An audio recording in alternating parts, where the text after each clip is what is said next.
Alright. Hey everybody who's here. Don't you worry, you have not missed any of the gameplay. I am new to Revel's system, but we are about to kick things off with St. Bellican facing off against Hazard.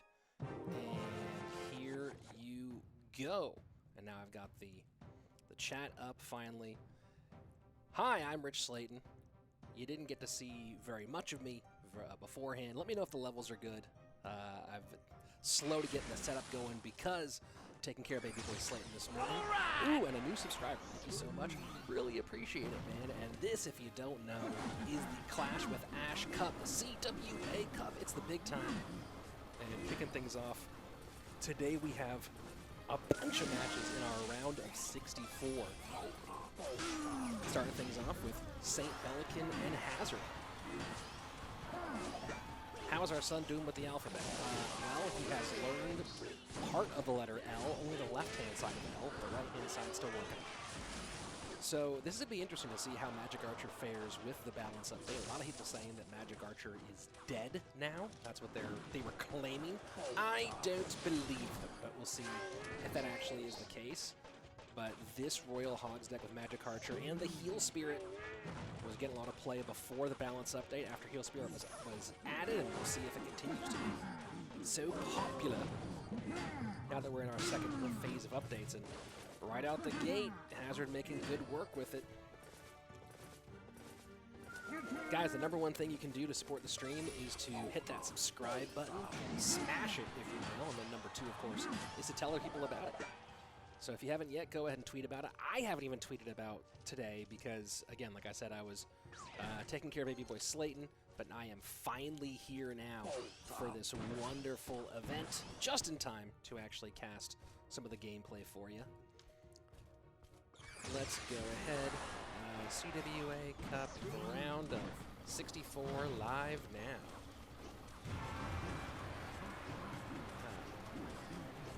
Sports Royale, add CWA,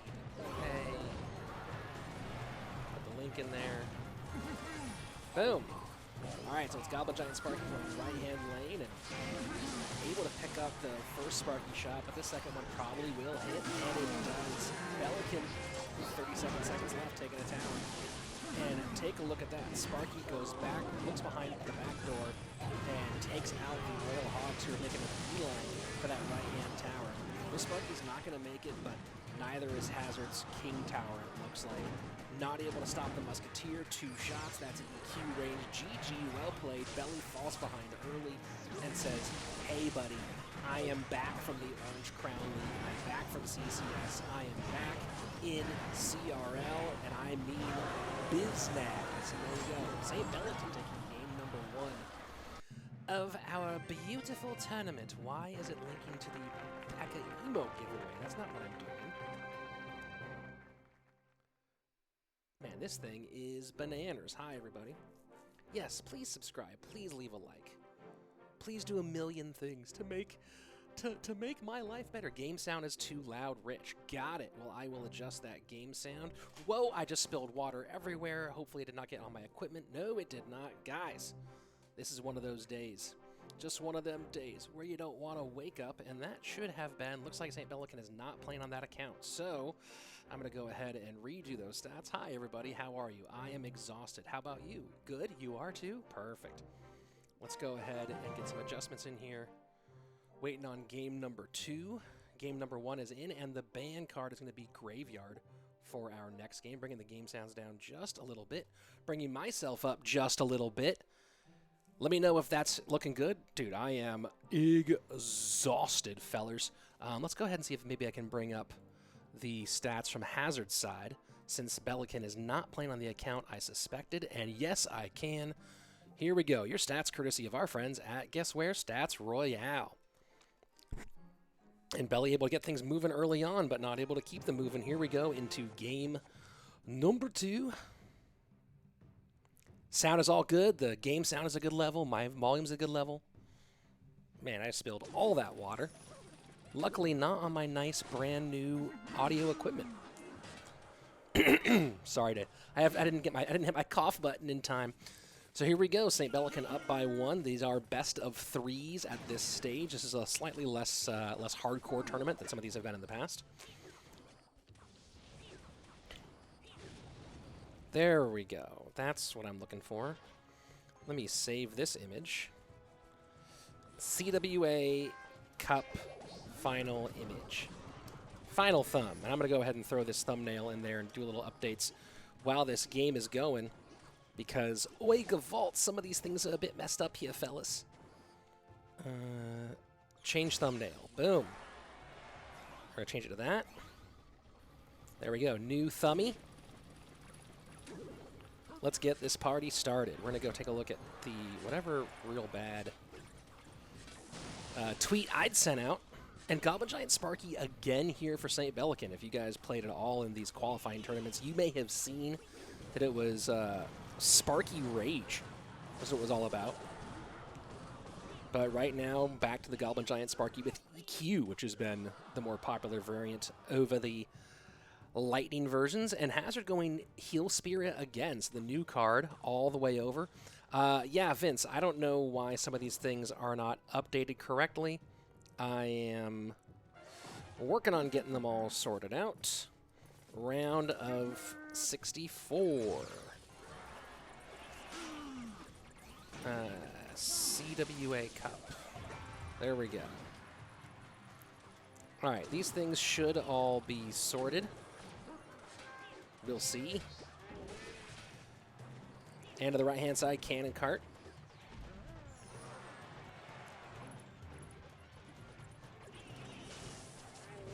Cannon cart gets stuck in the back, but that will help with defense against the Goblin Giant. And Dark Prince has to go for a long walk to help out. EQ clears out the first cannon cart, second cannon cart down. Not going to go down early enough, though, to pull the Goblin Giant, so Minion Horde has to come out. Heal Spirit, give it a little extra value there on defense. I like that use of the Heal Spirit there from Hazard. Hello, Mike. How are you? Hello, everyone in chat. Thanks for coming by.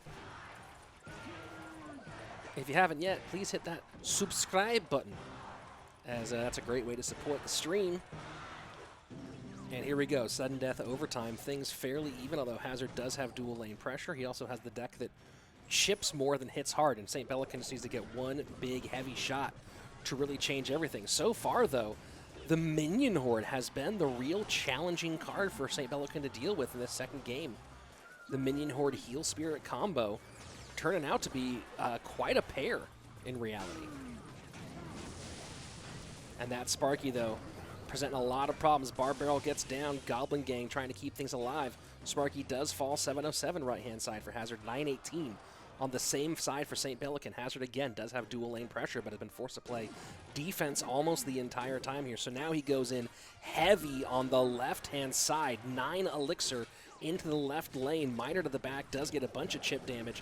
That Minion Horde takes care of the Goblin Giant, but does not get on tower. Cannon cart will meet the Musketeer in the middle. Mini P.E.K.K.A slides on through, drops the cannon cart early. And now here you go, Hazard trying to go for an aggressive push left-hand side. He's going all in, believing he can stop that anything on the right-hand side, and so far it's working out for him. Second miner in. The way he's cycling here, triple elixir, is super, super crazy aggressive. And now just really one shot, one miner hit behind from taking the lead back. Does have Fireball, can't get damage on tower very, very quickly if necessary. Musketeer now sticking that cannon cart deep back in territory. Minion Horde, the zap does not take it off. Man, the Minion Horde Heal Spirit combination is really, really nasty.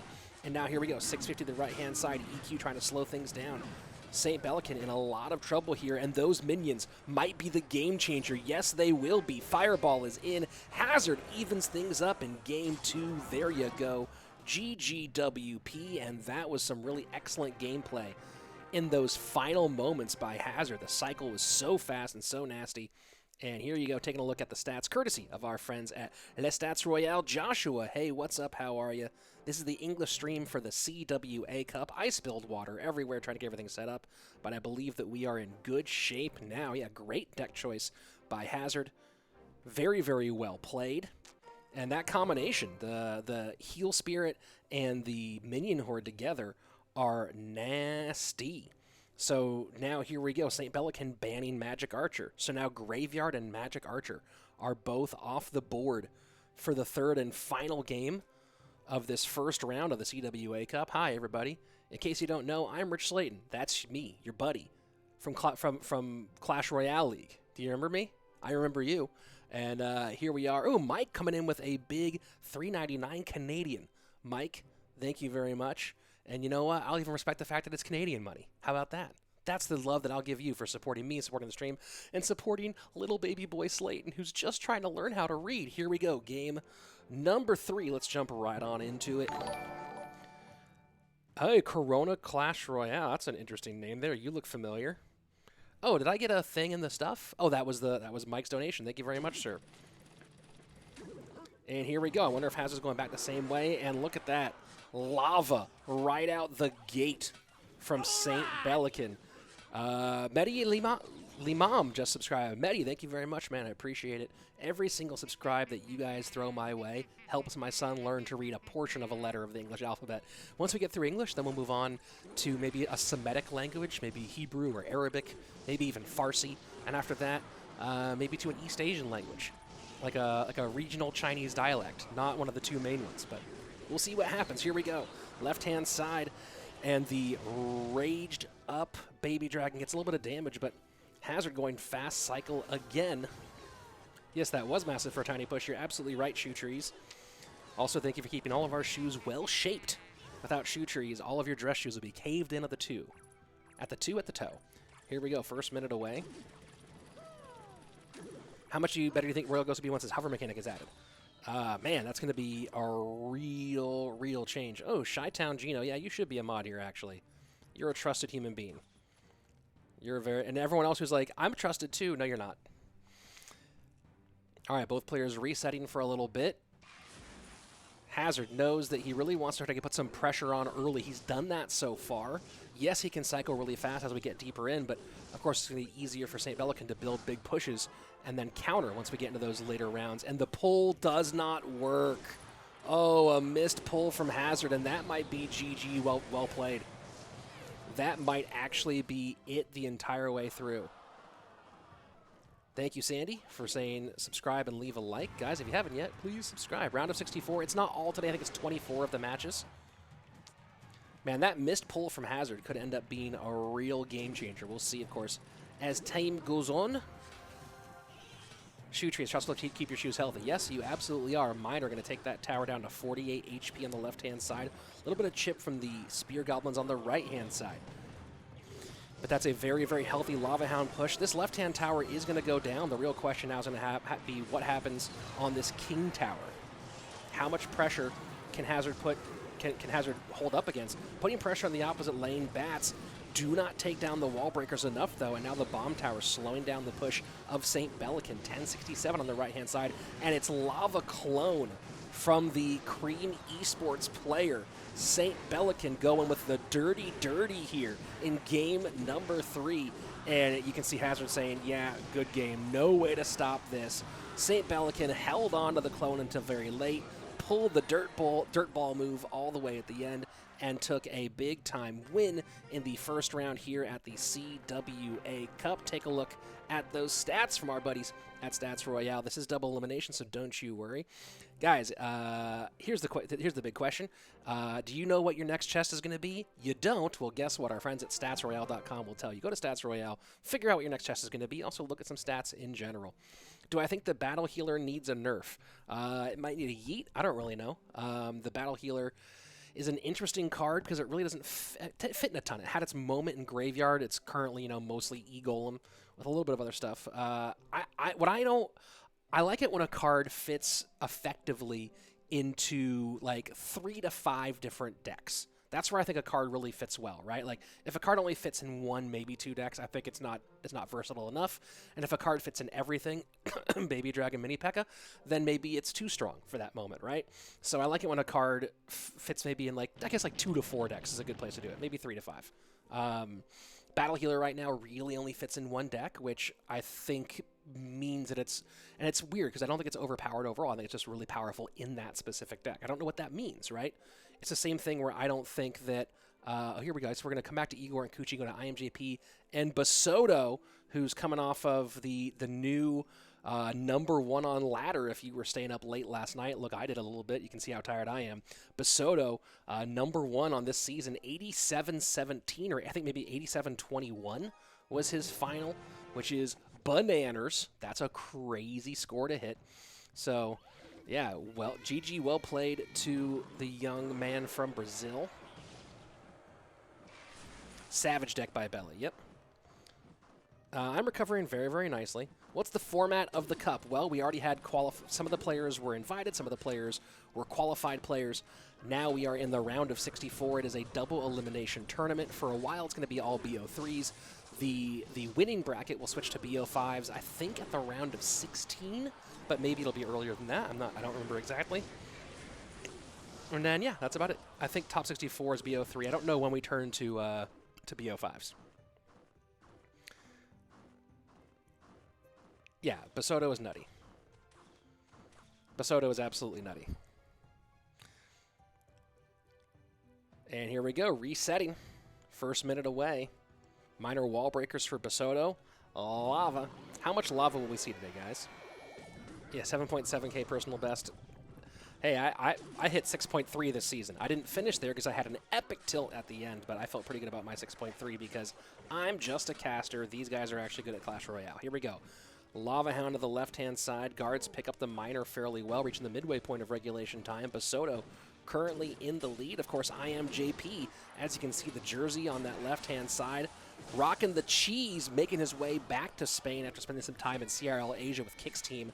Now IMJP will be back with Team Queso, and that's going to be a nasty Team Queso indeed. Kuchi and Ruben both returning, of course. Kuchi and Benny, who the teammates both returning. Ruben coming back for another season as well. And then you add in a heavy hitter like IMJP, so we'll be very curious to see what their 2v2 looks like. But now you have two real nasty players in head-to-head with IMJP and Ruben together. Here we go, entering into our final minute of regulation, double elixir time, and Lava Hound down for JP left-hand side. Hunter cycled in the back in that same spot to meet it near the bridge, and again, putting pressure right-hand lane is Samuel Basoto. Minor to the back. Zap able to take the bats out. The guard's able to, no, not quite stop the wall breakers, so that's a big chunk on that right-hand side, but the real question now is can Basoto withstand on the left, and he does. A very, very nice defensive poison, cleaning things up a few tiles away from the tower, but again, now that we're in this deeper area, while you do think that the heavier deck gets an advantage for JP, he does have to build up and get counter pushes, and this deck does not counter push that well against minor wall breakers with the way it can switch lanes. So now it's JP forced to play defense against the minor wall breakers on the right-hand side and hope he can build up enough of a push while doing so, but that's not really going to happen. Down to 116. Basically, it all comes down to this. If he can get around faster than the cycle, which he absolutely cannot, he could win this one. Not going to happen. Basoto continues his reign of terror. #1 on ladder, currently up 1 on IMJP in this tournament. Kicking off his CWA Cup campaign very, very, very well. So let's go ahead and jump into our stats. Taking a look at that one. And you can see the cycle for Basoto was just so nasty. Consistently keeping pressure on the opposite lane away from where that Lava Hound wanted to go. And JP banning bats for this next game. So bats will now be off the board for the remainder of this best-of-3 set. Yes, very GG well played by Samuel. Keeping the pressure on that opposite lane, not letting JP set up a real Lava Hound push. Smart, smart play. Here we go, jumping into game number 2. Let's go ahead and get it moving.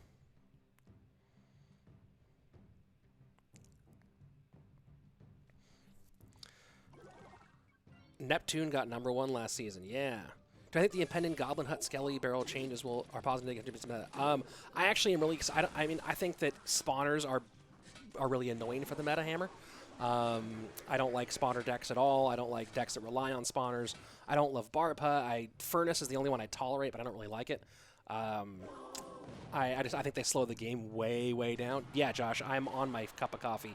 I am exhausted. I was up late last night working on something, up early this morning taking care of the baby. I am wiped. But I'll be here with you guys all through these matches because that's how much I care about you guys, man. I don't like any spawners. I think the Skelly Barrel change is really positive. What I'm really curious to see is what other Skelly Barrel archetypes maybe can evolve. I am wondering, and I could be wrong on this one, I'm wondering if there's a Lava Hound Skelly Barrel deck out there somewhere that could happen with that increase in speed of the Skeleton Barrel. I think it could be really, really interesting. Maybe Lava, we've seen Lava Clone today. Maybe Lava Skelly Barrel Clone could be a possibility. But I think there could be some shifts there with Skeleton Barrel. But I'm not a huge fan of spawners overall. Here we go, Lava Hound right-hand side. It's a pretty fast cycle Lava Miner deck for Basoto this time around. And look at that, just loading up on the opposite direction is JP going for one of those big shots.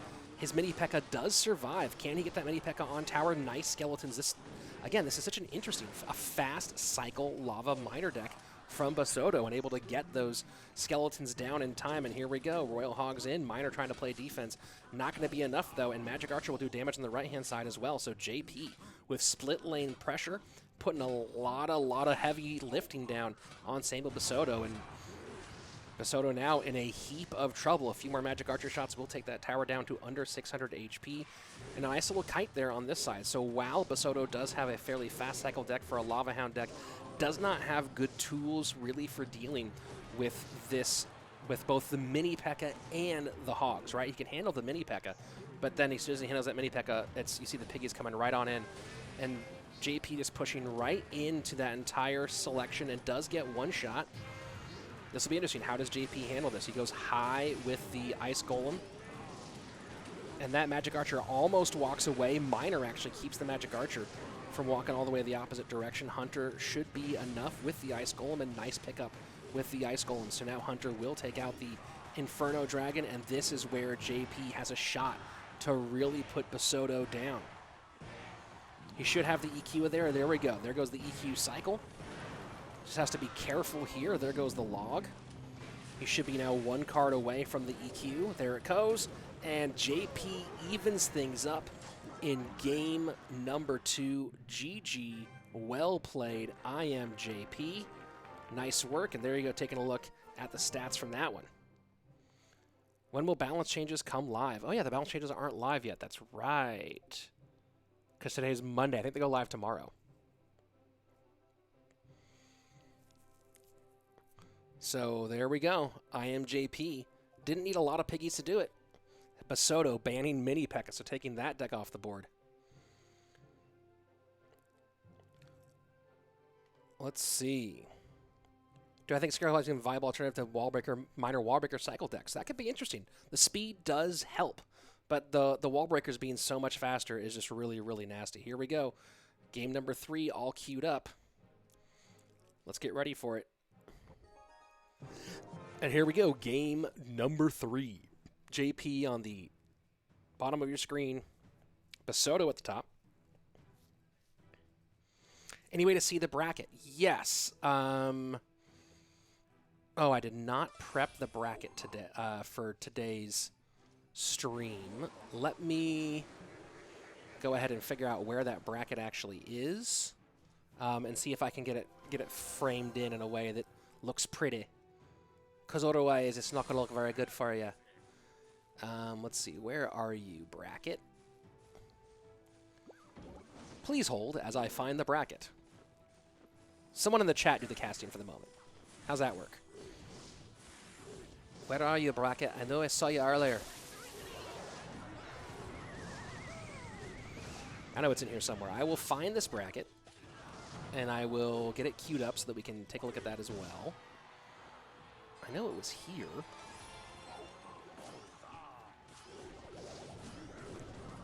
Please hold as I find Le Bracket. Where'd you guys put it?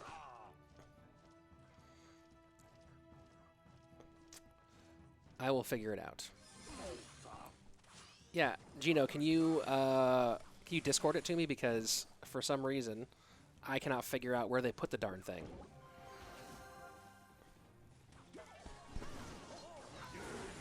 Oh, yes, it's game 3.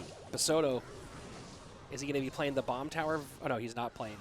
Oh, no, with the Tornado Ice Wiz, probably going to be Le Barbat, but we will see.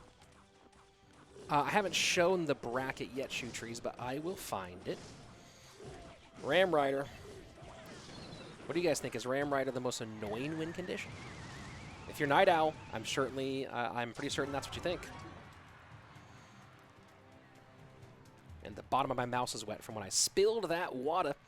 Here we go into our final minute of regulation. JP so far getting the better of it. And Chi-Town Gino, thank you very much for sending me that bracket. I'm going to go ahead and open it up in here and see if I can get it all framed correctly. That's framed well enough. But where is the actual...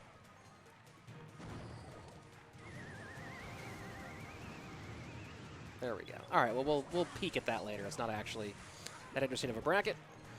Let's go ahead and continue along. Samuel Basoto behind by a bit. And he is running the Bomb Tower variant. Thank you very much, Gino, for the help. And look at that. Look at that NATO play, right? Pulling all that in together to have the Bomb Tower help out and the Baby Dragon get some work done as well. Not worried about Ram Rider connections on that right-hand side, on that left-hand side. Here we go. Throws the Barb Barrel in to help out on this this push for the Graveyard right-hand side. Some Skeletons getting through. Ew is down in time to clean most of that up, though. And now a healthy counter push. Basoto, plenty of Elixir. Has to deal with a Battle Healer, a Barbarian, Ewiz, Bandit. The Kitchen Sink. I think I saw a goat in there somewhere. Here we go. Final 90 seconds of sudden death overtime. Graveyard down a little early. But this time the Graveyard may be doing some tanking for the troops at the bridge. Remember, as we get in the triple, we might see that a bit more from Basoto, just letting loose of some of those Graveyards, trying to help those troops cross rather than wait for them to tank for the Graveyard itself. Barbaro gets into the back. Fireball, smart Fireball by JP. Little extra damage, and look at that. Give some claps to that one. Beautiful tornado there by Basoto to keep that cannon cart from connecting. Knew it would be just enough to keep it from getting all the way on, and here we are, final 45 seconds. Here we go, pulling the trigger, and look at that. Baby Dragon just barely gets across. Battle Healer trying to help at the back. A couple Skellies do connect down to under 700, down to 731 HP right-hand side. This is a tough spot now for JP, trying to get some Magic Archer chip, and he does. 2 big-time Magic Archer shots. Suddenly, JP in the lead, and Basoto playing his poison at the bridge. Magic Archer does not continue to connect, though. Baby Dragon trying to get across the board. Graveyard does come down. Final 15 seconds. Not much separating these two. Cannon Cart does not connect. Magic Archer does connect, though. Gets 2 more shots, down to 362. Right-hand side, 274, 181. Fireball comes in. Will it be enough? It's just barely enough. I am JP by 19 HP. Takes down Samuel Basoto. That was a fun one, folks. That was an absolute banger of an ending. That's what we wanted to see with these two guys going head-to-head. What a fun finish that was. Wow, that deserves a full-length wow from me. Very, very nice work. Yeah, that was absolutely crazy. Trying to get those stats queued up for you, but the stats seem to have frozen here for just a moment. There we go. Stats, courtesy of our buddies at Where Stats Royale. There you go. Check it out. Whew, boy, that finish was fire. Hey, guys, if you enjoyed that finish, how about you do this? How about you subscribe to my channel? That's right. How about you subscribe to my channel, because that finish was so dope. There you go. The link is right there in the chat. Please support the stream, man. And, whew, that was a fun one. That was a fun one. Yeah, I mean, Basoto nearly pulled that one out. JP got on tower very well. And here we go. We're not wasting any time. We're jumping right into our next game. It's going to be Bale, who's playing in the Orange Crown League with Q-Lash, or Clash. I'm going to call it Q-Lash forever. I'm sorry, guys. It's not Clash. There's no C in it. Up against Adnan. All right. Very interesting matchup. Ooh, someone did throw a little sub out there. Ravi, thank you very so much. Ravi Yadav. Where's Ravi from? What's that? Where's that name from? I'm very curious. Minor Wall Breakers with Muskie for Bale. Adnan probably running Graveyard, most likely. Of course, it could be anything. Ram Rider is toxic. Oh, Ravi, India. You know what? I should have known that one. I should have known that one, and I'm so sorry I didn't, man. All right, let's go ahead and get Bale's stats page queued up for the future. Oh, his last game was against Igor. That's fun. All right, so both players really slowing down. Looks like a lot of Indian fans in the stream, so welcome, guys. Hope you're all staying safe and doing well. I've never been, but a lot of Indian kids went to my high school. Right. So there you go. That's my full connection. Salone just subbed. Thank you very much, Salone. You know, I'm coming into today just a little bit over 4,700 subscribers. If I could hit 5K by the end of this week, that would be the greatest week that's ever happened. And I have a child, and I'm married, so to put that up against those things, oh, my word. Here we go. Adnan. What's the accent on that? A wall breaker's left-hand side. It's a little bit of pressure here, and that's a smart pressure from Bale. Look at the timing there. Fupa Lord 182. That's hilarious. Nice name. Thank you very much for the sub, sir. That pressure left-hand side from Bale was brilliant. The way he recognized the battle on the right-hand side, knew the counters weren't in cycle. Johnny, thank you very much for the subscription. I really do appreciate it, sir. Brilliant. And here we go. Now Adnan going with the Lava Hound on the left-hand side. Do I think Magic Archer is still playable? Adnan with the 2 A's. Got it. Good to know. And another subscription here from Icy. Thank you very much, sir. You're making my day. Do I think Magic Archer is still playable? It remains to be seen. It still has the same actual range. It's just the targeting range is lowered. So I don't think it's, you know, the West tends to overreact to nerfs. We'll see if that's the case as we actually get into seeing the update gameplay. So here we go. Wall breakers connect the left-hand side to the bomb tower, not onto the actual tower, and Adnan is doing a lot. Tower down. That's going to be it. GG, well played. Bale falling in game number 1. And strike 1 for the German from S2V Esports. Going to go ahead and work on getting those stats up there for you. Waiting for the, whatchamacallit, the server to update. Yeah. Adnan is insane. That's a good point.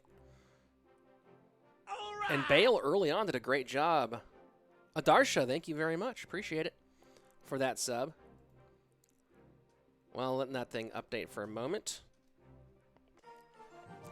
Don't you guys like that transition? Oh, we're good. Oh, you know what? That's not the... You know what? I need to get out of that game because this is not the game that we are broadcasting right now. We're not showing that game.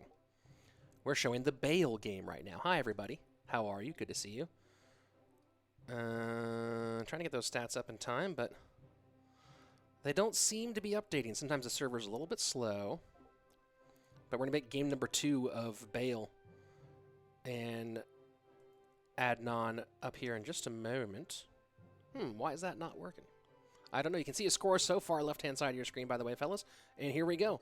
Let's jump into our next game. Hey, what's this competition? Mark Thomas. This is the CWA Cup. It's a semi-invitational, semi-open qualifier tournament sponsored by CWA, by Clash with Ash. He put up the prize pool and is helping with making this thing a little bit of a bigger event. Oh, you know what it is? It's that Bale's not playing on that. These players need to have one account. That's what I say. Let's see. Let me go to, if I can find... No, there's Anaban. Let's see. There we go. Let's see if this is the correct stats page. All right. There we go. Got it. Oh, thank you very much. Net Norway. Thank you very much. Andy, I don't know if we skipped the SK match or not. Here we go. Yeah, well, so here's the issue, guys, that some of these players obviously have more than one account, and to bring the stats up, I have to have the proper account in my link. So some of these players, you know, the account that I put into my link to bring up these stats was the wrong one. Pele, thank you very much for the sub, man. So apparently Bale was playing not on this account, on a different account, so I had to switch to. But I have these stats for this one because Adnan is playing on the account that I predicted. $1,000 prize pool. Team Liquid Icewing. You'd wreck them? Well, then qualify next time. There you go. Brap. Gotcha. Here we go. First minute and a half away. Mega Knight cycled for Adnan on the right-hand side. Bale playing an interesting bait variation with wall breakers. I've run into this one a couple times lately. How strong do I think Heal Spirit is? I think we've yet to be seen, but I think it could be a total changer. And what we saw today in particular was that a card that really had almost no place in competitive gameplay, the Minion Horde, was looking really, really good today because of the Heal Spirit. So that's going to be really interesting. What the bug? No Tribe Gaming? Well, this is not a team tournament. It's an individual tournament. So a lot of individuals did qualify. Yes, Revel does hold tournaments like this fairly regularly, a few times a year. And if you follow people like myself, like Revel, here's my Twitter if you want to find that. We post a lot of the opportunities to qualify for these. Usually what happens is a number of players, like 50-something players, are invited pros, Surgical Goblin, Canario, Javi 14, Morton, all the big names that you know are invited. And then there's a certain number of spots that are open qualifiers for anybody to get into. There were 15 of those this time around. There were open qualifiers held where there were 1,000-person in-game tournaments. The top 8 from those went on to compete in a best-of-3 bracket. And from that bracket, the number 1 went on to qualify. So there are multiple players who made it through the open qualifier into this event. And I think we'll be seeing some of those players today. Icewing, I'm watching on computer. Well, you can still click a Twitter link from your computer. Here we go. Let's jump back over to... I think we have the stats ready, don't we? Oh, there's the stats from the last one. All right. All right, I'll bring it up here, folks.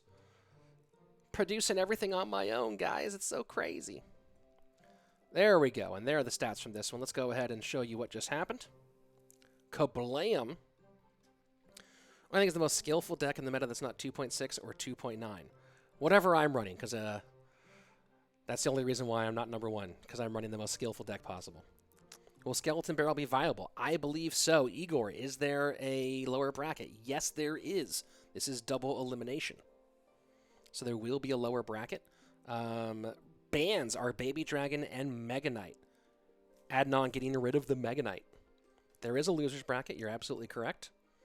It's only for losers, though. It's not for winners. It's for losers. Let's take a look. Let me go ahead and get this out of the way. And Igor has joined the clan, so don't worry, guys. We will be seeing Igor's match at some point.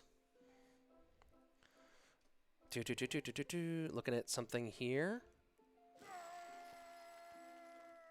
I'm still waiting on this last game to get going between Bale and Adnan. We'll be with you in just a moment on that one. Hi, guys. How are you? Let me go ahead and just slide back over here. Hi, everybody. How are you? I'm your friend, Rich Slaton. Here to tell you, stay in school. Unless you have a better opportunity, like you're Bill Gates or something, and you can go and, found a company, then get out of school real quickly. Like, if you can make millions by founding a world-changing computer company, then leave school. Other than that, stay in school. Here we go. Game number 3, all tied up. What's my CR username? Talking to me or someone in the game? I am, is this thing on? Is this thing on? What happened to Igor's Maddie? I don't know. Lava Dex OP. Can you get my friend link? My friend link? No, I don't like being watched. I actually have considered deleting even the pros on my friends list because I hate it when anybody spectates me. Stay at home? Oh, yes, you're right. Stay at home. You're right. Good point. Everyone, don't quit school. Absolutely. Man, what was I thinking? Here we go. Sparky to the right-hand lane, directly into La Magic Alger. And here we go. It's going to be this Royal Hogs deck. So this has been the most popular deck so far with Heal Spirit. Although the one we saw Hazard run earlier today was kind of cool as well. I think Heal Spirit really has a chance to shift the meta in ways we hadn't really imagined. What I'm also excited for with Heal Spirit is the possibility of a different Royal Giant deck. Because, people have played 2 Royal Giant decks, essentially. They've played the Royal Giant RG Furnace, or they've played the RG Ice Wiz. I think there'll be a Heal Spirit deck that might come in. What's my personal best? 6.3, Alan. Guys, I'm happy to entertain all of you. I should make a, whatchamacallit, I should make a Clash Royale clan of my own. Maybe I'll do that. What do you think, guys? Should I make one?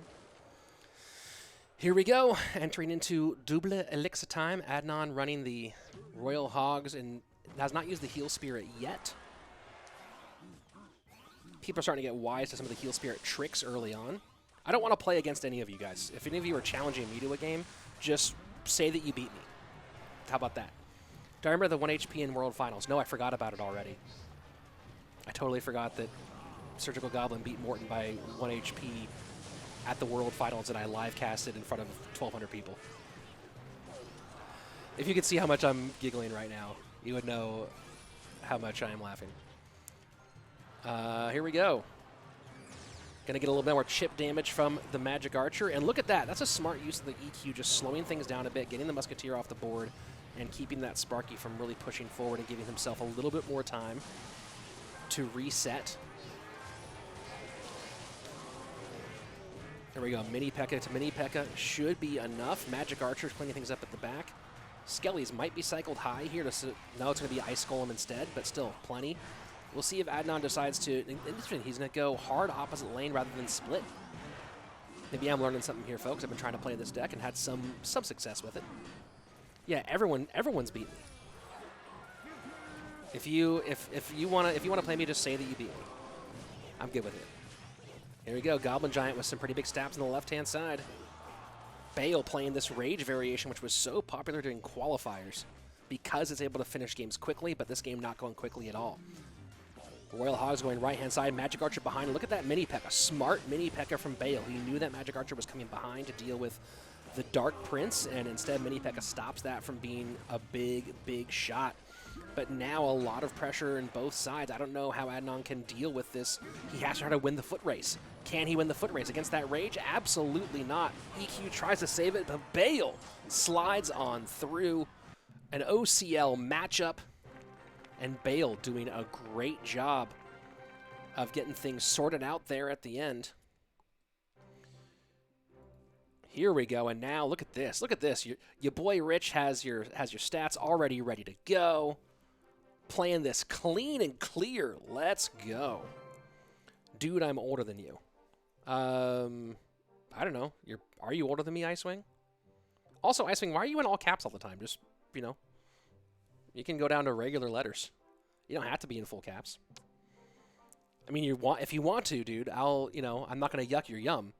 And we are jumping, wasting no time, baby boy. Let's go. The match that probably all of you came here to see. Kuchiku, top of your screen. Igor at the bottom. This is going to be, what did I call it? A banger? Absolutely. Let me see if I have the correct Kuchiku stats up. I believe I do, so we'll be able to throw those in good time. Slaton, how do I grow as a new content creator? Make content that you enjoy. Continue to try to make the content better and better. And try to collaborate with people. But other than that, if you're making content, do it because you enjoy it, not because you think it's going to turn into like a big growth thing. I'm in a unique position because I was already the commentator for CRL, and my co-casters and friends encouraged me to get into content creation. And between my experience in stand-up comedy for 12 years and production and CRL and stuff, I've had a unique opportunity to create more. But, you know, I wouldn't tell anybody to be like, hey, create content because you think it's going to be a big growth in a business. Create content because you like the content you're creating, and that's going to get people to enjoy it the most anyway. Here you go. So it looks like a variation of the little Chen deck out of Kuchiku. I'm always skeptical of a Firecracker with Goblin Barrel specifically. I think it's a really, really weird combination because, you know, Goblin Barrel really does get hampered. I mean, same thing with Graveyard, but you don't see a lot of Firecracker with a Graveyard. Gold cards are more intimidating. You're absolutely right. Rich, do you think they should have a new league? I think there are lots of opportunities. Supercell puts a lot into CRL. There are a lot of other opportunities out there, but you know, there's only so much bandwidth for a Supercell official type league, but you have Orange Crown League, you have tournaments like this one that have open qualifiers, you have lots of small semi-pro leagues. If you go to Stats Royale and take a look at their esports section, there are so many different things that are out there, you just have to find them. Hey, Rich, any news on esports news? There should be a new one. There's going to be a new one this week. The schedule on that's going to be a little challenging because of my schedule for casting this and also being a dad. during this whole scenario because my Mrs. Slaton also works full-time. So we're trading off on baby boy Slaton duties. But there will be a new CR news. Igor minor wall breakers. You know, this might be an unpopular opinion. I'm tired of minor wall breakers. Probably the archetype, even though it's a newer archetype overall in the game since the second half of 2019, I'm just kind of tired of it overall as an archetype. Another wall breaker connects. Oh, I know what you mean. Hey, Rich, how's it going trying to learn the alphabet yet? My child knows a lot of letters.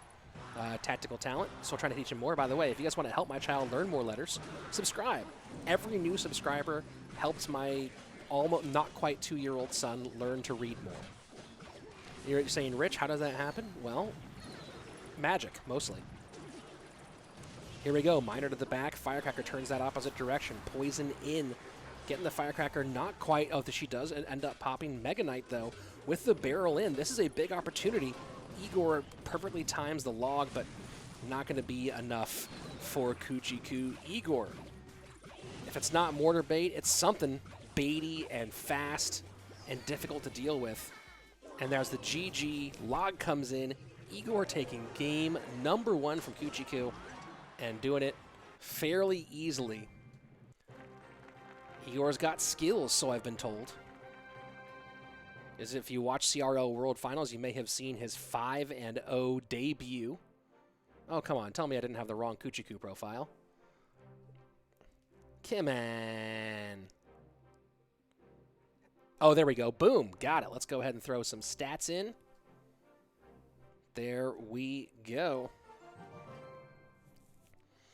And we're waiting on the ban from Kuchi after that very nice work. Do I have a code in CR? I am waiting on my creator code, guys.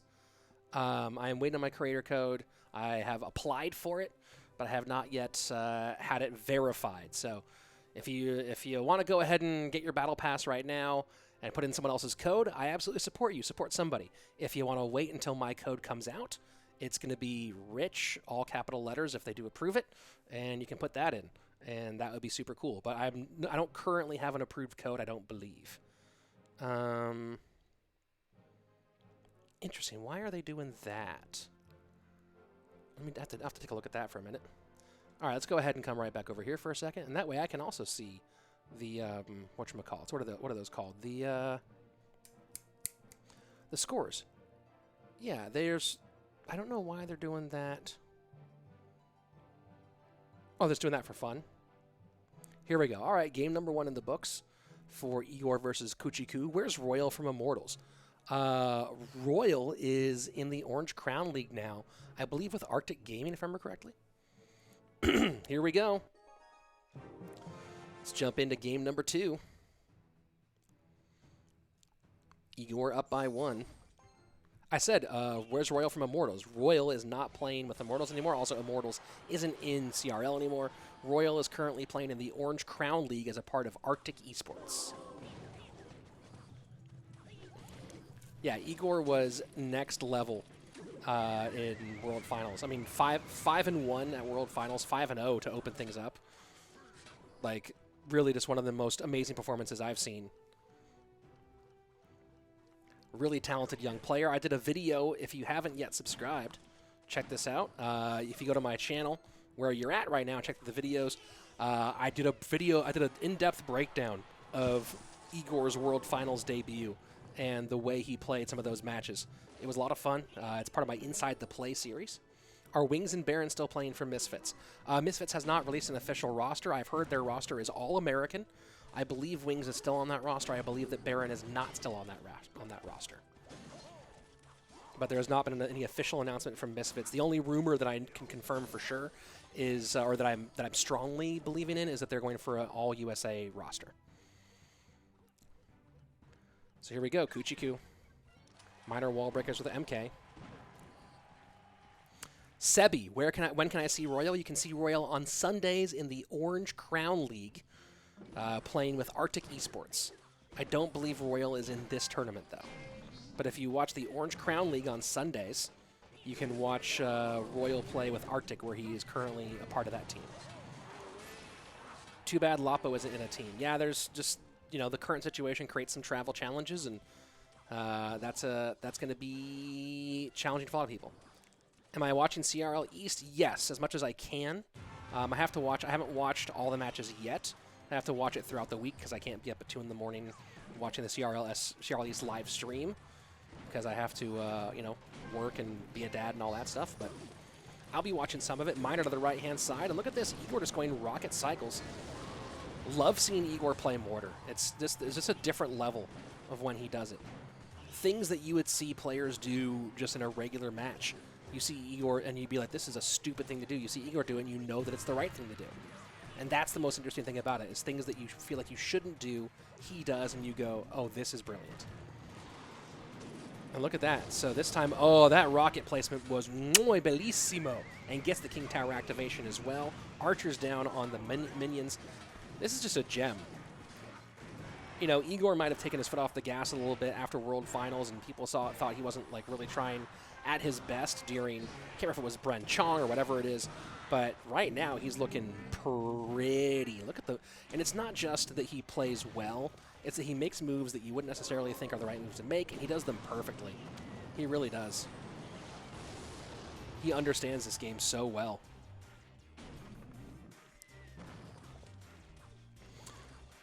Here we go, final minute 40. 9:06 left-hand side.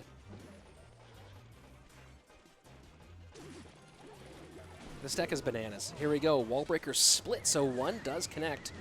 Trader does not pull it all together. Miner doing a little bit of damage on the right-hand side. Mini P.E.K.K.A and Mega Knight, and now look at this, Kuchiku loading up on that Mega Knight. High Mortar, and that Mortar, unless it's able to get picked up, I think that Mini P.E.K.K.A is going to get inside range. No, it's going to drop before it can get a shot off. And the way Igor cycles and kites is so pretty. I'm a big fan of Kuchiku. I've liked him a lot all the way since the beginning of CRL EU. So if it seems like I'm talking too much about Igor, really apologize. But it's just the way he plays is beautiful. It really is. If you appreciate the aesthetics of this gameplay, Igor's a great guy to watch. Take a look at that. Tornado in, Log gonna come down, and that was just gorgeous. That really was. GG, well played. Igor making it look easy. Playing beautiful Clash Royale. Sometimes you just gotta give it up when someone is doing something gorgeous like that. And that's what we just saw. Let me go ahead and give you guys the stats. And there we have it.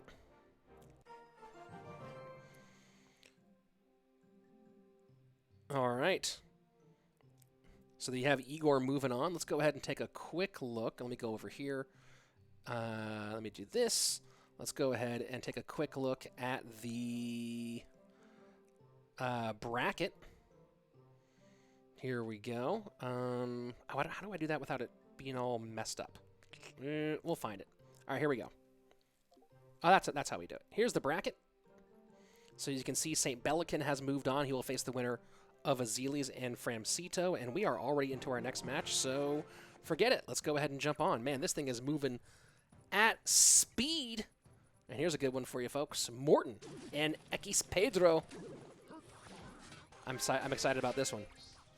We go ahead and get Morton's stats queued up. And ready to go when it's time. All right, Pedro, top of your screen, playing Miner Musk, probably Loon, I'm guessing. And Morton going, oh, nope, it's Miner Wallbreakers. I still have a question. Sebi, what's your question? Oh, Immortals is no longer in CRL, yes. On what channel do I see Royal? Let's see if I can find that channel for you. Look at this. I'm going to find a channel that's not even mine to send you to it. That's how much I care, man. Let's see. Let me go ahead and copy that link. Hold on. Let me just do this. Boom. Here is the channel for the Orange Crown League. There you go. There's the Orange Crown League channel. That's where you can go and watch Royal play with Arctic Gaming, where that's all going on. Sup, boys? And look at that. Pedro, seeing the lava in the back, just goes, hey, guess what? You're in a lava in single like that. I will go ahead and go opposite lane. I don't know if it's going to be a full-on tower trade, though. It's going to be a lot of damage. Oh, yeah, now it's going to be a full-on tower trade. There you go. So left-hand side down for Morton, but Pedro also going to have to eat the tower on the right-hand side. Beerus. Well, I love you too, but only if you spell my name correctly. Rich Slaton? How dare you? Wow, Pedro able to possibly avoid the tower trade here. Miner comes in. Brilliant. Brilliant by Pedro. Looked like it was going to be a full-on tower trade. Ends up not being this one. Just a quick question. What's your favorite Star Point skin? I'm enjoying the Bar Barrel one right now. That one is pretty cool. Salty Rich. That's me. Salty Rich. That's hilarious. Wall breakers in the pocket. They do connect. Lava Hound down with Inferno Dragon behind. 35 seconds left. This is it for this game. Morton has to get the tower down here, or that's going to be GG. Well played for Pedro. How can I apply and become a pro player like in real teams? There's no application for being a pro player. I'm actually going to be doing a video series on how to get more into the esports scene. But a quick answer for you is the #1 way that most of the coaches are looking for new players is through high ladder finishes. That's the most constant answer from coaches. Oh, this actually could end up. Pedro could steal this one. Needs to deal with this mini P.E.K.K.A. This second mini P.E.K.K.A. as well, but Pedro definitely has a chance to steal this one. Here I am talking to you. Here I am answering your questions. But Pedro definitely has that right-hand side in difficulty. I'll be back in just a moment, guys. I'll look at the chat after this game is over, because right now I want to focus on how tight this is. Miner into the back. Mega Knight picked up by the defensive Miner. But a lot of damage here. Zap cleans up those bats, but now down to under 200 HP, down to 88. Pedro, after looking like he was in a bit of trouble, made a great defense early on. Morton, with a lot going down the opposite direction. Can he stop these pocket wall breakers? Can he get the Miner as well? Has to zap and get something down. Fireball in, Snowball does it. Pedro takes game #1. Let me go ahead and throw those stats up there for you, and then I will come back and answer some chat questions. Boom, there you go. There are your stats. And let me come back here. What's my complete name? Rich Slaton. Here you go. It's even, I'm going to go ahead and throw my sub. If you haven't subbed, guys, go ahead and sub to the channel.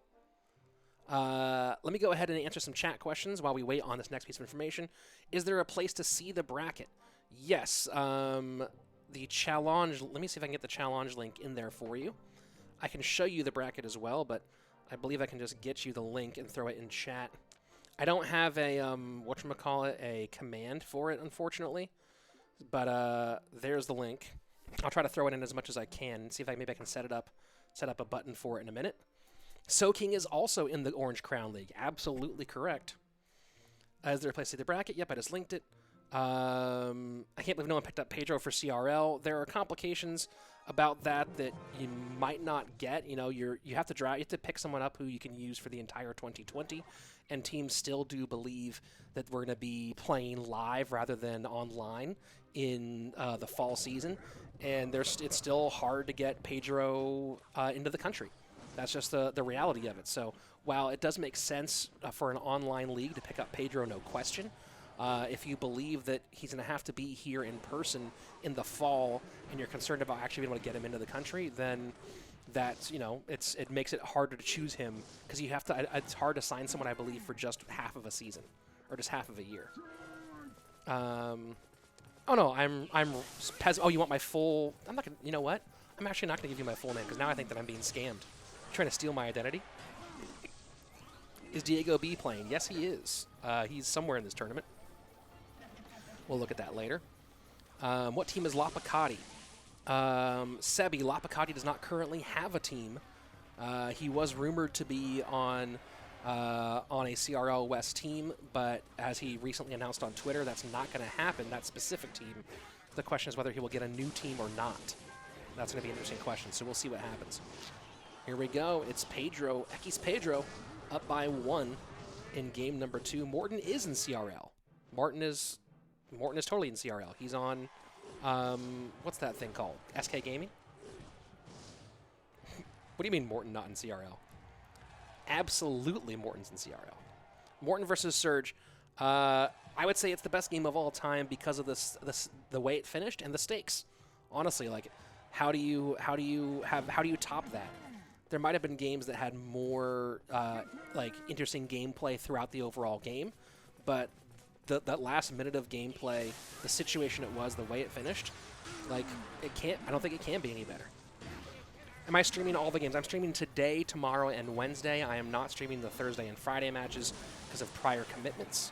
But I will be streaming today, tomorrow, and Wednesday.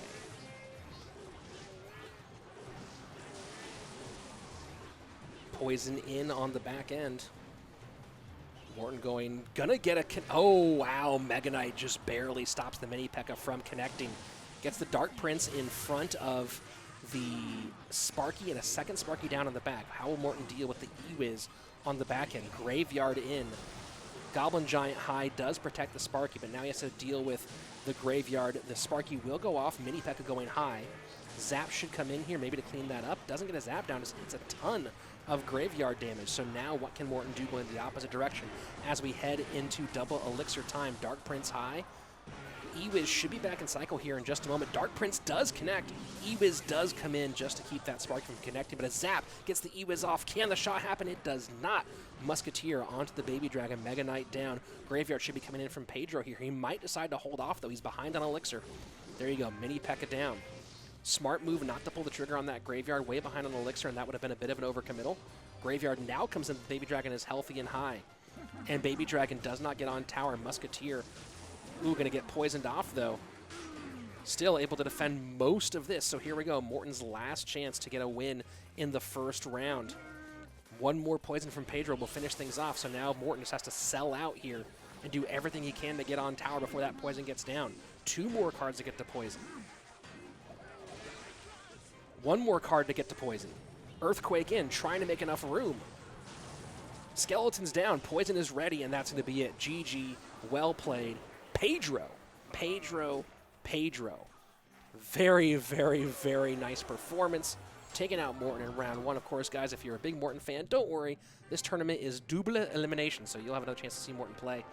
But for now, Morton going to the lower bracket after taking that L here in game number 1. Take a look at the stats, courtesy of our friends at where? At Stats Royale. Do you have the desire to learn your next what's it called? Chest? Go to Stats Royale. They'll tell you. And next up, ooh, this is going to be a fun one. Canario versus Air Surfer. Slaton, can I DM you Twitter for more questions? Sure. I don't want to tell everyone, like, just jump in my DMs, but if you have, like, a specific question you want to ask, I'm not going to answer, like, 500 questions on my Twitter, but if you have a very specific single question that is not a general question but pertinent to you specifically, yeah, I'm happy to answer it. I can also answer it here if I see it. Let's see. Royale is not in CRL this season. That's correct. Royale will not be in CRL this season. Royale, the Romanian. Sebi, as we have answered a number of times, I'm going to stop answering the question. I'm not trying to be rude, but Royale is playing in the Orange Crown League. I linked where you can find the Orange Crown League. He's playing with Arctic Gaming. You can watch him on Sundays play in Orange Crown. He will not be in CRL. Royale, the Romanian, who used to be on Immortals, no longer there, and now is going to be in the Orange Crown League. CWA with the $10 super chat. Can I DM you for dating advice? Well, Ash, I've been married for a long time. I can give you marriage advice, but I have not dated since, like, 2007. So, you know, feel free. I'm happy to give you whatever advice I have. I don't know if it'll be very good. Morton is now going down to the losers bracket. Canario versus Air Surfer. Guys, did Immortals announce their roster yet? Yes, they did. They will not be having one because Immortals is no longer involved in the Clash Royale League. How to watch on phone on full screen. Guys, here's actually a really fun one. If you're watching this on your phone and want to watch in full screen, open open YouTube in your browser, not in the YouTube app. If you open YouTube in your browser, then you can pinch to zoom on the screen that's just the part that's just the gameplay. If you open in the app, there is no way to watch the gameplay full screen. So switch to, if you're on your phone and want to watch the gameplay alone and not all the overlay stuff, go ahead. Hi guys. If you wanted to, what you do, go open up your browser and then go whoop, do that little pinch to zoom thing, and then you can watch just the gameplay on your phone or tablet vertically. But you have to go browser for YouTube. You cannot do it in the app. So there you go. What was the first game I commented from Pez? The first game I commented was actually in auditions. I did a recasting of the Music Master versus Sergio Ramos finals from CCGS Worlds. So that's the first one. CWA, hey guys, thanks for watching, Rich. He's the best. Well, aw, Ash. Thank you. Oh, Mike with some more Canadian dollarinos. Thank you very much. Guys, that means a lot. What game are we moving on to now, by the way? Oh, you guys are still on. You guys aren't even on me. I thought you guys were on me. Hi, guys. Hi, everybody. My name's Rich. I cast Clash Royale sometimes. And coming up next, I'm excited about this one. Air Surfer versus Canario. We're waiting on the request here, so as soon as that request comes in, we'll be all over it. And look at that. What just happened? Oh, that's alerts coming in on my screen. Man, I need to learn things. You know what I'm saying? Rich is keeping his dating secrets. Yeah. I can tell you about how to keep a 1.5-year-old alive. I can tell you guys how to how to be kind to your wife or your domestic long-term. I realized that the cord was hanging in front of my chest like I'm not professional. Let's see. Where is Canario versus Air Surfer? Following match. Come on, guys. Guys, if you want to see the bracket, here you go. There's the bracket. Let's see. Hey, Rich, I remember you organized a solo showdown tournament in Brawl Stars. Any plans to pick those in the future, or are you focusing at Clash Royale right now? Hey, Sugar Snort. Yeah, I remember you actually played in some of those Brawl Stars tournaments. There are a few issues with the Brawl Stars stuff. One of them is that, for some reason, Brawl Stars is very laggy on my devices. I don't know why. I have an iPhone 11, so I'm trying to work some of that out.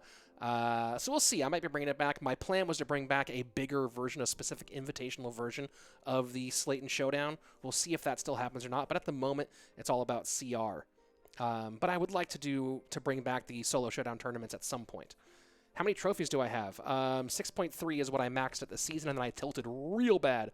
I've been married for 8 years to Shah. I'm wondering, we're still waiting on our game. I wonder why it has not started yet. Waiting here on Canario versus Air Surfer to get going.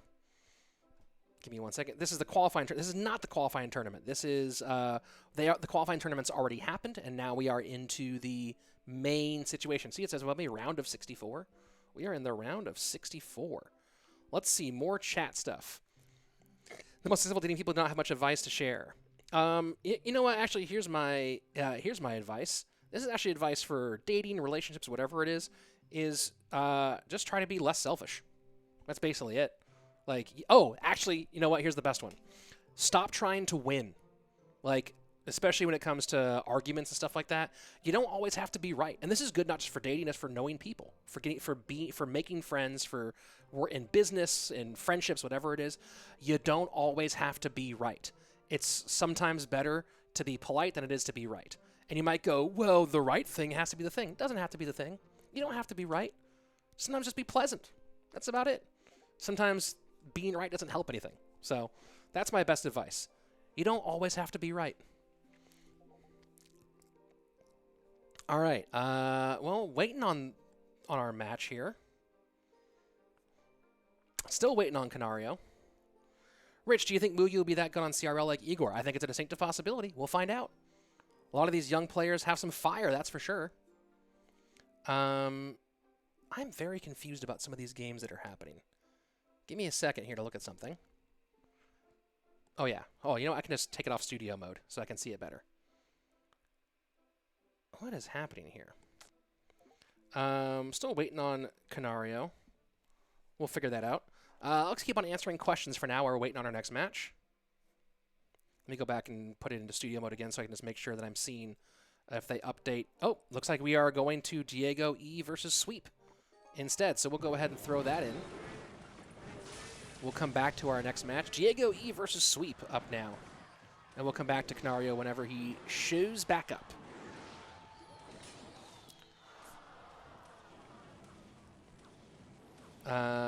One-on-one CWA? No.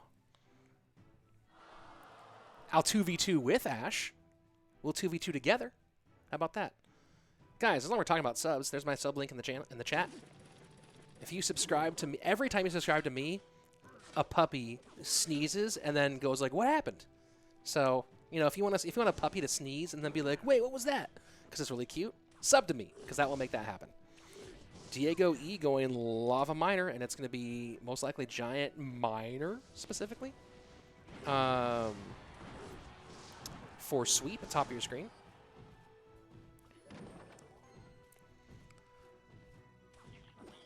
Waiting on Canario. Yeah, Canario will be here at some point. You didn't know I was a hippie. Definitely not a hippie there, Sony. Just saying, you know, sometimes it's better to be nice than to be right. And years of business, years of marriage, years of all those things have proven that one to me. Oh, it's Giant GY, obviously, with the arrows. Ding dong. Here we go. Left-hand side, Graveyard in. The Baby Dragon, Inferno Dragon. 2 dragons. And look at that. Was that a sub from Shy? Oh, that was a donation, a $10 dono from Chi-Town Gino. Who do I have winning it all? Be honest. I think Fav Gaming is going to win CRL East. Is that what you're asking? All right. That's what you're asking, right? Thank you for the sub. Show me lava. Appreciate it. Oh, show me love. That's what it is. Show me love, not show me lava. Hilarious. Thank you very much for the sub. I do appreciate it. Let's see. Baby Dragon left-hand side doing a lot of damage for Diego E. Diego E of Cream Esports spent some time in the semi-pro scene, getting himself back in fighting shape after some struggles in CRL West in the spring season, and now back in business with a Cream roster that I'm very excited to see. My suspicion is that it will be Diego E and St. Belican as the 2v2 duo, assuming that there is 2v2 in CRL West this season. We do not yet know if CRL West will be following the East with the triple draft format. I personally would love to see 2v2 stick around, but I understand why they might go for it. And tower down, Diego E. Taking care of Biz Nass, getting game number 1 against the Canadian sweep. There we go, showing your little stats view for you. I heard it's 2v2 touchdown on the West. Well, that's actually what I'm really hoping for. If it touchdown or nothing. All right. Thank you very much for the sub. Pez. Oh, thank you very much, man. Really appreciate it. And here we go. Sweep bamming bomb banning. Bamming. Sweep is bamming bomb tower. Bomb bower. Sweep banning bomb tower. What the heck was that, Iman? What, the sound? That was someone subbing me. No, I think CRL should be only touchdown from now on. And if you disagree with me, you're wrong. That's what I say. And I'm being completely serious with no silliness whatsoever involved. Right. And here we go. Alejandro, thank you very much for the sub. I really appreciate it, guys. Every single sub that you get means a kitten finds a ball of yarn and tosses it up in the air and goes bat, bat, bat, bat, bat, bat with it. Here's what they do. Here, let me come back on screen here first because this is so important. Every time you sub to my channel, guys, every single time a kitten finds yarn and then goes every time. Isn't that cool? You didn't know that would happen when you subbed to my channel, did you? Well, it did. Now, I don't know where the kitten is because it's a big wide world, but that does happen. Here we go. Moving on to, hopefully, Game 2 of Diego E versus Sweep. Waiting for that game to actually queue up. And now Kana and Air Surfer, I believe, are ready. They will be the next match right after. So, waiting on that one to get moving. Request is going to be in here just a moment. Am I related to RoboCop by any chance? Probably. More likely than not. I have a big family tree. I actually am related to a signer of the Declaration of Independence, Carter Braxton, who did not cross the T. So it's Carler Braxton on the actual declaration. But I'm a descendant of Carter Braxton, or a distant relation of Carter Braxton, and of Colonel William Preston, who fought in the Revolutionary War and who housed George Washington on numerous occasions. So there you go. But dang. Sweep probably going GY with this barb hut. We'll see what happens. Diego E. A lot of possibilities thus far. Some people disagreeing on whether or not they think Triple Draft is good in CRL East or not. I'd like to watch it some more, but I really think the number one thing that it needs is the ability to spectate the draft portion for the casters and viewers. I don't know what the best way is to make that happen, but I think that that would at least lend a lot more in terms of value for the viewership to be able to see that. So hopefully we can figure that out. And it is GY for Sweep.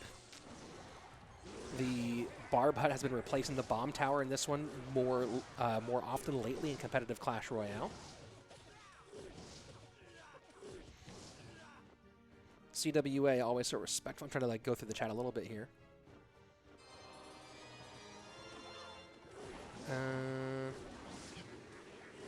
Oh, yeah. Here we go. Graveyard. It is Graveyard for Diego E as well. So GY. Yeah, I think touchdown's fun. You know, it's silly. Some things can be silly. Not everything in the game has to be like super important. And if you touchdown has some fun, silly stuff happen. So play some touchdown. Here we go, entering into double elixir time. Sweep playing GY Barb Hut. Diego E playing a different GY look with this Mega Knight. Saw a little bit of this earlier on.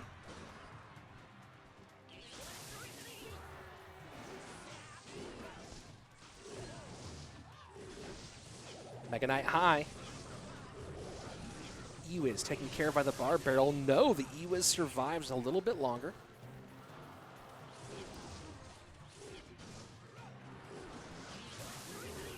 Two baby dragons for Sweep. Starting to stack baby dragons. That gets pretty dangerous for Diego E if that can continue. Look at that. Both across the bridge. And it's the healthy one who gets aggro. Sweep doesn't have Graveyard in sight, or chooses not to pull Graveyard at that moment.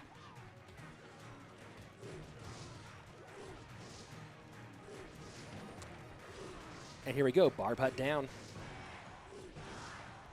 Sweep's doing a good job keeping the pressure on this right-hand side. And as we move into sudden death overtime, has a significant lead, almost double the HP of his opponent. Graveyard finally down for Diego E. He gets that Mega Knight across, but going to be plenty to work with for Sweep on defense. And that poison is going to get some value, but how does he contend with what's coming down the opposite direction? Sweep now going to get that Barb Hut off the board fairly easily. Poison for the Ewiz as well. The patience of Sweep right now is actually really impressive. Very, very impressive. A lot of people would have tried to pull the trigger on Graveyard earlier, but Sweep will see Graveyards if we do get the triple elixir, but so far playing good defense and not overcommitting on the offensive side.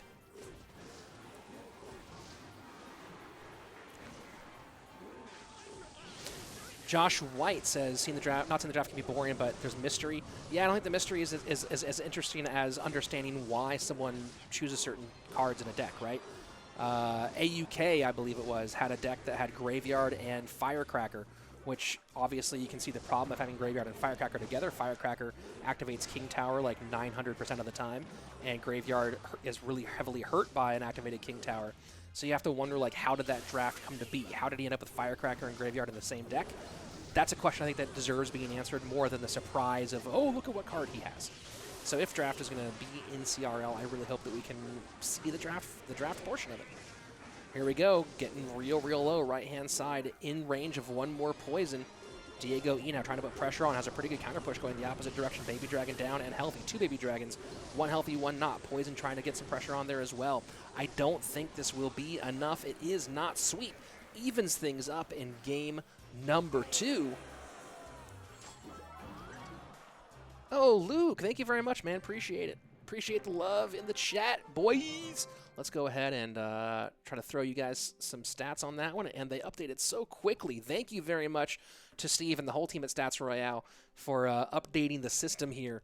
This has made throwing stats in way smoother, way easier, and I cannot say enough about how much I like the guys at Stats Royale. Good people. Good people overall. Remember, one ban is Bomb Tower. Now it's Diego E's turn to get a ban. Whew. And the pressure. Look at the barb huts. 5 barb huts down and a lot of baby dragon work. Diego E got a bunch down as well, but it was the 5 barb huts that really just continued to put the pressure on Diego E and not let him get himself into any position to really mount an offense. Sweep, by the way, with the most OP.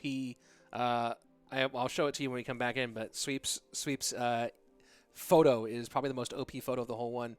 Forget having some slick team jersey, beanie, jacket, and a tough look. Waiting on Diego E's ban here. And let's go ahead and slide back on over here. You can see the full score view. If those of you who have not been here the entire time, you can check out the scores as you see them here on the outside of the screen. We opened up with St. Bellican taking down Hazard. Igor just swept Kuchiku. IMJP beating the most recent #1 on ladder, finished last night #1 once again, Samuel Basoto, who he's talking about, if you guys, for those of you asking, how do I get noticed for things like CRL? High ladder finishes is the #1 way. Now, there are other ways, of course. Qualifying and performing well in a tournament like this can get you noticed more. Performing well in global tournaments, a little bit, but it's kind of below those two. Then certain teams actually do have pretty good academy programs. In particular, the one over at Queso is one of the best academy programs in the entire world. I'll be doing, again, like I said, a big video on how to break into esports for Clash Royale, and we'll be talking about that Queso academy program, which is very, very good. Here we go, graveyard left-hand side. Magic Archer is sitting in the graveyard, so Tornado has to be played by Sweep to clean that up a little bit. Magic Archer is a little bit too close for comfort there. But now Battle Healer, Magic Archer going that direction. This should be E-Golem, most likely. And there you go. Bam, comes on down. Diego E playing GY against E-Golem. Gotta wonder if he'd rather have the... That's an interesting... Chat, what do you think? Would you rather have the Bomb Tower against the E-Golem here or the Barb Hut? I'm thinking Bomb Tower. I'm thinking Bomb Tower by quite a bit, but people have told me I'm wrong for some reason in chat here or there, so chime in. I'd rather play the Bomb Tower version, but let me know if you think that the Barb Hut version is better against E-Golem. Can I get to CRL if I win a Grand Challenge of the E-Barb Rage? Probably, Juso. Probably. That's probably the #1 way. Fupa. I don't know what Ash will be doing in terms of his video stuff. I'll probably have some people from the tournament on because he gets some of the greatest players to come and showcase some really cool decks. I'll probably be doing some videos, or at least I'll cover some of this tournament in the Clash Royale esports news that I do about once every week or two. Yeah, I think, Carter, I believe Bomb Tower is way better as well. But, you know, sometimes I say, I think this is better, and someone goes, well, that's not true for this reason. But Carter, guys, who is also going to be appearing in this tournament, saying Bomb Tower is way better, and I would agree.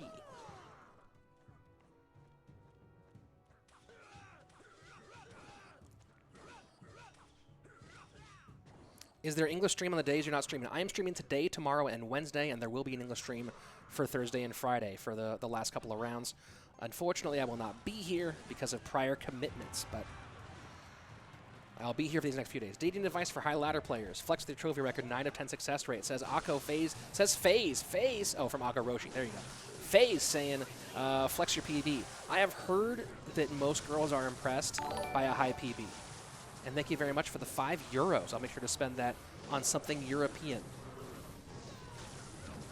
What is something stereotypically European I could spend it on?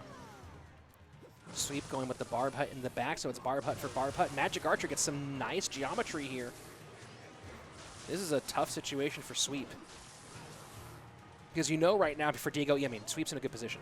A tough situation for Diego E because you know he wants to switch lanes, but he has to spend so much on defense just to stay alive against this thing. So, and trying to counter push into that Barb Hut is going to be real nasty work.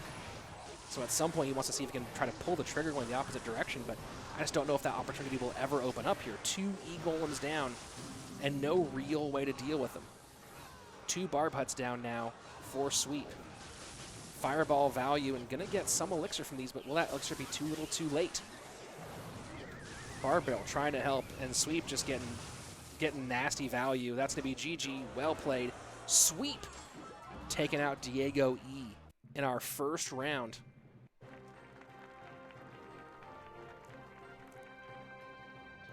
Kaboom, as they say. And as you can see, didn't take that many E-Golems, but at the end we stacked 2 on there. Kabingo bango. Job well done, and Sweep takes out Diego E. And now we're going to have Canario versus Air Surfer.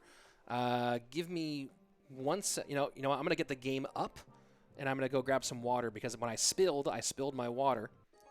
So everyone, behave yourselves while I go refill my water cup.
And we are back. Did chat go crazy without me?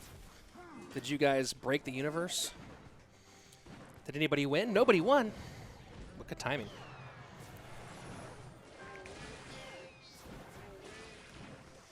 What does it say again above Air Surfer?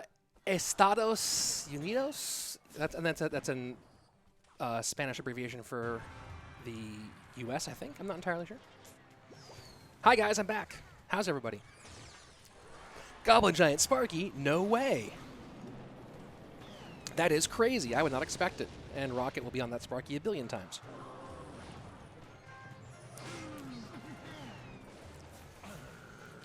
And there's a King Tower activation, courtesy of the girl who does that every single time. If you want your King Tower activated, find a Firecracker.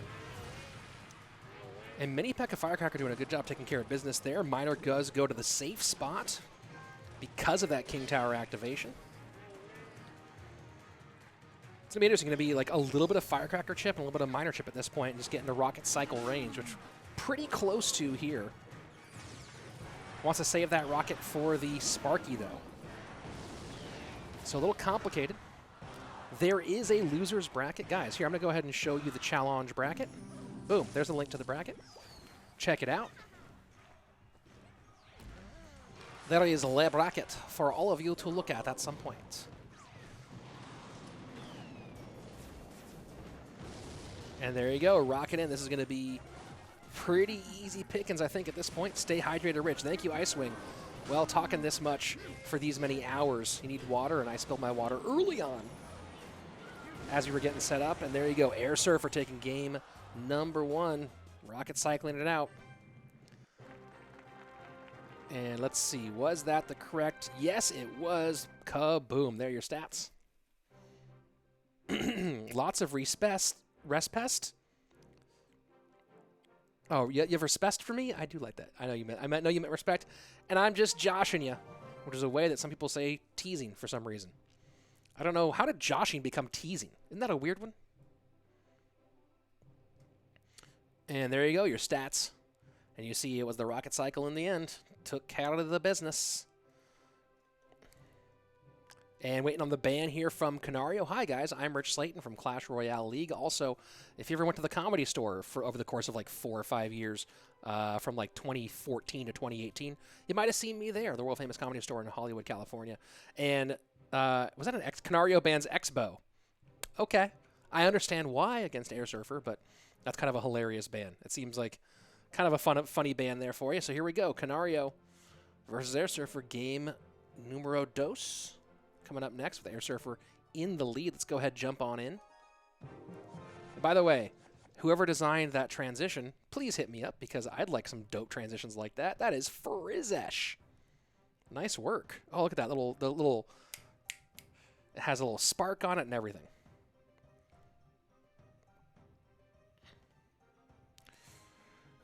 If you have not yet, please subscribe to my channel. Every time you subscribe, a butterfly lands on a lamb's nose, and everyone goes, "Aw." Air Surfer with Le Baron Hut. Canario playing most likely Graveyard. Is there a loser's bracket? Absolutely. Absolutely. No question. Modic in the building. What's up, buddy? My favorite Scotsman with Clash Royale. Is that going to make Thunderstruck upset if I say that? But he's not here, so I'm going to say the Modic's my favorite. Bomb tower down. That's going to be much better this time for Canario playing Miner with the bomb tower. So it is Lava Miner for Canario. And, oh, the healthy E-Golem keeps it rather than the blob, so forced to go guards behind to clean that up. That's doing all right there, Modic. Just watching some great Clash Royale here with a lot of wonderful people. Air Surfer's up by 1 in this round of 64.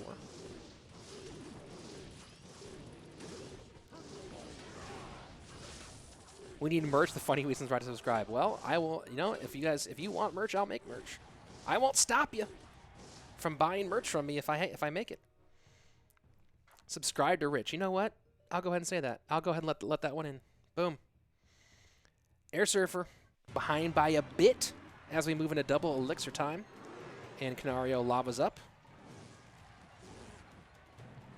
And you see Air Surfer leaking a bit on purpose there, wanting to make sure that that E-Drag stays behind the big purple blob of goo. Do not want that E-Drag in front of the elixir golem. So you see some leakage there. That's on purpose.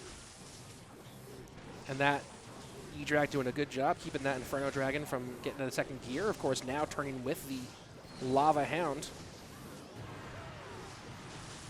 Magic Archer in deep and second Lava Hound up high. This is going to be where things get complicated for Air Surfer. Tornado trying to keep that off the board best it can. Inferno Dragon not able to get into gear and get that Electro Drag off the board. Canario playing this very, very calm. You know, there are certain players who shine in all these fast cycle situations. Canario's a guy who really shines when the game slows down a bit. I mean, he's fantastic in all phases of the game, but Canario is really, really good at decision making. And that's one of those things that has been a big part of his success over time. And there you go, getting a nice big dub and evening things up. Canario and Air Surfer 1-1. And here we go. Let me get that one ready in just a second. Let me go ahead and queue up your stats for that one. And here we are. Stats courtesy of Stats Royale. Will the full first round be in the stream? No, like 20-something of it. You'll buy my merch. Well, thank you, sir. Maybe I'll make some. Subscribe to Rich. Yeah, okay, go ahead, do it right there. And waiting on a ban for that one. GG, what a matchup. Yeah, Ash, that really was a great one. That was a lot of fun. That was quite a lot of fun. Yeah, we'll be here till for about another couple hours doing all this mischief and mayhem. Do I think Magic Archer will be dead after this nerf? Show me love. I am unsure. And oh, thank you very much for the donation earlier. I really appreciate that. To answer your question, I don't think so. I think that it will be harder to play, but I don't think it'll be dead. I think the West tends to overreact to nerfs. I think that the Magic Archer still has its same range. It just has a lower targeting range, which means it won't spy things as earlier. So it's easier to King Tower activate without having to use Tornado.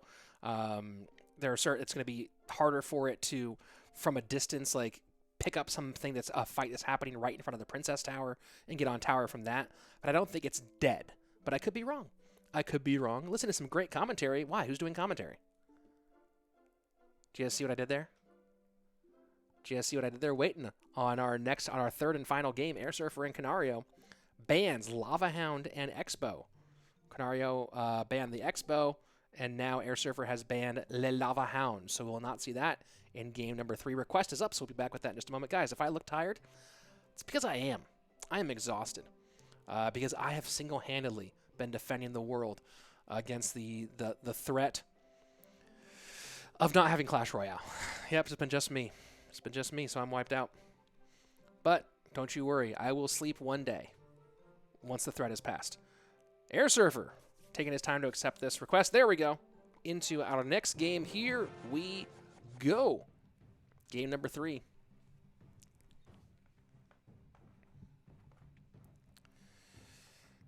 When does AC play? I think he plays today. Might be in might be a couple games away. Excited to see what he brings with all this mischief and mayhem.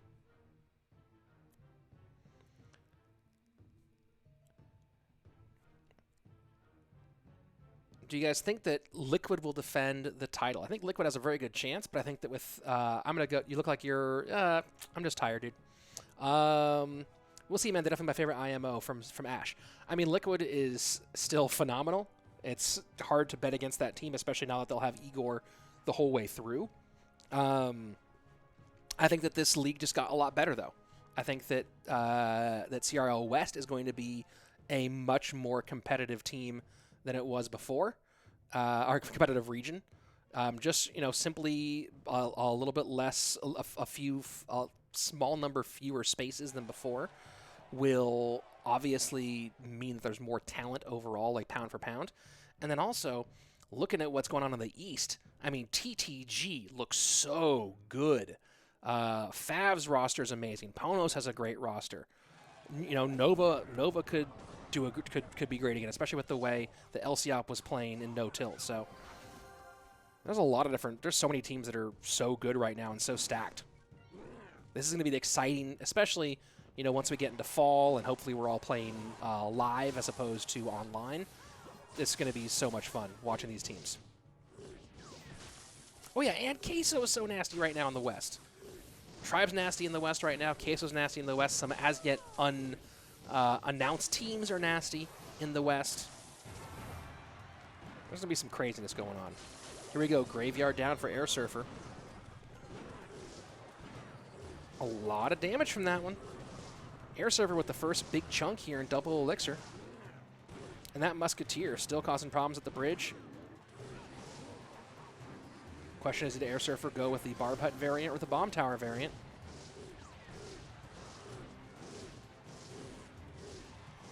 If it's the Bomb Tower variant, this game is there you go. So this is a much better game for Air Surfer than the other possibility. EQ does come in, and that's going to make things very interesting here. Very interesting indeed. Bomb Tower does do some good damage. Death Bomb will not do a whole lot, though.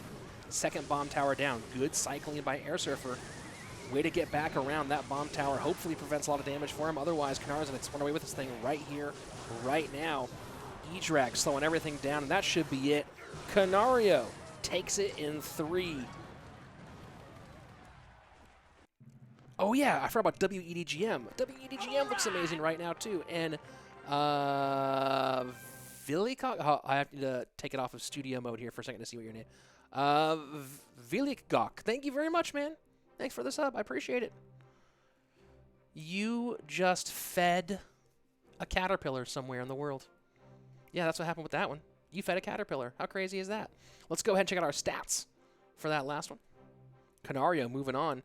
If you want to know want to look at the bracket, go ahead and check over here. There's the bracket. And that was another sub. Let me go ahead and see if I can catch it before it goes away.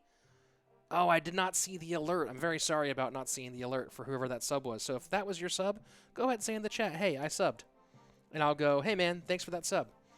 And if you're, don't take someone else's thunder, by the way. If you weren't the one who subbed, don't say that you're the one who subbed. Rip so far for the USA boys are 0-2. Well, I don't think that'll continue that long. Next match is going to be, who's pumped for this one, guys? I am. I'm going to come on screen for this one. Next match, So King versus Crap. RF not here yet. RF will be here. Pele, I did see you sub earlier. Thank you very much. Rich CWA, do you have any info on Space Station Gaming and CRL? I don't have any information on that one. Here we go. Dude, I'm so excited for this one. AC and So King. This will be a fun one. AC always brings such interesting stuff, man. I'm excited for him. So King, of course, has been around forever. Really great dude, great player. And these two guys right now, I think this is a fun matchup. I think it's a good matchup. These two players against each other, and I'm pumped to see what they bring. I'm pumped to see what kind of wackadoodle stuff AC throws into the game because he throws out some wackadoodleness. Let's see. Thank you very much, Bendang. Thank you very much for the sub. I appreciate that, dude. And whoever just subbed behind that, give me 1 second to see who that was. Cough button, please. It's okay. I'll beat it. And waiting on the request to come on in. And I'm going to go ahead. I need to go ahead and put the sub alerts onto my other. I'm going to copy that. I'm going to throw them onto my other thing, too. Give me un momento, por favor.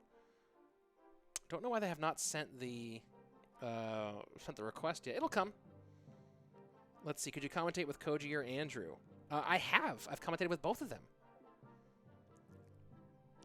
Koji and I have done it together. Andrew and I have commented together. Andrew and I have done quite a lot together. Oh, here we go. Game about to come on in.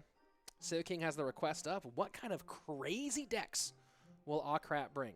My bet is it's going to look like a triple draft deck. That's what AC usually brings. Come on. Look at this. 70% of the tournament are Spanish-speaking players. Yes, well, it's the tournament was organized by Revel, who primarily brings in Spanish-speaking players. That's the biggest part of the tournament.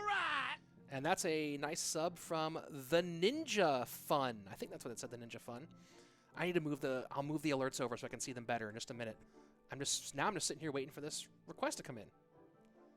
Who's my favorite to win this thing? Blairon, you're my favorite to win this thing. I believe you're going to win it. So go back in time, qualify, get in here, and then I'll be proven right, knowing that you're going to win this entire tournament. Why is this request coming in? Could I Ice Wing? I've already answered that one. I've commentated with both of them many times. And AC says hi. Accept the battle there, AC. Come on, buddy. There we go. Kaboom. Let's get into our game. And there we are. And let's go ahead and throw that back in here. Is that the correct alert? I will find out. Here you go, AC top of your screen. So King at Le Bottom.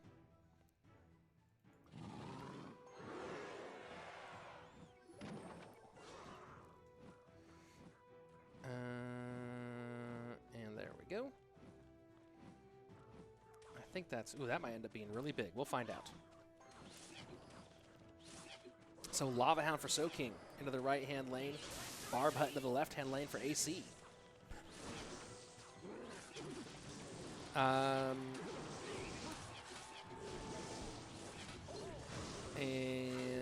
so I guess just coordinating something here. Give me one moment, please, as I make sure something is fixed. Oh, that is good. Okay, great. Great. Here we go. Gonna get this thing queued up, and we should be all ready to Rizok, which is a way of saying rock if you like to add Z's to things. Here we go.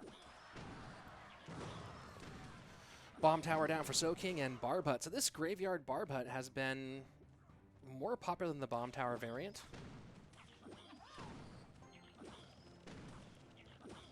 Ice Wing, we'll see what happens. Everyone's got lives to lead.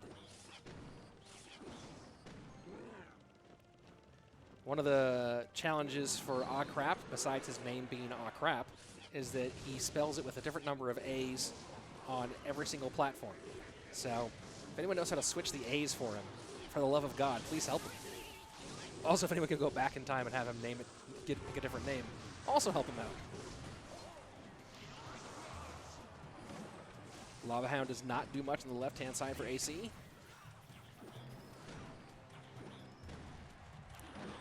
Two Barb Huts down. And interesting to see AC going super meta. Did not expect him to go like right central meta for this one, but there you have it, folks. We're right in the center of the meta. How was that one for you, Modik, if you're still around? Lava Hound high for So King. So King currently competing also in the Orange Crown League, if you want to go ahead and see him play right now, every Sunday in OCL. And that defensive poison cleans up a bunch. So far, the offense has been mostly So King, but AC starting to really build up here. Two Barb Huts down. The front one's going to pop here, and the high poison trying to make sure that Lava Hound has nothing behind it. Be curious to see if there's a point where AC can pull the trigger. And there you go. The poison comes down, and immediately you see the response from Aw Crap, and the barbs fall right into that on defense, and poison not down early enough. He will get some poison value so they don't go and push the opposite direction, but still pretty far behind. Although as we get in the triple elixir period, I feel like Aw Crap's going to have some good chances here. We'll see what he does.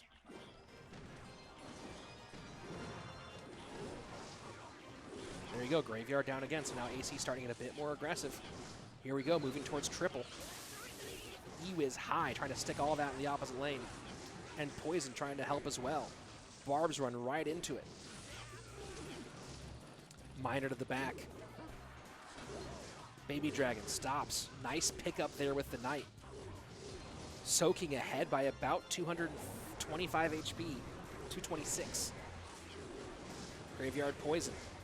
Defensive poison as well, but suddenly, just like that, AC in the lead has to deal with a pretty big counter push. Barb's down. Knight trying to protect that E was a little bit longer. Barbarian Barrel goes behind. Final 30 seconds. Naked Graveyard for AC. Trying to defend with the poison here. Miner gets in. The E-Wiz helps.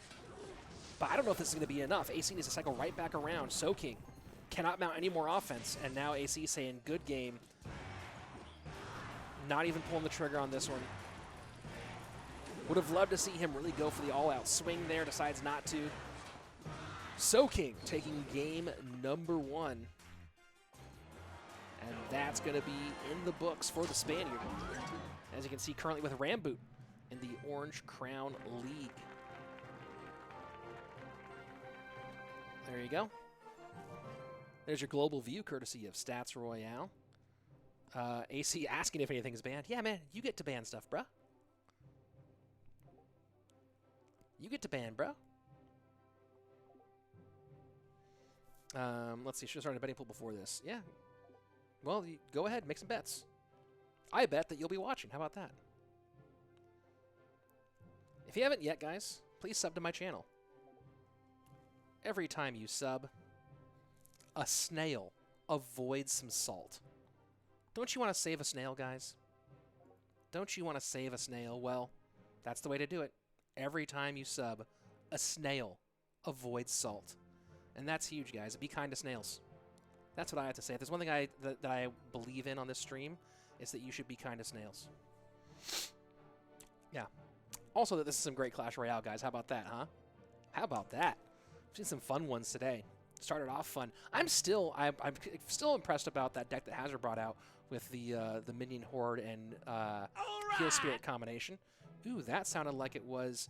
Come on, I put this. Oh, did I put the alert in? No. Where'd the? Oh, I did. I put the wrong thing in here. Got it. Okay. I need to figure. I thought I put my alerts in, and I did not. So let me go ahead and find those alerts. Whoever just subbed, thank you very much. I appreciate you more than you can know, and I have no idea who that was because I put the wrong alert in. Boom. Let's go ahead and we're gonna copy that. We're going to go over here and make sure that that's on. We'll do that. Boom. Oh, here we go. Let's jump into our next game.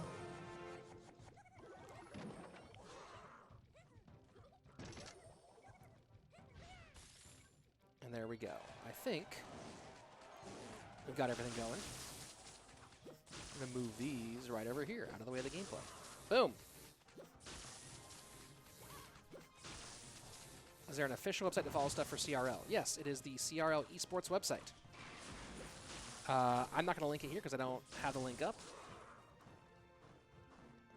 I believe that there's an official website for CRL. If you just Google Clash Royale League, I believe that it's the first thing that comes up. I could be wrong. And AC going with kind of a surprise here with 2.9. And this will be interesting against Eagle. Hi, Hugo. How are you? Good to see you. Yeah, kind of surprised about 2.9 here.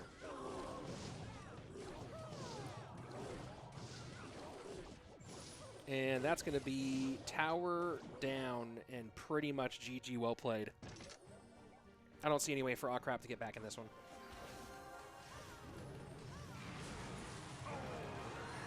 And that's tower down. Can I tell you a little bit about the tournament? Guys, this is the CWA Cup, a $1,000 prize pool provided by one of your good friends, Clash with Ash. And this tournament features a wide collection of invited pros, like the two guys you see before you, AC and Soaking, including also, I believe it was 15 open qualified players, some well-known semi-pros, some completely unknown players, but we held a number of 1,000-person tournaments that the top 8 qualified for a bracket, and the winner of that qualified for the actual event. So there you have it. This is a big-time tournament, 64 players, and they are now competing in a bracket. Most of those players are, again, invited pros. Some of those are open qualified players. all of them are here to entertain us with some Clash Royale and compete for their piece of $1,000. There you go. That's what this tournament is. If you haven't yet, I don't know if CWA is still in the chat. If you don't subscribe to CWA, go do that because he makes cool content. So I would go do that. There is a loser's bracket. Yes, here's the bracket on Challenge. I'll link that right now. There's the Challenge bracket. Please answer Cactus. What's Cactus's question? Will Team Liquid remain without roster changes for this last season? I believe so. I believe Team Liquid will have the exact same 4 players. I do not believe they'll be adding a 5th because Eric does not like to play with 5 players. He wants a 4-player roster, and I don't think he's going to be replacing any of those 4. As far as I know, Team Liquid will once again be Surgical Goblin, Canario, Diego B, and Igor. That's as far as I'm aware. Pedro will not be added to that team, in my opinion. He'd appeared with them in that 5-team bracket. I do not believe that Pedro will be appearing with Liquid this season. Oh, EEUU means Estados Unidos or United States. Oh, interesting. Interesting. And, oh, here we go. Yosoi Rick versus Lapo. And we didn't miss a beat. There we go. Nice. Go ahead and pop that back up. And let me go ahead and get the stats up for this one. I believe that Lapo's going to be using this account, but I'm not entirely sure. We'll find out. No, he's not using that account. Good to know, Slaton. Let's go to Yosoi Rick's stats instead. Yes, he is using that account. Great. Happy to see it. So here we go, the Belarusian Lapakati, who is currently a free agent. Immortals, of course, leaving Clash Royale League. And then on the other side of it, for Cream Esports, Yosoi Rick.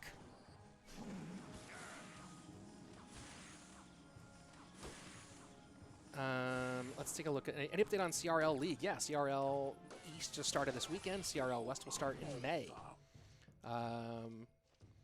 Can you make Kelly Bain a moderator? When can you during the stream? Got tired of seeing the same question. Sure. Why not? And I will then unmod if there's ever a problem. So why did Immortals leave CRL? Immortals left a lot of esports organizations. They, like many teams, decided to contract the number of things they were involved in to focus where they spent their money.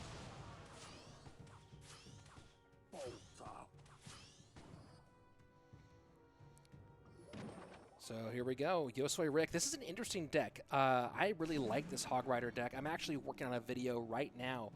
Jupiter King played this deck in the No-Tilt Worlds in the semifinals against Colombia, against Victor.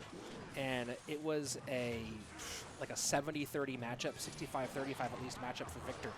And Jupiter King played basically the most perfect game of Clash Royale I've ever seen.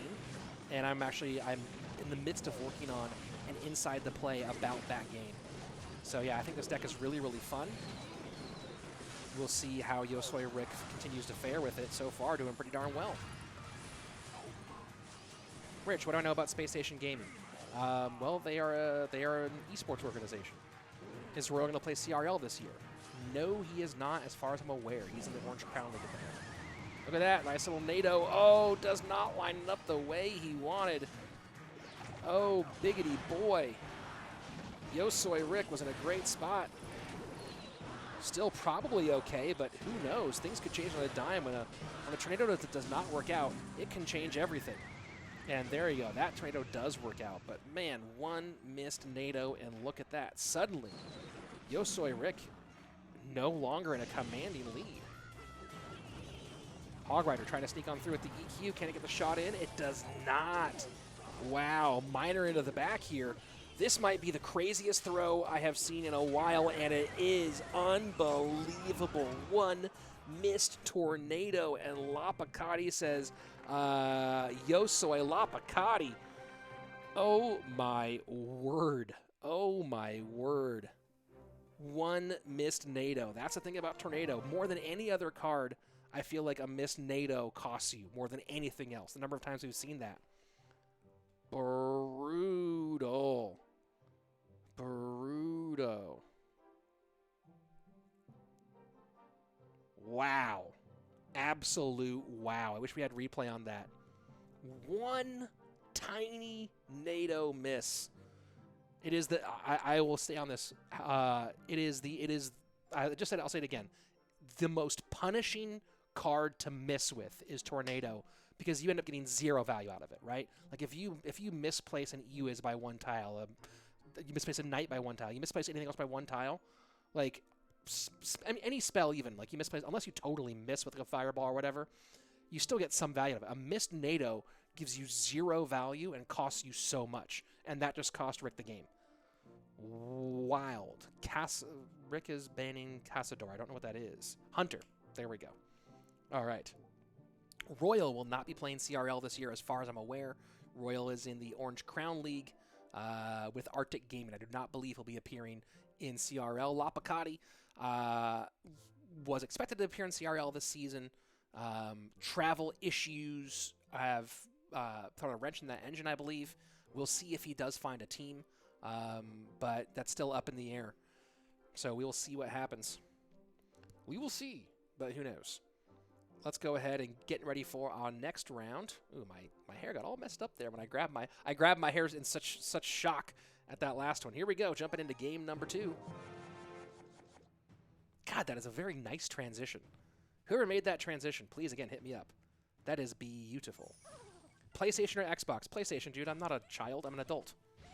Adults use PlayStation. Children use Xbox. That's what I say. Who will stream in English when I don't stream? I don't know. Do I have a Discord? Yes, I do have a Discord. I used to link it in here. Let me see. Where is my Discord? There we go. Boom. And boom. I'll go ahead and throw you guys a link to the Discord in the chat right now. Boom. There's a Discord.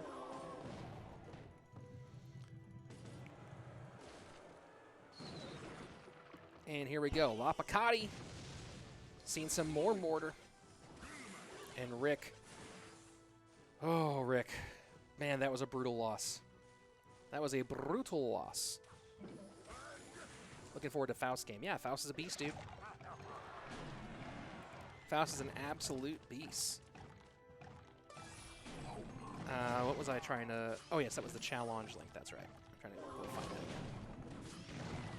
There we go. Let's make sure I have that link ready to rock so I can throw it in for you guys into the chat.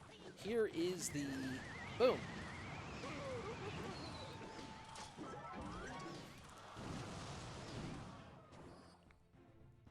So we've seen, I believe, the same mortar deck earlier today from Igor.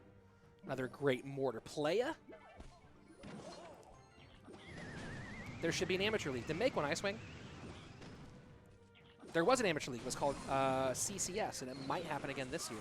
But Clash Contender Series was an amateur league organized last season by the Mobile Matt, Director of Mobile Gaming for Complexity Esports, that featured a bunch of players who are now in Orange Crown League and some in CRL. So, yeah, CCS was an amateur league. Or semi-pro league is a better way to put it. Not amateur, but semi-pro. Hog Rider directly into the mortar. EQ trying to make some room. That's some nice Magic Archer geometry here from Yosoi Rick. Gotta wonder if that game tilted Rick much or not. I know it would tilt the heck out of me. What's my favorite win condition?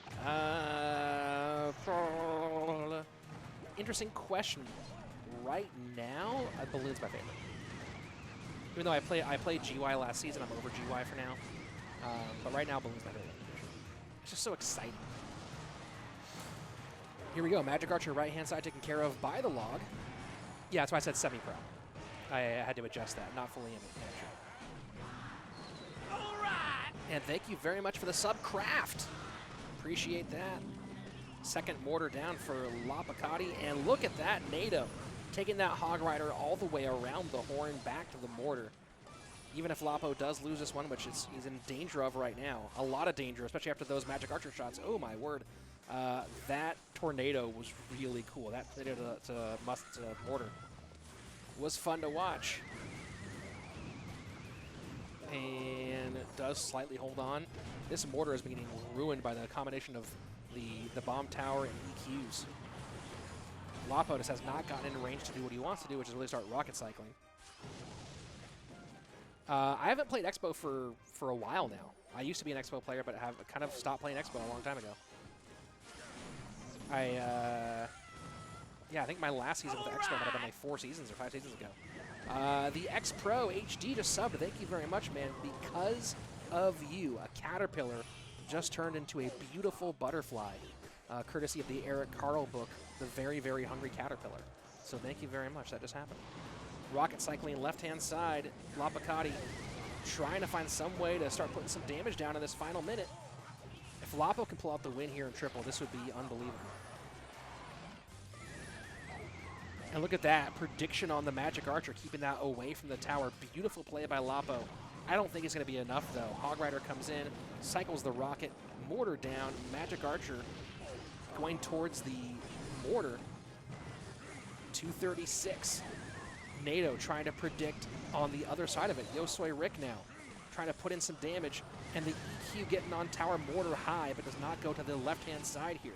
Can Lapacati hold off this Magic Archer? He cannot. Yosoi Rick evens things up. Very, very well played.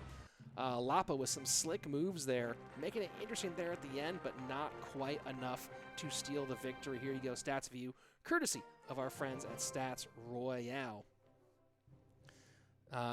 Surprised he went with Mortar? Yeah, Lapo goes Mortar game 2 pretty much all the time. So, unsurprising for me. If you're not betting on Lapo going Mortar game 2, you have never watched Lapacati play competitive Clash Royale. And that's my scouting report. That's my scouting report. I've said it. I have said it. I'm gonna come here on camera for this one. I have said this on stream, on CRL streams, on no tilt streams, on every single stream, or any place where Lapo is played, but a lot of players, but Lapo in particular. Lapacati plays Mortar in game 2. If you don't play to counter Mortar in game 2, what are you doing? And there you had it. That was a nice play. That was a nice choice there from Yosoi Rick with the EQ and a lot of trouble there for Lapo. But Lapo plays Mortar in game 2. He just does. So prepare for it. A lot of players play their like comfort in game 2. If they're known for a thing, they play it in game 2. You should bet on that 80% of the time, higher for some players. So there you go. Bans are Hunter and EQ. Lapacati taking EQ off the board. So we will go ahead and see what happens in our next game. And Rick will be sending the request out in just a moment. Who did you bet on in your Fantasy Royale? I can't remember what my Fantasy Royale team was now. It's been a while. Got RF versus Yerson. Hopefully pretty soon. RF wasn't here when that was supposed to happen, so hopefully he's around here in a moment. Super Sheep saying IMTP's going to take the whole thing, calling it now. Well, that would be cool. That lead from the Ice Spirit. Absolutely running Mortar again, LOL. We'll see what happens. Most likely. Faust in the finals. A lot of people excited to see Faust. Yeah, I mean, I was excited when Faust qualified. Did Faust qualify or was Faust invited? I think Faust was invited, wasn't he? Was he a qualifying player? I don't remember. Let's go ahead and jump into our third and final game of this best of 3. Yosoi Rook and Lapacati. Lapo banning EQ. The East CRL. He was a qualified player. Faust wasn't invited? Really? I was fairly sure he was an invited player, but I guess I'm wrong. And it's Ice Bow for Yosoi Rick. Look at that, taking advantage of the ban from Lapacati. EQ's out? Fine. I'll go with the deck that is countered directly by EQ.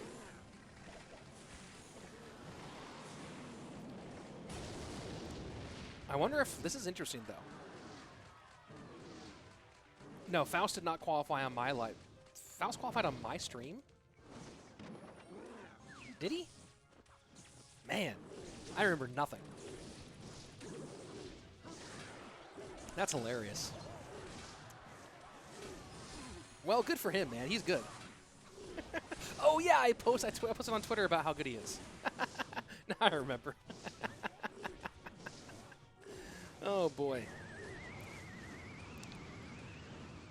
All right, Lapacati getting things pretty even as we hit the midway point of regulation. Too Wheezy with a $5 dono. You're awesome. You're saying that I'm awesome? Dude, you're awesome. Thank you very much, man. I really appreciate it. Because of your donation, somewhere in this world, and I won't tell you where, but somewhere in this world, a child will look at a cloud and go, hey, I think that looks like a cow. And that's what you just accomplished. Thank you very much. Too easy in the building.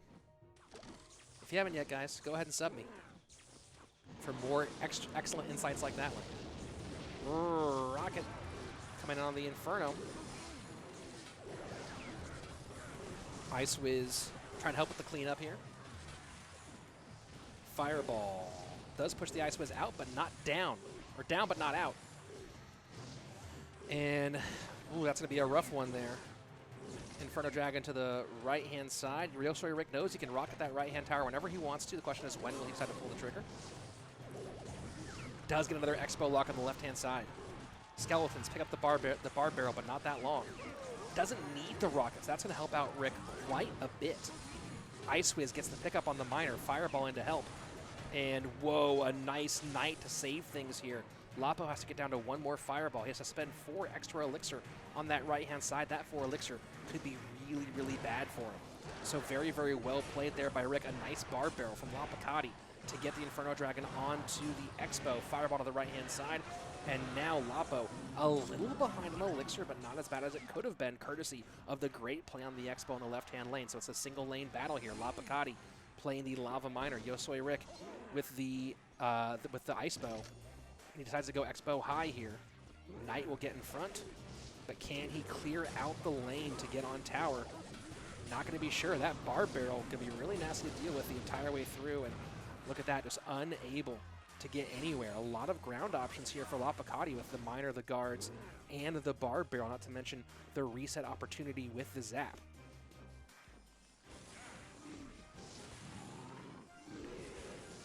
High Lava Hound. Remember, these guys are all tied up. Inferno in the pocket.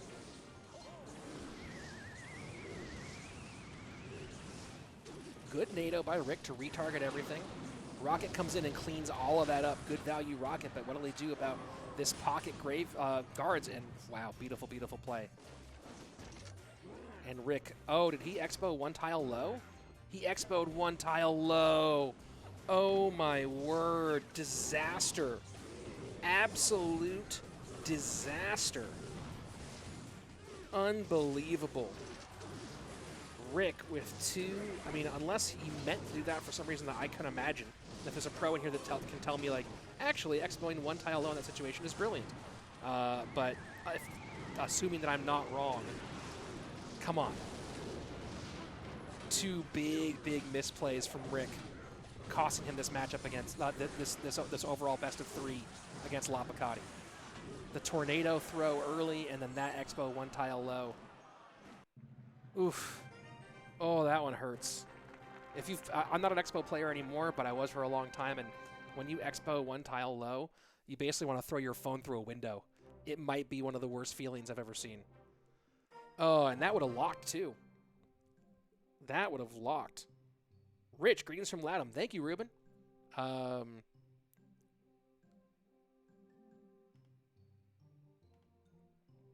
Let's see. I'll come to the chat here for a minute. Is Yersin here? It's supposed to be the God versus Yersin. We'll see if it's RF and Yersin or not. It's supposed to be that. Wow. Wow is the only thing I can say. If you haven't said wow today, I don't know, man. Yosoi Rick. Yosoi Rick was just, he was there, man. 2 games in a row with just these, like me level mistakes. Oh boy, that's brutal. That's brutal. Let's see.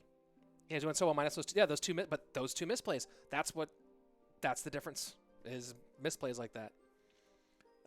Yeah, Ash, getting a lot of questions here in chat. AC got swept by SoKing. Yes, he did.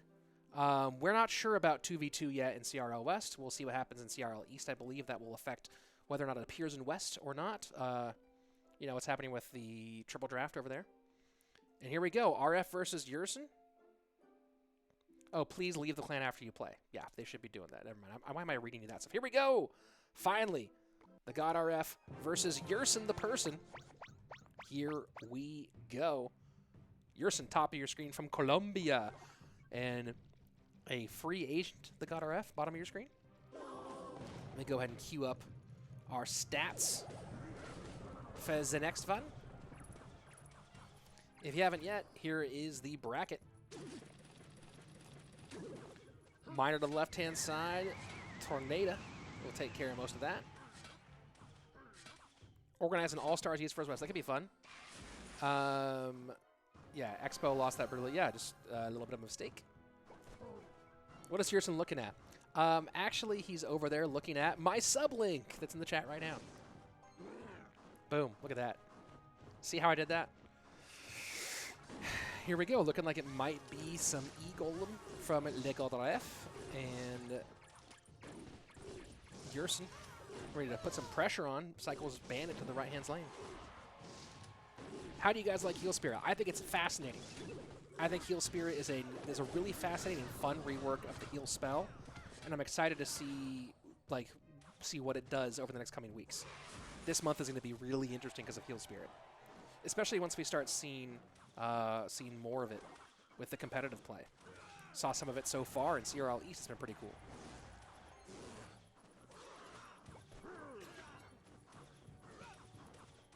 And so far, RF taking his time.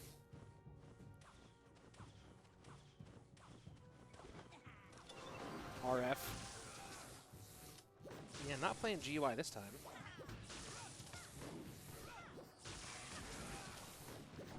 Kelly's saying it's a strong 1 Elixir card. I certainly agree. I think it's an interesting card for 1 Elixir. We're seeing that you can't just spam it behind stuff at the bridge. People are getting hit to that with barb barrels and logs and things like that, and picking things up at the bridge. I've seen it being used on defense a bit more, and again, I'll keep referring to this today. Hazard playing that defensively on his minion horde made minion horde look viable, which has not looked viable competitively in a long time. GY stands for graveyard, Jose. The cementerio, if you're, you're probably not, from the accent on your C, you're probably not a Spanish speaker. Did Hazard already play? Yes, Hazard played in the first match against St. Pelican and lost 2-1. All right, here we are entering into sudden death overtime, and things pretty even so far. GodRF has put in damage on both towers, and of course, as this moves on, this E-Golem deck gets more and more frustrating to deal with. We'll see as he sets up Barb Hut how this next 2-minute section goes. Battle Healer. It's so frustrating. Such a frustrating card to deal with. And, you know, if actually you were picked and asked me which is my favorite heal card, I would say I prefer the Heal Spirit to the Battle Healer. I think the Heal Spirit is a more interesting and more balanced version of healing than the Battle Healer. How about that for an endorsement? RF, second E-Golem down, first one dies to the Hunter. Poison will take it off the board though, and that E-Golem connects, and that should be GG, well played. GodRF taking game number 1 off of Yerson. All right. Yerson, who's a person. Marcin Q with the sub. Thank you so much, Marcin. I really appreciate that. You have just changed the world, because by doing that, you prevented a small earthquake that would have really upset somebody because they were not expecting an earthquake. And it seems like you're like, Britch, that's not big enough to change the world. Hey, a butterfly's wings could change the world, right? So stopping a small, almost undetectable earthquake that would have made someone startled. That's a world-changing moment right there, and you did it with your sub. Thank you very much. And here we go. The ban coming in from Yerson, waiting on that one. GG GodRF, absolutely. Yeah, will Yerson play Oh, well, Yerson's banning NATO, so you could see 2.6. If I were RF, I would play something that counters Hog in some way. You have a NATO ban off now, so that's good for Hog. I would play something that counters Hog. I wouldn't necessarily bet on 2.6, but I would definitely play a Hog counter of some sort in this situation. Well, the ban came from Yerson because he lost, so we'll be waiting on that from his side. Hi, everybody. Right. I'm Rich Slaton, and somebody just subbed, and I don't have the sub link up here. Oh, boy. The second I switch away, I need to add the sub. Let's see. Let me go ahead and paste that. Nope, that's just alerts. Oh, no, that should be it. That should do it. Here we go. Let's jump into our game. And whoever subbed, sorry I missed it. I'm still sorting out all these different situations.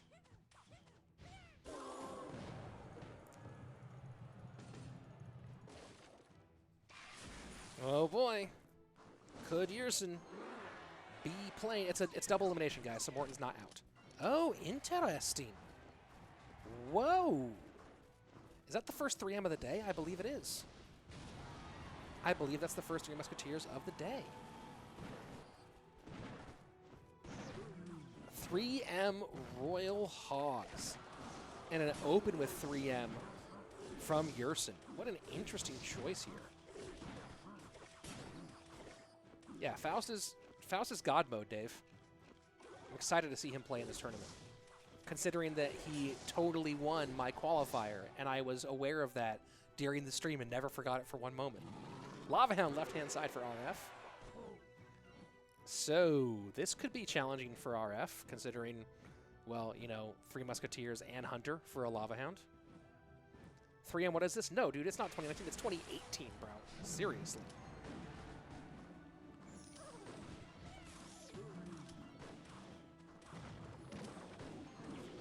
Royal Hogs taken care of by Le Bombe Tower. Fireball comes in for Yerson. And Royal Hogs get one little snout push on the left-hand side. Minute 40 passed already. RF slightly ahead in the left-hand lane, but Yerson close behind on the right-hand side. Who has matchup, you think? Man, there's no real way to pull the balloon, and I mean, typically 3M for lava is good, but I think it's going to be interesting to see how he contends with the fact that it's lava loon and not just lava. Yeah, look at that. Fireball to that side. Not able to get the bomb tower down, but...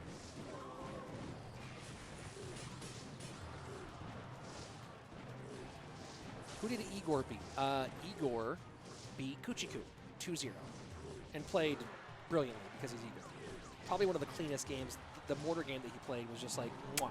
If you want to watch, go watch the second game of Igor Kuchiku after this is over in the VOD, and you'll see what I'm talking about. It's gorgeous. Royal Hogs hard to the left-hand side. Fireball in, and that's a nice connection. That's a nice connection. But Hogs on the left-hand side doing work. And look at that. That's a good split piggies there to keep the Inferno Dragon off tower. Very well played by Yerson. Bomb tower picks them up, but very nice split pigs there by Yerson. Now the question is, you know, he goes high with the Muskies here this time. No prediction fireball, instead just loading up with the Lava Hound and the bomb and the balloon.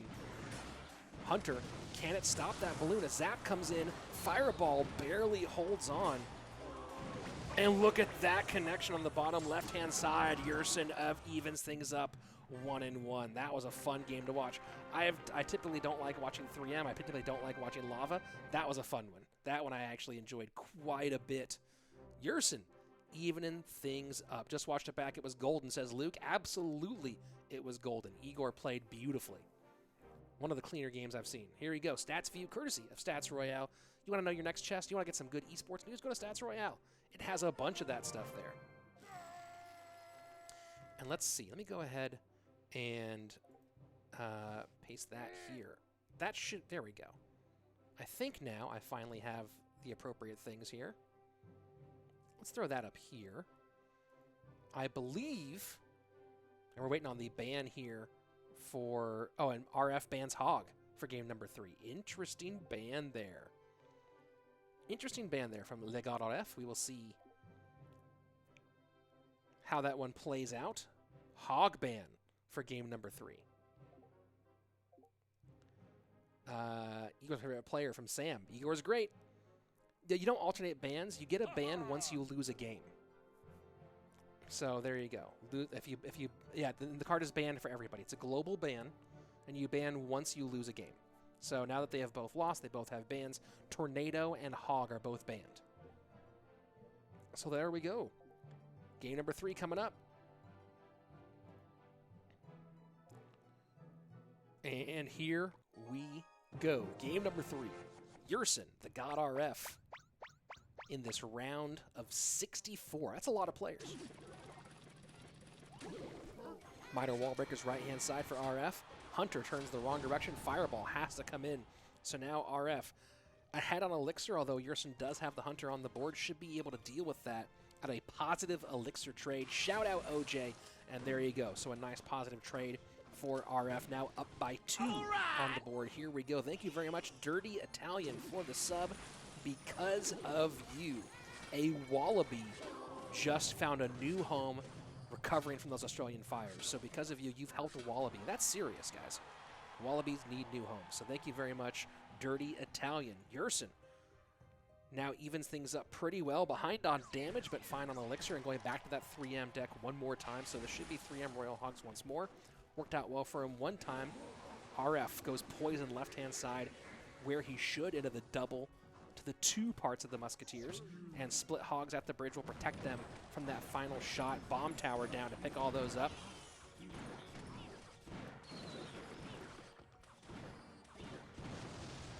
Nice connection there. A little bit of damage, but so far Yerson playing clean Clash Royale. Shootrees, you want evidence? I advise that you book a flight to Australia when you have the opportunity. Miner to the right-hand side, goes to the inside corner, going to the number 3 spot. Fireball cleans all of that up. So good value there for the Fireball from Yerson. 15 seconds away from double Elixir time, and RF so far has not really sniffed any danger.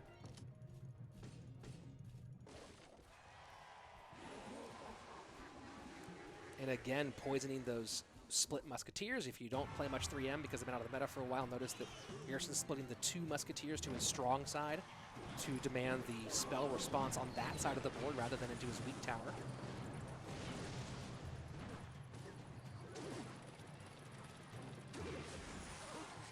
Miner easily picked up and dealt with. Look at this pressure by RF on that side. Log does come in, but smart pressure play from RF. Poison will get those Musketeers in trouble once more and takes them fully off the board. So now this time, a lot less to deal with, and RF suddenly with danger in both lanes. Going to make things a lot harder for Yerson. This was a smart sequence by the God RF. Bomb tower should be in cycle. Bomb tower does come in high, but that log going to maybe open up a lane here. And there you have it. Hunter does create some room, but that Piggy doesn't even get a shot. This is a gem being played by RF right now. The defense by Yerson has been good, but that lane switch really threw him for a loop. Trainer Luis, former coach of Immortals, and who's coached RF for 3 seasons in CRL, is really, really big on RF right now. He thinks that RF could be one of the premier head-to-head players. Thinks that he already is one of the premier head-to-head players in CRL. Certainly a very talented player in both 2v2 and head-to-head play, but Trainer Luis believes that this 2020 will be a breakout year for the God RF. Of course, we already saw his great performance in one of the more recent, I can't remember if it was the Bren Chong Cup or the one before that of the Revel Amar tournaments, but we've already seen him have some great performances so far in this season, not to mention No-Tilt Worlds as well. So the question is, will 2020 be the year where RF really puts his stamp on the overall competitive scene as a head-to-head player? So far, looking like a good addition to that register for RF here in game number 3 against Yerson. This has been a beauty. Final minute of gameplay. The question is, how will he deal with the 3M at this stage? Goes ahead and has to do the high poison. Not going to get poison value on tower this time around. So here you go. Piggies and Musketeer to the right-hand side. No real way to deal with the bomb tower for Yerson. That's been the real challenge so far. He has no answer for this bomb tower. And here we go. Wall breakers trying to break on through. Of course, they should get stopped by the Hunter, and they do. Final 35 seconds of sudden death overtime. Triple Elixir flowing strong right now. Log putting in more chip damage on the left-hand side, poison to the right-hand side to deal with those Musketeers. Hunter and Pigs in the left-hand lane. This is a big-time push, and this time the Musketeer, no, does not get on the bomb tower, but a fireball comes in. A well-timed fireball, but not well-timed enough. So now Miner goes to the back one more time. The front Ice Golem does not pick it up. Skeletons pick it up. Miner this time with poison support on the left-hand side. Piggy's in the left-hand lane, trying to push in. Fireball. The prediction fireball goes to the inside rather than the outside, and that's going to be GG. Well played. The God RF holds off against the onslaught in the final minute and gets the win. Best of 3, 2-1. RF continues playing at a very, very high level. Very, very well played by Yerson all the way through, but in the end, could not beat the God RF. Trainer Luis looking like his predictions might continue to hold true as we move into this 2020 season. GG, well played. Let me take a breath here because that was all the talking.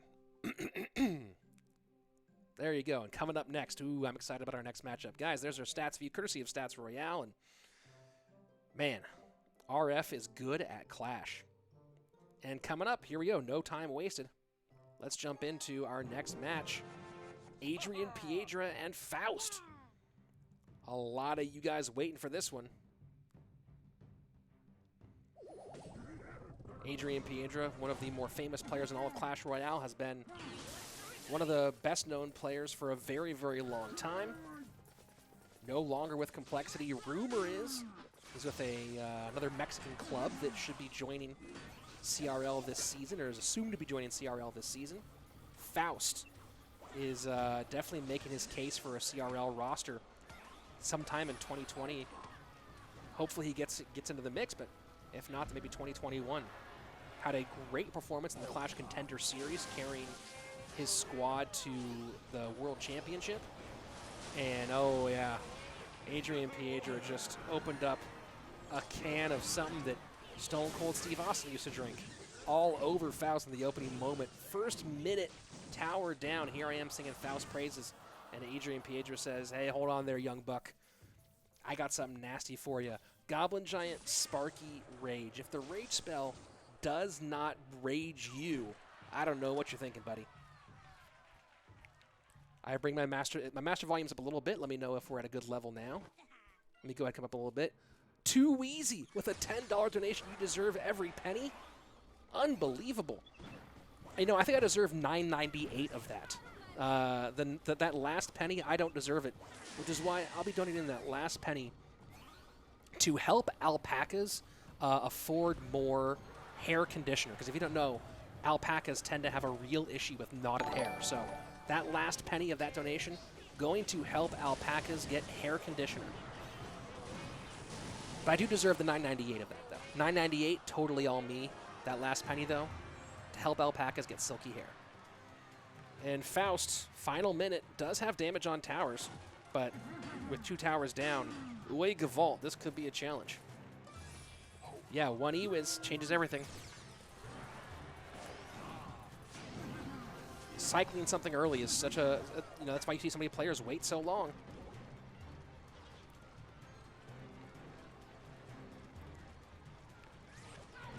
And here we go, trying to get into the mix on this right-hand side. Cannon Cart gets deep in there.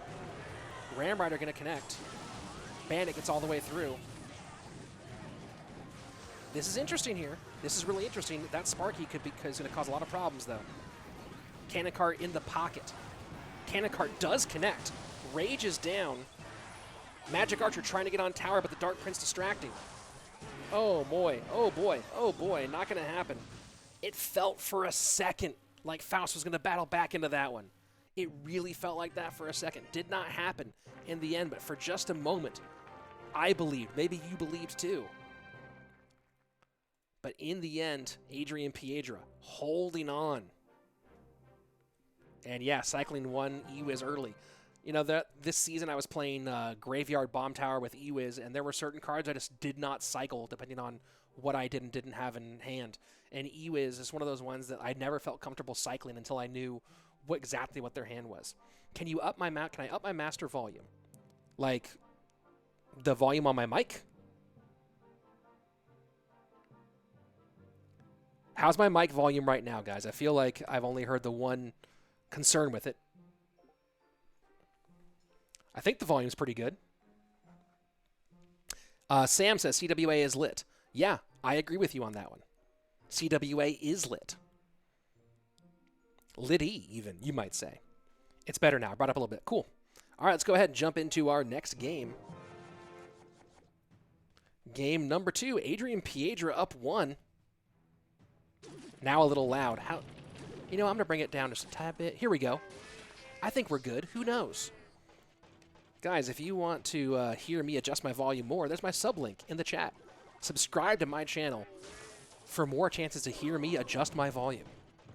Mini P.E.K.K.A. almost gets in there. Faust doesn't take the risk. And that would have been a really risky play to not let that, to not drop the Ice Golem. He chooses to go ahead and not take the risk, spend the 2 Elixir, and avoid what could have been a Mini P.E.K.K.A. connection. Bomb tower down. Adrian Piedra going back to the same well. And it is the Rage one more time. A well-constructed defense out of Faust. The question is, yes, there you go. Log will keep him. And you see AP going for the zap to try to see if he can get that shot off with the Sparky. This time, Faust is ready for those tricks.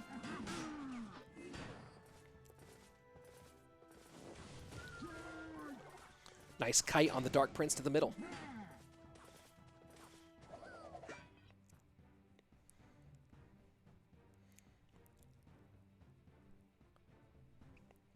First minute and a half away of regulation time.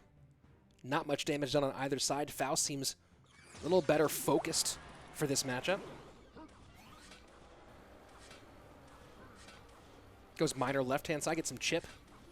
Whilst the Sparky goes to the right-hand lane. Whilst is a fun word to use, by the way. If you never used whilst, I suggest you try it out. So here we go. Goblin Giant, Sparky, Rage.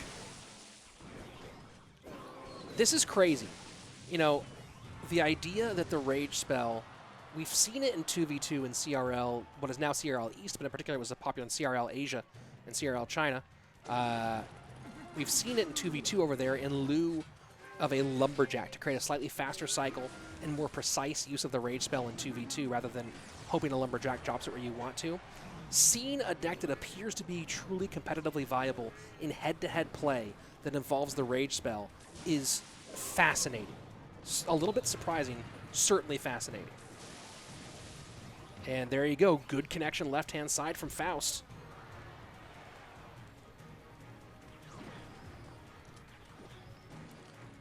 Final 15 seconds of regulation. Balloon, one of the most exciting cards in the game. Able to change so much in a moment's notice. That balloon should be enough to get death damage. And it does, 716 left-hand side. Well defended by Faust. This has been a clean game here after a rough opening in game number 1. Game number 2 has been very, very well played for the German.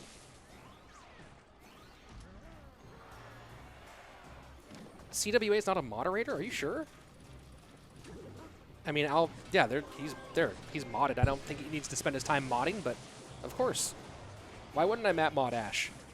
Oh, Sparky connects onto the Musketeer. Big time connection. Mini P.E.K.K.A. down. Dark Prince behind. Faust putting pressure on, but that should be good enough. Snowball in. Woo! And everyone's banned. There you go. And there you have it. Game number 2. Faust getting one back. Faust is really good at Clash Royale, and I'm kind of surprised that I haven't seen him. I guess it's just because there's the teams that would pick him up are already full, but this is a guy who I really think should be seen in CRL. Man, he's good. Man, he is good.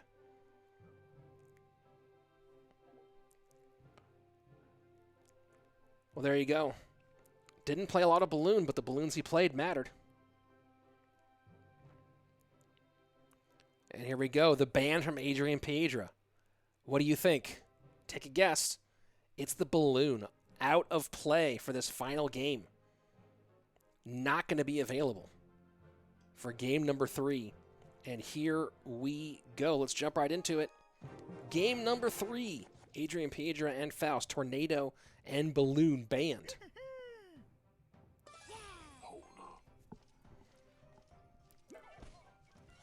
Magic Archer cycled right-hand lane. Faust goes with the Knight to the outside corner. If he goes knight inside corner, that Magic Archer gets chip damage on the tower. Goes outside corner and avoids that one. Looking like it's going to be most likely Royal Hogs with Heal Spirit for Adrian Piedra. I could be wrong, but certainly feels like it. Surgical Goblin is in this tournament. High Bomb Tower. So it looks like it's going to be Graveyard versus the Royal Hogs with Heal Spirit. And oh boy, Mini P.E.K.K.A just barely doesn't get on tower.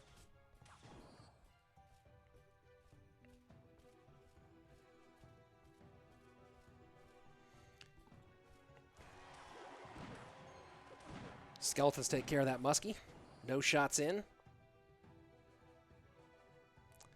This will be an interesting matchup. That EQ can make things challenging with the bomb tower.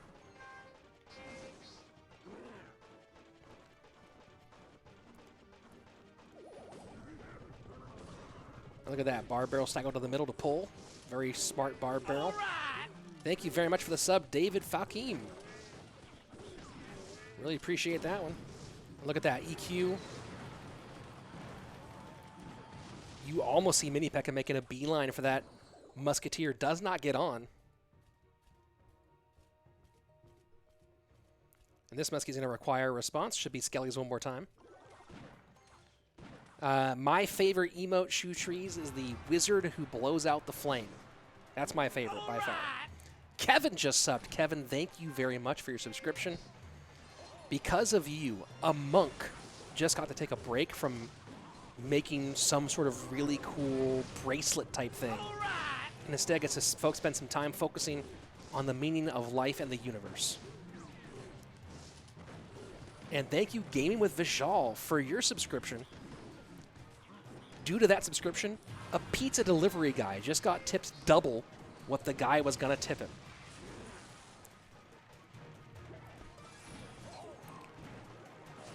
Faust going high with the poison. Bomb tower in cycle, misses one piggy. Here we go into sudden death overtime. Not quite able to get into the rhythm on his graveyards yet. Has had one down, but Muskie connects right-hand side with two big-time shots. Here we go, sudden death overtime. Ice Golem does not stick the Baby Dragon high enough. Thank you very much, Shut Up Dave, for your subscription. I'll tell you what that gets in just a moment. But first, focused on the last few moments here. And just a heavy load from Adrian Piedra left-hand side. Not going with the Heal Spirit variant of this deck, by the way. I know I thought that was what it was going to be earlier. Turns out not to be that, obviously. And look at that. The Magic Archer does get onto the Musketeer and get on tower. Big, big shots here for Adrian Piedra. Faust to the right-hand side. Poison Graveyard. That's going to be it. GG. Well played. The young German taking out Adrian Piedra, the star. That's a big-time signature win for Faust. Moving on in this tournament. I need some more water. But luckily I have some somewhere. But first, more importantly, Shut Up Dave. Because of your subscription, a snake just molted his skin and found out that the skin below was better than the skin he molted. He was like, let me get the skin off. And he was like, whoa, this new skin is so much better. So you just helped the snake. Thank you very much, Shut Up Dave. Really appreciate that. Not everyone can do anything that cool, but you did it here. Let's go ahead and take a look at what's next. Oh my word, what's up next? This will be a fun one. Let's jump right into it because we're already kicking it off. It's Cody Go up against Bag. Let's go.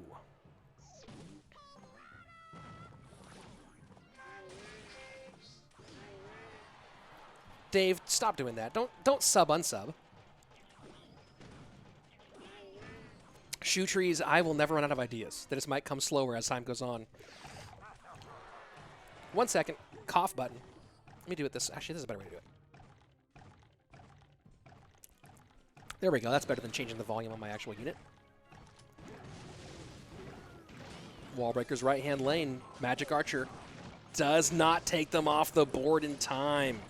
Cody Go running this very fun Hog Rider Giant Skeleton deck. Keep an eye out for that video on Jupiter King's play with this coming to you in the future.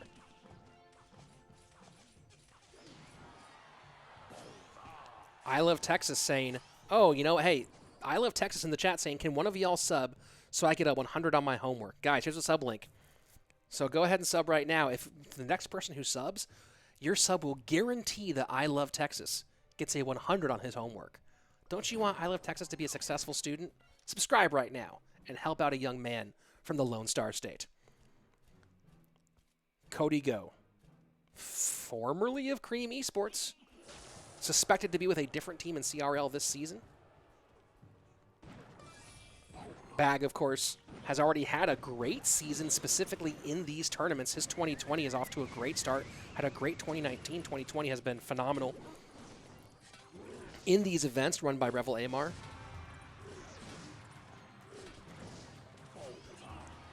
Magic Archer does a little bit, not a lot. Yes, error name not found. More inside the play is coming. The one, I'm doing one right. I'm working on one right now about this deck and the way Jupiter King played it against Victor in No Tilt Worlds. That tornado not going to work out for Cody Go. That tornado was basically a, hey, I would like this tower to be dead, please, tornado. And there it goes. Tower down. Cody Go in a world of hurt.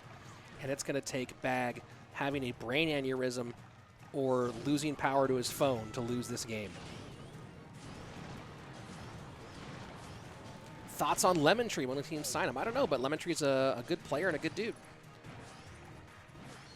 All right.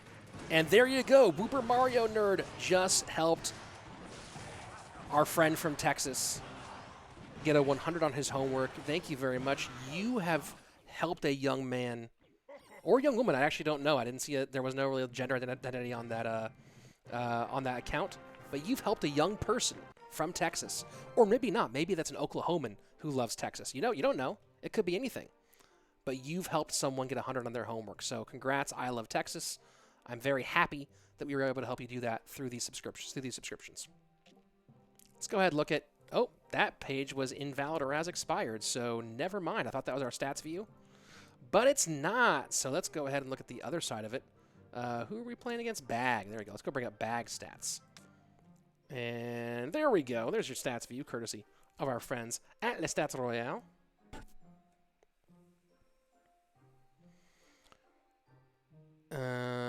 Cody Go waiting for the invite accept from Bag. All right, guys. Bag just asked if Heal Spirit is allowed, which might have just told his opponent that he's playing Heal Spirit. So let's go ahead and jump in to game number 2. Bag up 1 right now against Cody Go.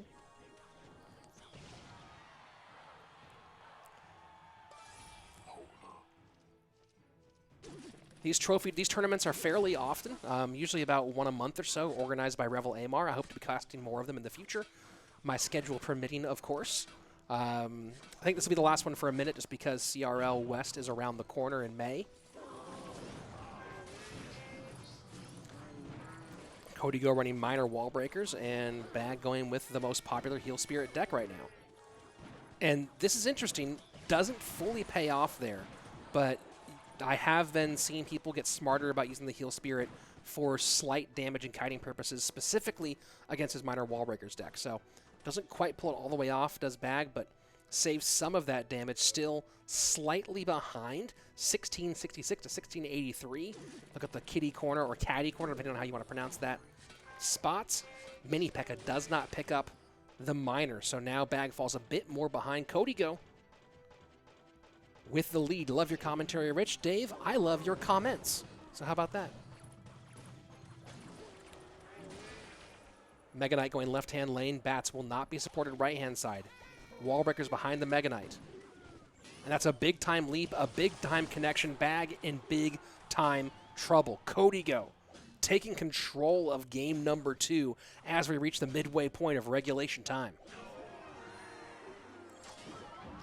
Sam, not only was I the broadcaster from CRL, I am the broadcaster for CRL. I was and am. How about that? Hello, welcome to Clash Royale League. I'm Rich Slaton. See, you hear that? That's what I do. Mini P.E.K.K.A right behind. Not going to get the tower, though. Easily defended by Cody Go. Here we are in double elixir time. Susham, I will be streaming today, tomorrow, and the day after. I'll be streaming the first 3 out of 5 days of this tournament. Thank you, Too Easy. I really appreciate it.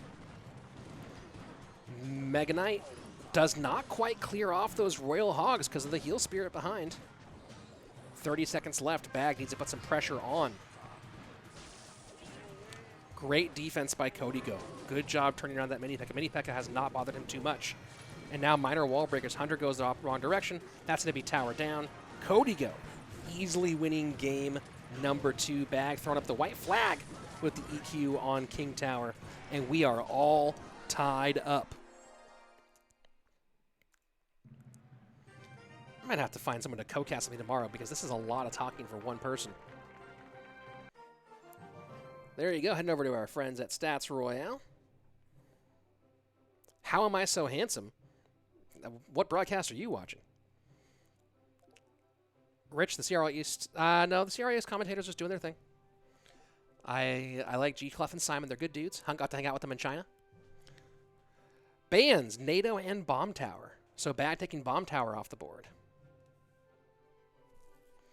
Tofik asking, did my 1-year-old finish learning the ABCs for people subbing? No, Tofik, that's a very, very good point. Guys, my child who's 20 months old, not even 2 years old yet, he's trying to learn his ABCs, and you can help him by subscribing. He is currently part way through the letter M. He's gotten almost up to the second hump of the letter M. And by you subbing, you can help him learn that last part of the letter M. Here you go. Looks like it's going to be some similar action here from Cody Go. Taking out, maybe just copy deck from Bag. Get Trainer Luis on tomorrow. I'll see. Oh, excuse me for that cough. Let me just hit my cough button. I'm going to have to go get some more water after this game. Because I am parched.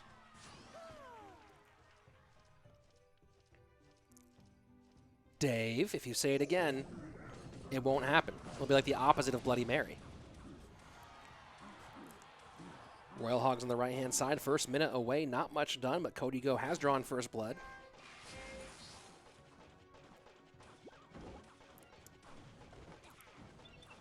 Cannon Cart gets protected by that Bandit. Look at that Bandit. Beautiful Bandit from Bag. Perfectly protects that Cannon Cart. And Cannon Cart goes coast to coast. Full-on Space Ghost does connect. And Ram Rider now trying to come around behind, and it's the Royal Delivery. Ram Rider will still connect, though, because that's what she does. 1698 right-hand side to 1916. Going very Season 1 of Downton Abbey is the right-hand tower of Bag. No longer. A lot of damage, 1385 right-hand side as we go a little bit closer to double elixir time. Magic Archer will get some nice value here.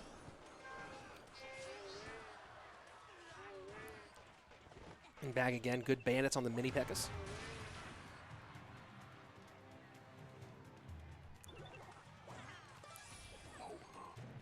Hunter Rogers saying Rich and Andrew are the best commentators. Thank you very much, dude. By the way, if you haven't yet, yesterday was Andrew's birthday. Go wish him a happy birthday. He's at Andrew Guy, G-H-A-I, on Twitter. Go say happy birthday, Andrew. Happy yester birthday. That was a lot of fireball value. Cody Go just basically handed a pile of fireball value to Bag. If this game turns right now, wow.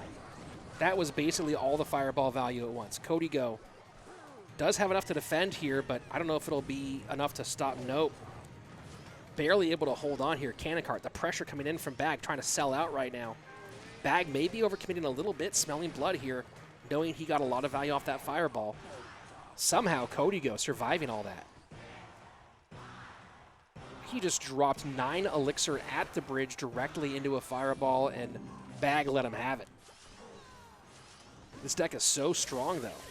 This is not the heal. Oh, this is the. No, it's not the Heal Spirit one. Thank you very much for the sub. Hoep VDN, your subscription means a lot, not just to me, but to the orphans of Beverly Hills. That's right. Kids in Beverly Hills who are orphaned, yes, they might have inherited millions of dollars, but they are still orphans and they deserve love too, and your subscription just helped them feel a little better. Because they're fans of me. Every Beverly Hills orphan is a fan of this channel. Magic Archer getting on tower. Right now, Codigo forced to play into the same lane as Bag, not where he wants to be. He wants to be opposite lane now, of course. Having to double down here a little bit more. And look at that, Magic Archer doing some big-time damage down to 292. Gonna get one more shot in unless that E-Wiz does save the day. Codigo. Codigo, where are you? What the what? What the what? What the what? What? What? Did Codigo disconnect? What just happened? I think, yeah, Codigo's saying lag, and then some crying emojis. Well, unfortunately, there are no replays for anything like that. Brutal, unbelievably brutal. But them's the breaks, as we say. Those were the breaks. Unfortunate, but it's what happened. And what's up next? I believe. Let me go into my studio mode. I believe. Let's see. Well, that's Bag taking the game. Whoa, interesting. Whoa, guys, hold on here. We're gonna see if the let's see something. Hold on, we're gonna have to wait here for a second. Very, very interesting.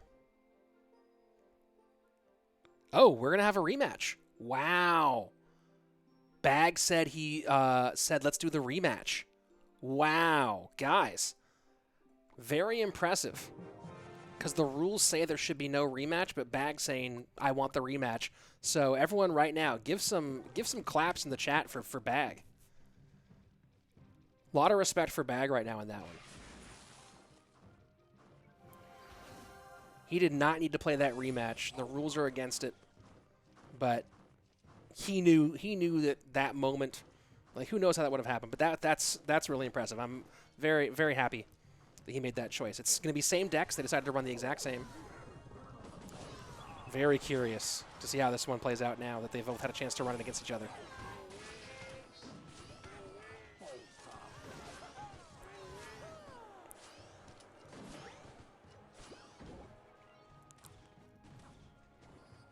I might text Mrs. Slaton and see if she can bring me some water because I am out of water. And I've been talking quite a lot. Here we go. Ram Rider in. Hunter goes kaboom. Ram Rider still connects 1983, 1763 right-hand side. Just a few years prior to the American Revolution. And looks like Bag doing a revolution of his own. If you thought the... Here we go. I'm wondering if... Is that another lag? Or was Cody... Did Cody just get caught? No, Cody just got caught out. Maybe I don't know. That was an interesting moment there because that was a ton of damage right-hand side. Maybe Codigo just decided to eat it, knew he was in trouble.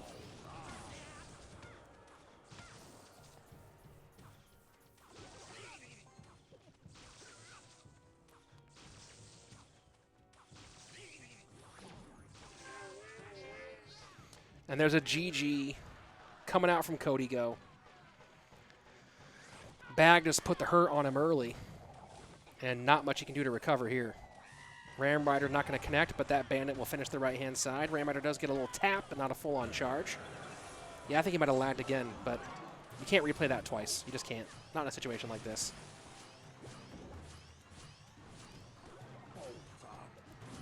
Yeah, there's the GG EQ. They're just going to go ahead and finish that off. Yeah, I don't think they're going to replay this one more time. I don't think that's going to happen. 3 crown down. And that's going to be it.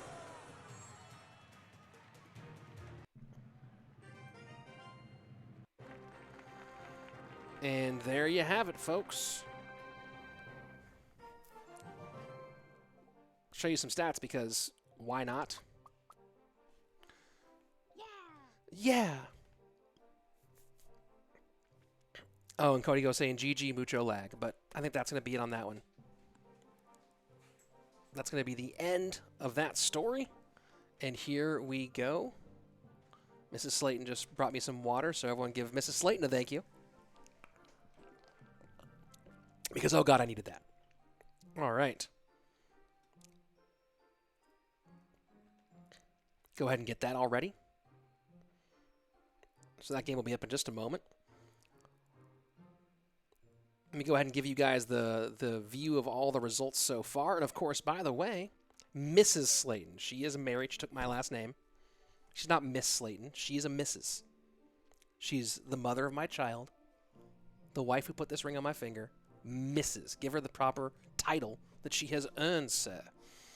So here you go. If you want to see them all around me, the results so far on the day, for those of you asking, all the results are over here and over here and over here. So if you want to see what they are, check those out. And, oh, next up, this is exciting. This is going to be one of our qualified players, Bancito, facing off against Diego B. So a big chance for one of our qualified players to make a big splash here in the event. Is Surgical Goblin playing today? I am unsure if he's today. He might be tomorrow, but that's neither here nor there because right now it's Bancito against Diego B.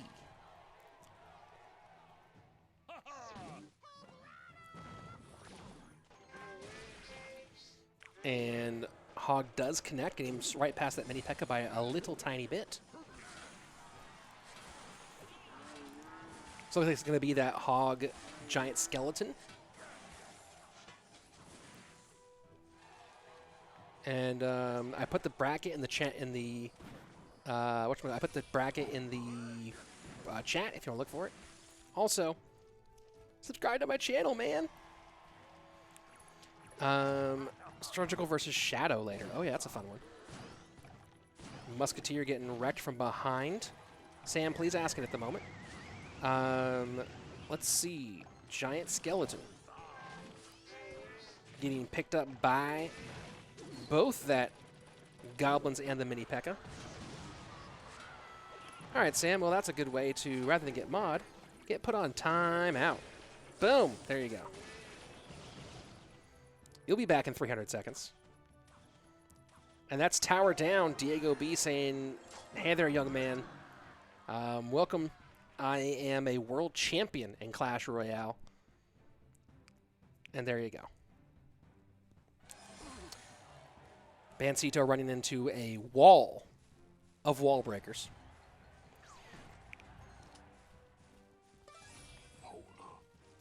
And just nasty. Nasty by Diego B. I know Diego did not feel really happy with his performance at World Finals in CRL. He struggled in the World Finals, but if you saw him in No Tilt, what he did was amazing. So obviously here showing, hey guys, I might have had a brief blip while my team ran on the way to being world champions, but I am still a world-class Clash Royale player.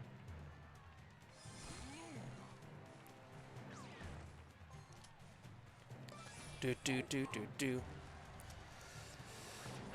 Ice Wiz right-hand lane, Giant Skeleton left-hand lane, Magic Archer behind Hog Rider. This is the push. This is what you try to do.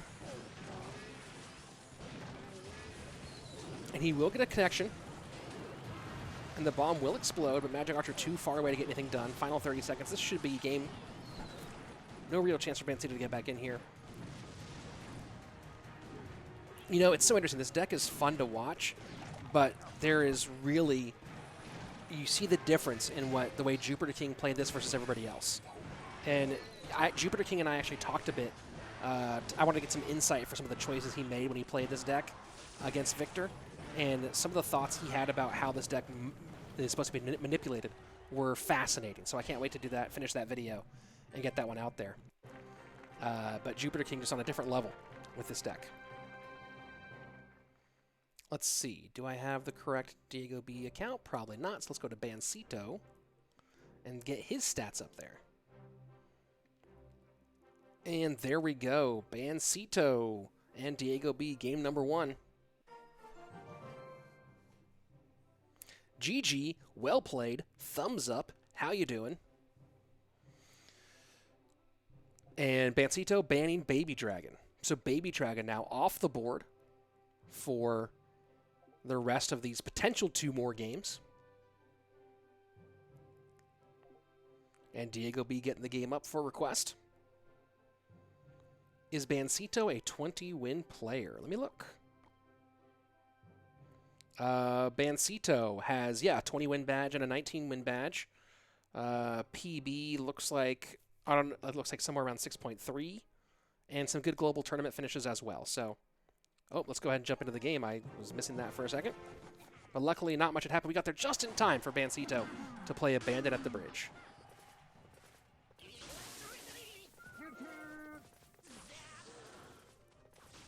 So Baby Dragon banned for potential 2 more games. And that U is early. Does not get the Sparky with the tower.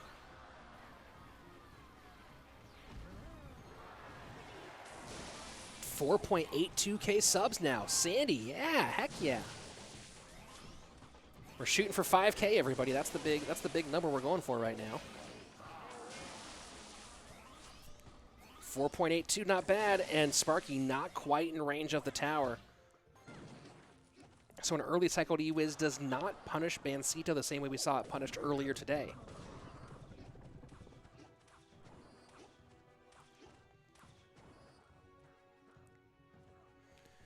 Rage. I just can't look at it and see and look at that and go like, what the heck's going on? Croatian man says, Rich, how does he feel to be the most handsome man alive? Well, it'll feel good once People Magazine finally acknowledges it and stops giving it to Brad Pitt and guys like that. Jeez. They keep on snubbing me. George Clooney, Brad Pitt, Idris Elba, but not Rich Slaton? Come on. Harshit finally found an English stream. Hey, dude, here I am.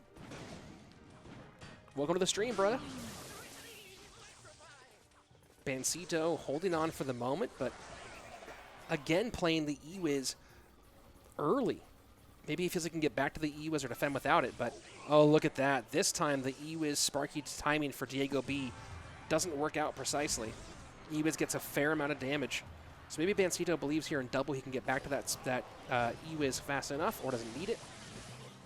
So far he has not been punished for it, but that could all change in a moment. Saving the World just subscribed. And good news for you, Saving the World, that because of your subscription, we just brought clean water to a thirsty guy. He didn't have dirty water before. He was just thirsty, but I just wanted to point out that it's clean water. So you just helped a guy quench his thirst with some clean water. Was that guy me? Did my wife bring me the clean water? Maybe. I won't tell you, but thanks for your sub. Mini Pekka sliding on through. Sparky this time met by the E-Wiz. This is feeling a little bit daunting here for Bancito.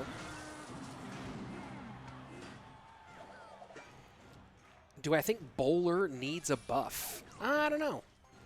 I'm unsure. It's an interesting card. It's a card that slows the game down. So that's a little bit brutal. Rich, did you invent waterproof bread? There's waterproof bread? Dude, that's so exciting. Obviously, I didn't invent it because I didn't know about it. I'm so excited about waterproof bread because the #1 problem I have with sandwiches is I cannot eat them underwater. And that just changed the game.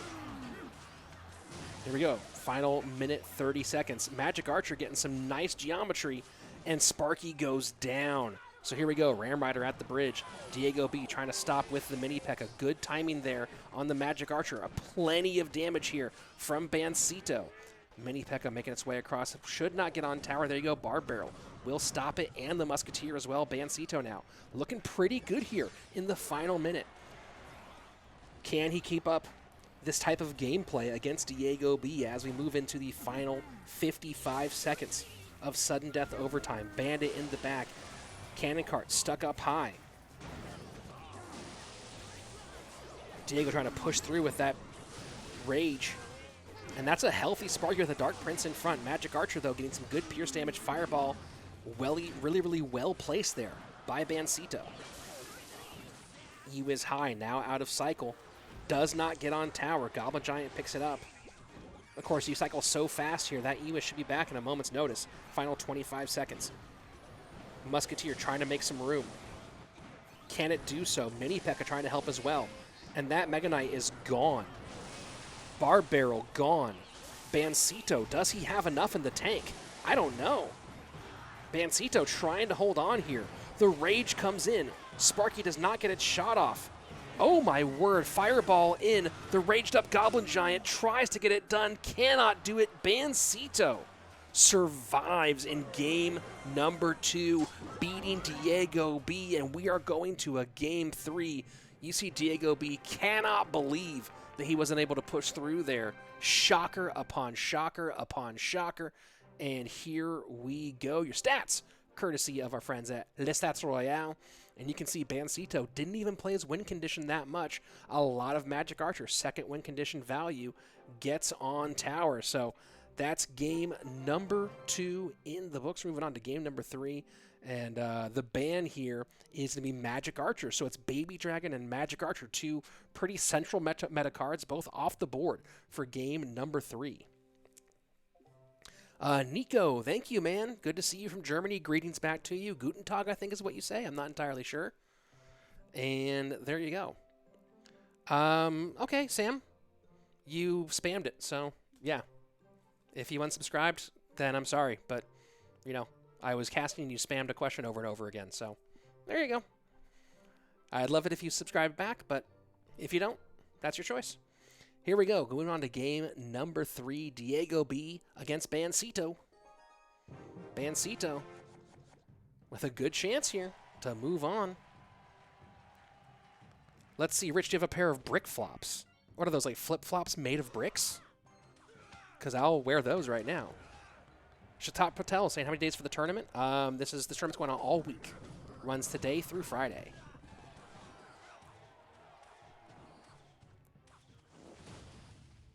Bancito defends well, no damage. And both players still at max. Wondering if Diego B's running lava once we see the barbarians here.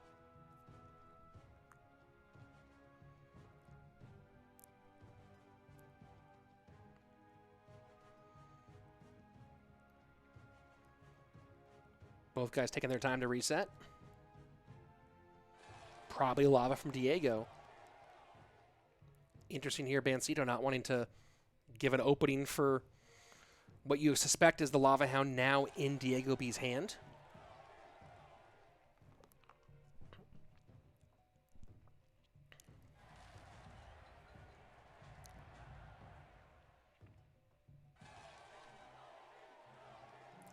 And 38 seconds away from double elixir time.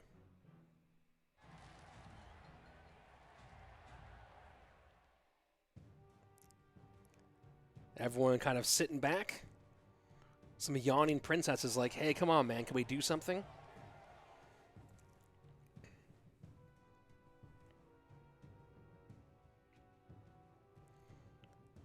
And guys, let's take this time to acknowledge something very important. Pizza. Pizza. It has cheese on it, sometimes toppings, usually made of bread. Sometimes a cauliflower crust instead, though. Pizza. One of the great things of our planet. Please, give a chance, eat a pizza this week. You'll enjoy it, I promise.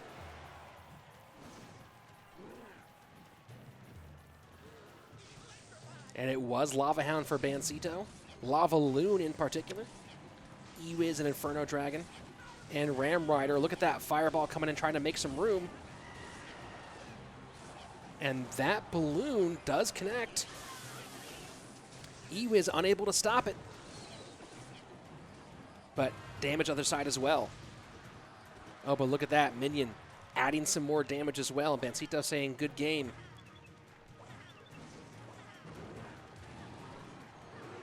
Lava Hound down. Mega Minion behind.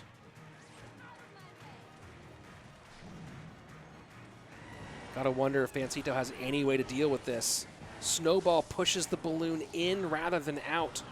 Ewiz trying to save it. Ewiz gets in.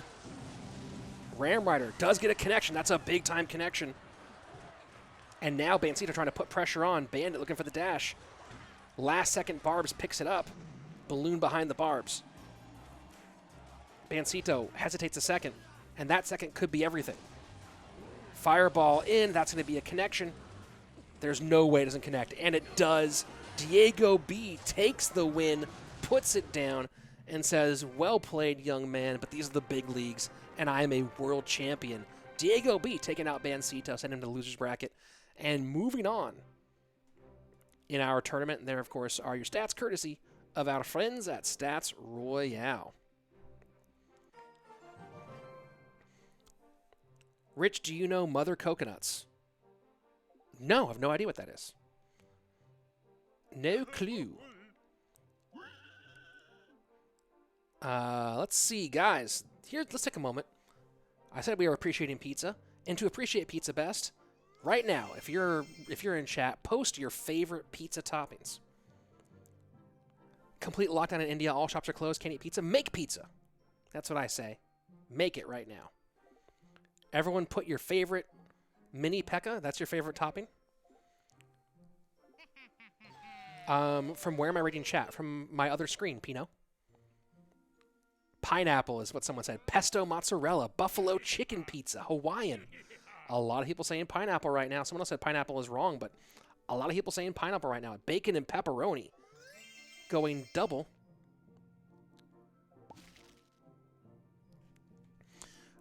Please don't say pineapple pizza. Indian pizza is best. What is Indian pizza? Is it different than regular pizza? Jalapeno, salami on top of sauce. Sam, there's no hard feelings at all, man. I have no hard feelings your way. I hope you have no hard feelings my way. We're just trying to have fun and do a good job casting and say silly stuff. Let's see. Jalapeno and pineapple. Bacon chicken ranch. Ooh. Mushroom and green peppers. I'm anti-green peppers. Let's see. Waiting on our next game. Let's see what else do we got. You should try shawarma, bro. Bro, you think I don't know shawarma? Hold on. Hold on, Sophie. Hold on. You think I don't know shawarma? A good chicken shawarma, shave that some off. Put a little bit of salad, a little bit of hummus and tahini, a little spicy. You think I don't know my shawarma, bro? What? What? Dog, I make shawarma. How about that? How about that, son? I make my own shawarma. Come at me. Come at me. Come at this game. Team Queso's Bennyhu up against former Team Queso Anthony. Butter chicken pizza. What? Sam, all good, dude. No apologies necessary. Let's continue along and have a good time with this stream. I appreciate you being here. I appreciate everyone being here, having a lot of fun. Bennyhu versus Anthony D'Angelo. If you want to see a guy play Clash Royale and take his shirt off and yell a bunch, watch Anthony's streams, because that's what he does. You hard, Rich? Hell yeah, son. Hell yeah, son. Papa John's or Domino's? Dude, nah. I order Pizza Man. It's local. Papa John's or Domino's. Yeah, and I love shawarma. I personally prefer chicken shawarma. I make my own chicken shawarma. Hearing this nonsense. Well, Salvatore, what? You want me to... What would you rather have me have? A good pasta fagioli? Is that what you want me to have? Salvatore? Give me a better Italian option. But pizza's dope. We're just talking about pizza. I'm not even thinking about pizza as an Italian thing. I'm just thinking pizza as an Italian food. Pizza's just pizza. You know what I'm saying?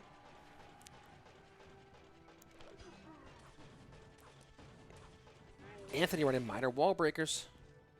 Bennyhu. We've seen this a lot today.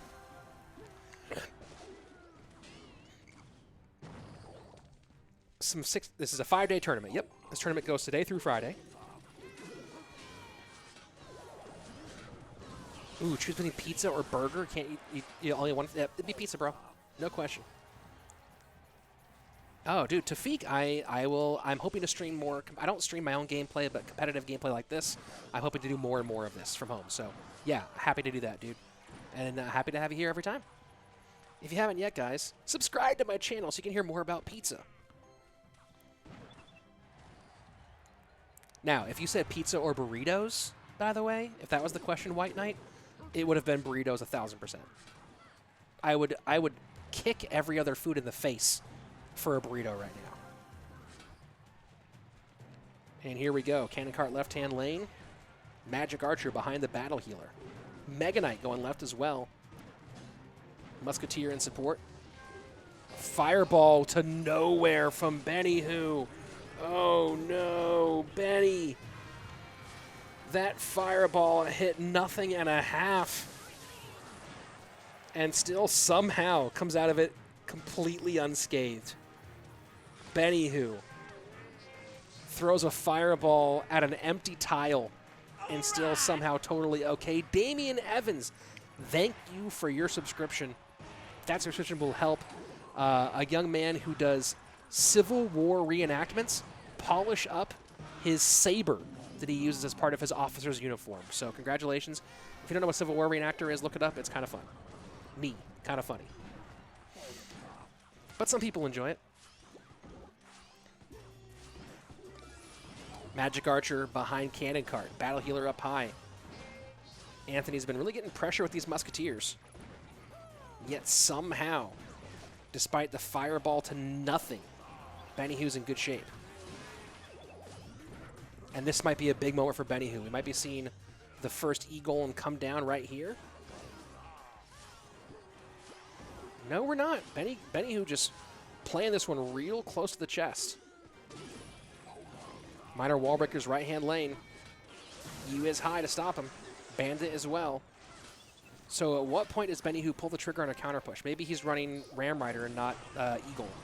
That might actually be the case. Cannon connects left-hand side, and that is big.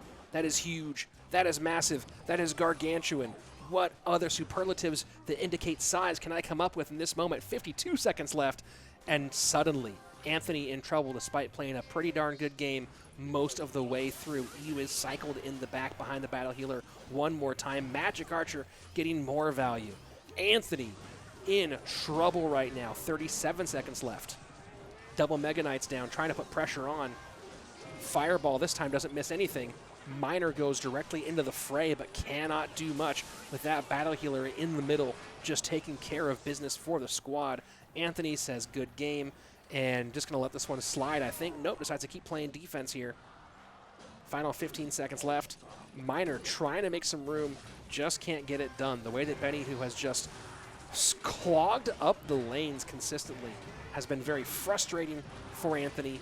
Been able to find no way to get purchase on his opponent's side of the board. And there you have it. Benny Hu taking game number 1. Cry, Skeleton, cry, because you are dead. Ruben Perez, my personal best is like 63-something.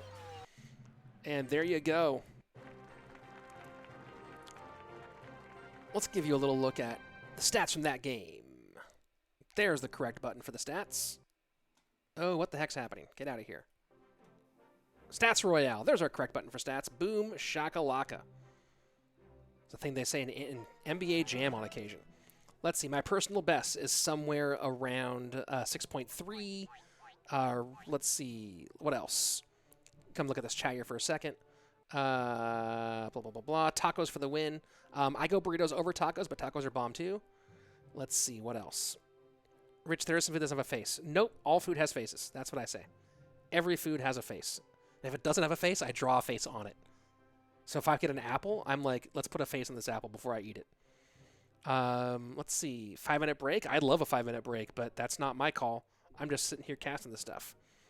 This is Ram Rider. Yeah, you're right. It was Ram Rider. Pizza made you sub. Thank you, Damian Evans. Everyone sub. Why wouldn't you? Thank you. Let's see. Oh, let's go ahead and jump into our next game. All right. Who just subbed? Can I see the Salvatore? Oh, thank you. I don't know what Italian food you recommended, but I do appreciate you being a part of this experience. Luke, I am so excited that you're here too. Salvatore, you're a fine caster. All the pizza abominations you can think of. Pizza just whatever. Thank you. Have you tried Indian food? Ninad, absolutely. And for all my Indian fans here, my favorite is a good chicken korma.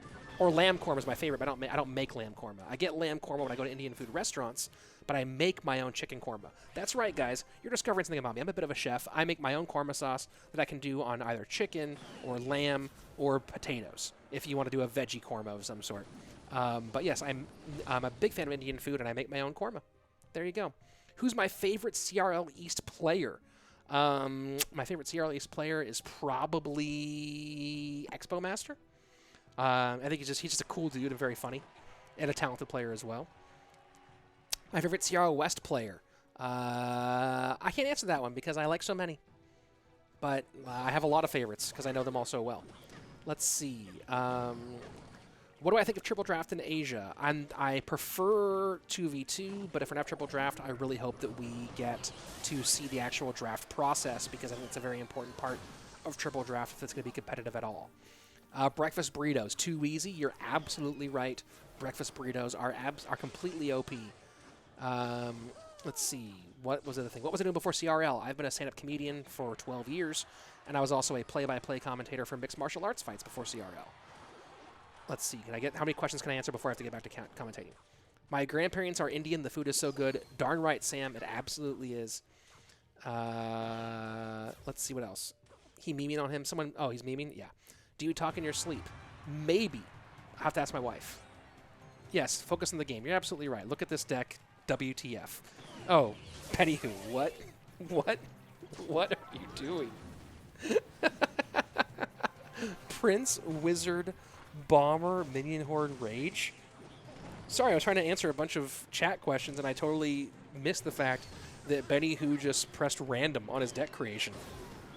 This is bananas. This is a bananas deck. If I were Anthony right now, I would challenge Benny Who to a real-life fight for playing this deck. I'd be like, dude, we were teammates. We went to Japan together, and you're playing this deck against me in this tournament? How dare you, sir? I would take off my glove, and I would slap him across the face with it to challenge him to a sword fight. That's what I would do if I were Anthony and Benny Who played this deck against me. Yeah, Ruben, my PB is somewhere right around there. It's 62 it's 63 something. I don't know if it's like 63-20 something or 63-teen something, but it's 63 something. Just throwing the Scar. Why would you cycle Scarmy on that side when that cannon card's coming in? Oh, because of the firecrackers. I hope Anthony claps him with this, because this is just rude of Benny Who. Rude, I tell you. Bandit in. Prince to pick up the bandit. And here comes the rage. Here comes the rage. And nothing for the Prince. Oh my word. And Scarmy behind. And Firecracker does take care of the Scarmy, but not until after Benny Who basically evens things up. Expo Master is a genius, absolutely. Oh my word. And here comes a Rage. Yep, but Fireball takes care of most of it, but the Giant still gets on tower and gets 2 shots. Oh my word. And there's no damage spell here. No damage spell here. Anthony saying good game. Oh my gosh, this is the... Someone check, does Benny Who have a YouTube channel? Because I feel like if he wins this, he's going to make a YouTube video about this. This is nonsense. This is pure nonsense. Oh, Cannon Cart gets onto the Wizard. I'm not going to cast this with like a serious face, because this is not a serious... This is just ridiculous. Come on, Anthony. Ah, no, Mega Knight. Fireball in. 22 seconds left. Anthony could cycle. Anthony could cycle. Anthony could do it. Anthony does it. Yes. Yes. Anthony, you got revenge on Benny Who. You got revenge on Benny Who. And we all support you for it. I was so invested in that one that I didn't even like switch the camera quickly enough. Yes, Anthony. Let's go ahead and look at the stats on that to see how many rages did Benny Who play. Benny Who played Rage 4 times, which is 4 times in which Anthony should kick him in the shins for doing that. Some comments, if you guys want to, the comments in the chat. Surgical Goblin just commented, "This is triple draft?" ? After watching that game. Let's see. Bans are Magic Archer and Graveyard. Here we go. How much elixir does a burrito cost? Typically between 6 and 8 elixir, Ruby, depending on the burrito. A good question. Very good question indeed. Anthony throwing some crying faces out because he's like, how dare you meme at me like that? Bowler's Burrito's a 9 elixir burrito. Oof. And let's see, Minor Bats, Goblin Gang. Some pretty traditional spell bait coming out from Benny. Cactus, Cactus. I don't know, dude. I don't know what that was.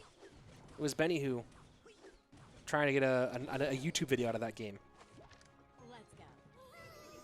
favorite moment from the first CRL World Final. It's a moment that you didn't see on camera, actually. My favorite moment was when we finally signed off, and the Japanese casting team ran off from their desk over to our desk, and we all kind of hugged and collapsed on our on the stairs beside our caster's desk, and the crowd gave us an applause break. The live crowd applauded for us and cheered for us, because that first CRL World Final was supposed to be 5 hours, ran 8 hours due to technical delays, and we all were so exhausted. There was this moment of feeling accomplishment from it that's one of the cooler moments of my professional career for sure. So that was my best moment from 2018 World Finals for sure.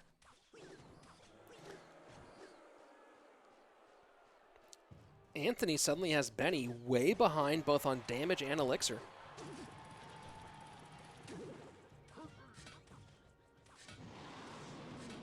Benny rockets, negative trade, takes a ton of damage from the miner.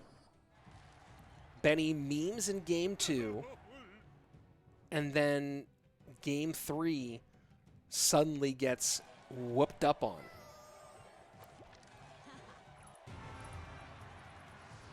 And yeah, he's just too far behind at this point. There's no if Benny Who comes back, it's going to be bananas.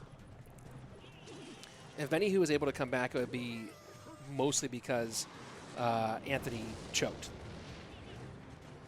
Because right now, there's no reason that he should be able to get back in this one. Easy fireball on the princess. Has the bar barrel in cycle every single time. You miss one goblin a couple times like that, though. It could change things up. Nice placement with the princess there. Good attempt at the prediction. Benny trying to cycle pretty hard here. Forces the fireball on defense. That's what he wants. Oh, but one minion does escape and get on tower. But he wants that fireball there on defense. That's good for him. Princess cycles high this time.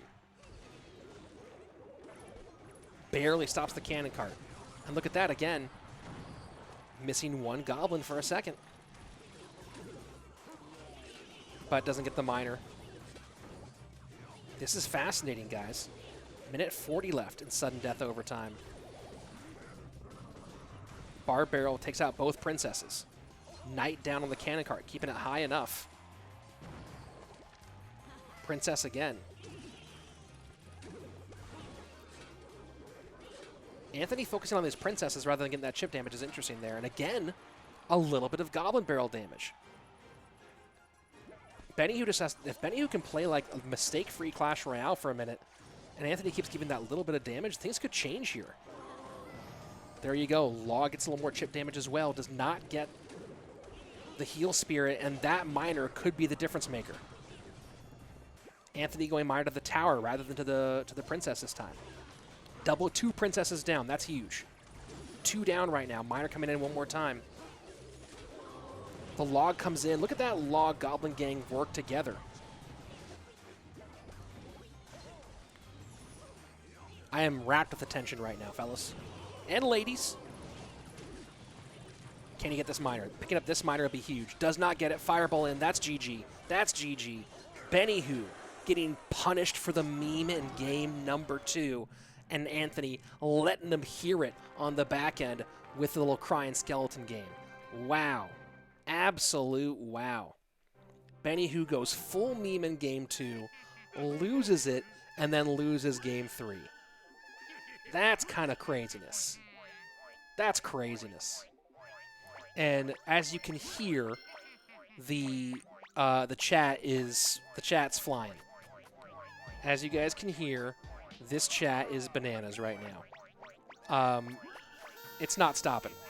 It's not, you know what, I'm going to go ahead and let you guys enjoy this. Just come on, just come in and join this. Join this for a second. This is, yeah. Yeah. That's what's happening there. Oof. Oof. The mod had to tell him to stop. Oh boy. Oh boy. Yeah, that was all the pros just spamming that chat with giving Benny Who some trouble because he knows what he did. He knows what he did. Brutal. Oh, and those of you guys who are waiting around, guess what's up? Guess what's happening right now? Here we go, a match I'm very excited for myself. Surgical Goblin and Shadow. This is a fascinating one. This I'm really excited for. I like Shadow as a player. He's a talented young semi-pro, playing in an Orange Crown League. I don't mean to denigrate anyone saying semi-pro, by the way. Just kind of my catch-all term for non-CRL players. Oh, Wheezy with another donation. Thank you so much, Wheezy. Just a straight-up flat, not even anything in there. Unbelievable. Thank you very much, Wheezy. Big, big, big time. That's actually, that money is going to go to buy Benny Who some aloe vera for the burn he just got. How about that? That's what that $5 is going for. Here we go. This is Surge and Shadow right now. Sophie, it's happening right this second. And Surge getting a good chunk from that lava. Shadow most likely looking like he's playing Graveyard. Not where you want to be as a Graveyard player at this stage in the game. And, well, having a tower basically down is not where you're going to be at any stage of the game. Oof. Oof, boy.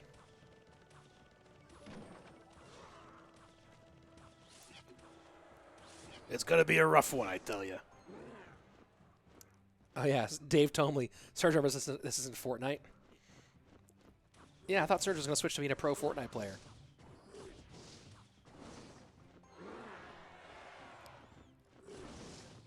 So rough opening here for Shadow. Shadow has had a good run in the Orange Crown League, obviously. He's been really good there. And, of course, in CCS, looked pretty good as well.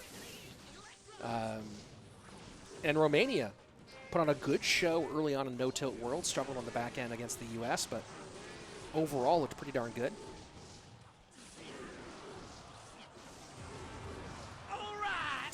Thank you very much, Justin, for the sub. Because of that subscription, Anthony now will get to make a meme video of Benny Who from what just happened. So thank you very much, and look at that. As I am trying to make something funny up about your subscription, Shadow takes a tower back. You got to take the power back. Take the tower back would be a good parody of the Rage Against the Machine song that's Clash Royale themed. There you go. If you haven't yet, hit that sub button, smash it. 22 seconds left. Surge will, of course, get that left-hand tower down. It's within zap range, so won't have to spend much on it. But this went from being, I've got this thing taken care of, to what is happening here. So Surge will zap in the next few seconds. There you go. But his tower's in trouble. Right now, it is 2:30 p.m. in Los Angeles, California. Rage Against the Machine Matthias, yep, there you go. Yeah, you gotta take the tower back. That'd be great. I'd love that. Miner to the back here for Surgical Goblin. That poison should last long enough. Oh no, the poison ticks off before the Lava Hound pops. Still, the pups do not get on tower. Graveyard. Baby Dragon in the pocket. Shadow, not going to be willing to play the poison, though. Needs it on defense. At some point, Shadow might have to pull the trigger on that poison offensively. You know, he wants to save it for these defenses because it's just a hard defense to push, or to pull off. But when we hit triple elixir, he might have to do something aggressive. Oh, Mini P.E.K.K.A gets in for Surge. 5:42 right-hand lane. 1 minute remains. Shadow might have to go crazy. Might have to just go for it here. Defensive poison down. If I'm Shadow, I don't even play defense at this point. I just go all-out offense entirely. Just really make it crazy aggressive. Lava Hound in the pocket. Baby Drag or Barb Barrel gets hit by the Mega Minion, or by the Mini P.E.K.K.A.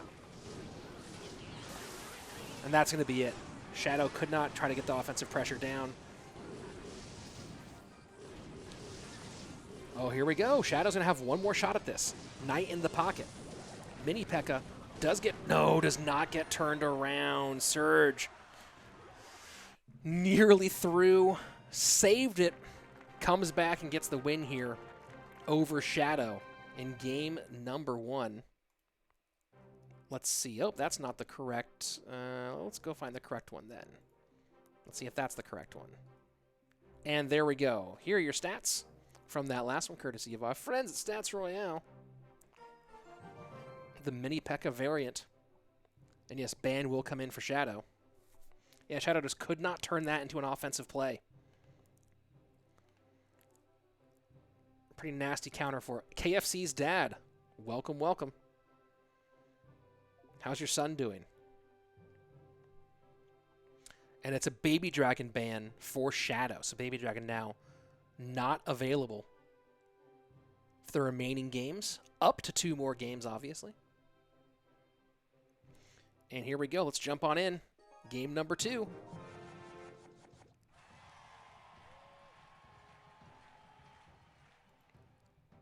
Let's take a look at how many more do we have today. I don't know if are we doing this whole schedule today? I think we are.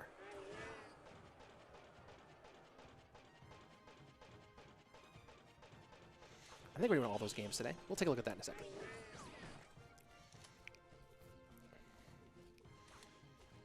So some wall breaker action for Shadow. Surgical Goblin, if you don't know him, I don't know why you're watching competitive Clash Royale. He's kind of won a lot of things, including a world championship in CRL. Yeah, Coach, I like Shadow a lot as well. Luke says, remember, if you subscribe now, one dog will happily swing his tail around. I appreciate it, guys. And that's correct. For every sub, a dog will wag his tail in a swinging motion. My son, by the way, just finished learning the letter M and now is on the first part of the letter N.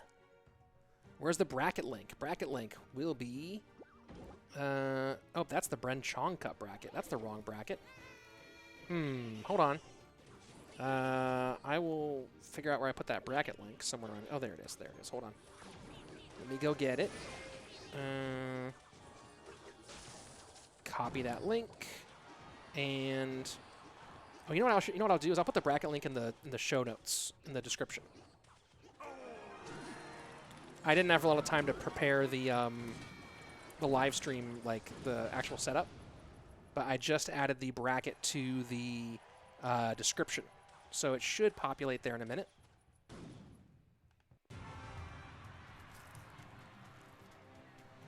Yeah, the letter N is very difficult. All right, here we go. Surgical Goblin, and this we've seen this before. This Heal Spirit with the Minion Horde. What an interesting combination. I wasn't looking. I'm assuming that it was a Heal Spirit on a Minion Horde. That's my guess. I could have been wrong. Oh, that one dies, though, to the Mega Knight.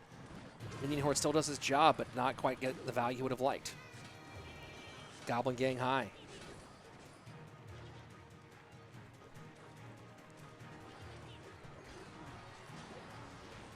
Yeah, Heal Spirit Minion Horde. It's the new OP combo. Because that Heal Spirit for 1 elixir essentially gives you an extra 4 to 5 elixir. When you really think about it, right? If you save a Minion Horde with a Heal Spirit, you're essentially getting an extra 4 to 5 elixir out of that for sure. So that's a crazy, crazy combination. And very curious to see if suddenly we're finding that Minion Horde is more meta because of that combination. And I think it's a more valuable combination, honestly, than Heal Spirit and Royal Hogs.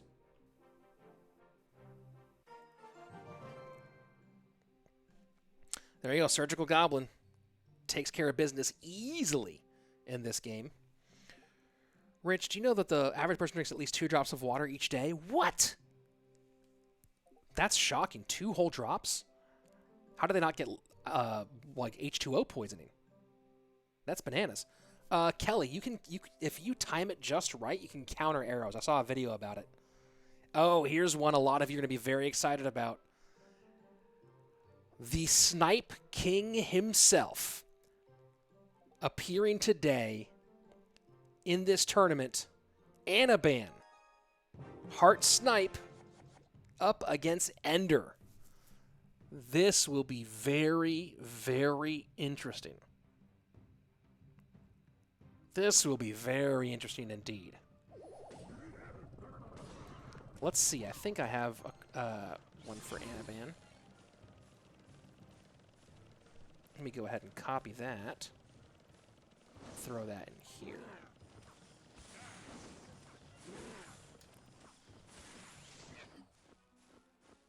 Oh, that's the wrong one. Okay. All right.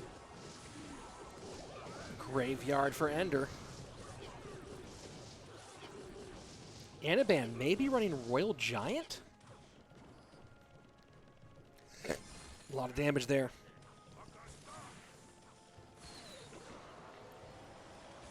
Ender can ball. Ender can certainly ball. He's had some good moments. Solid semi-pro player. Venezuela, a lot of talent in Venezuela, and it's Golem. So Anaban, Golem's up the opposite direction. This is going to be a hard matchup for Anaban, I think.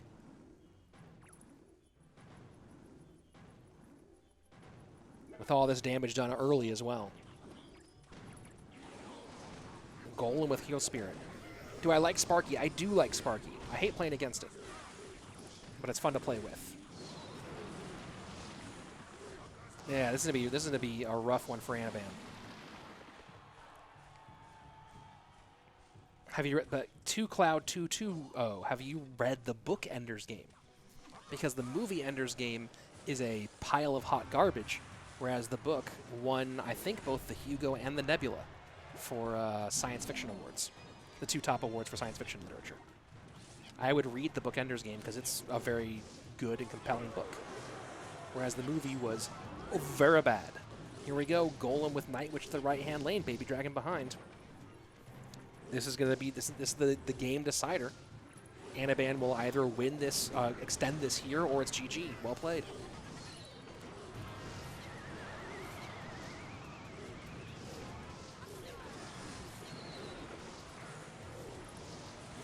And does get on tower. Raged up Golem, but that Ice Whiz. Yeah, there's the NATO from Anaban, but oh my gosh, Lumberjack sneaks in. A clone. Double heal. Is that going to be enough? It won't be, I don't think. My word. Anaban nearly slid the rug out from Ender's feet in those last moments. What a ridiculous, ridiculous moment that was. It was fun. It was certainly fun, but also certainly ridiculous. Let's see if I have the correct stats page for Anaban. No, I don't. I don't think I have one for Ender either. Let me check on Ender. No. Well, we have no stats for these ones. So, oh well. I guess I had two different stats pages for Anaban, and neither one is the correct one. So you just have to see me with my hair getting rattier and rattier as this game goes on. Because I've been here for so long, man. It's just me talking. If Anaban took tower, he would have won the game. Probably. Probably. Rich, do I think Sparky will be viable in the meta after the new balance changes come? Possibly. Very possibly. Oh, here we go. We're just jumping right back in. No time wasted. And your ban will be on the screen. Poison banned by Anaban. Shatat, good night. Thank you very much for coming to hang out. Hope to see you again soon. Yeah, I think Sparky will be interesting.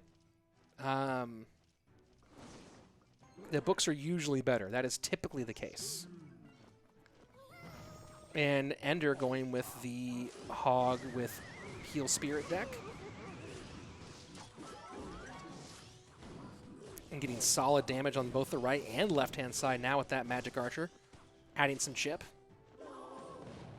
And Anaban just sitting back to play defense here for a moment, I guess. And Ender choosing to continue the cycle.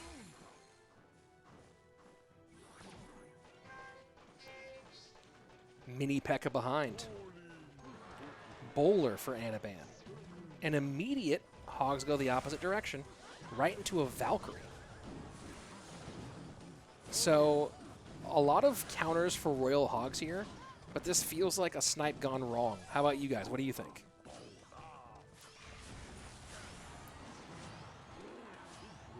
Is this Bowler Graveyard? There you go. There's the GY. I'm a brilliant genius. And no one's ever said anything differently. Log comes down, and a nice NATO. Might be enough to get this tower. No, it won't be. But does get enough to take the lead back. Anaban with a solid tornado there. Very solid tornado from Anaban. And as someone said, he's a NATO one trick. Well, maybe. You just saw a pretty nice trick there. Does Ender ban NATO if Anaban wins this one? And there you go. Take a look at this. You see the big push come in, but Magic Archer lines up that bowler and say, hey, you might have tricks. I have some too. Tower down to 24 HP. Right-hand tower now within log range. Ender going to play defense left-hand lane. He knows Anaban has to go that direction. Tower down.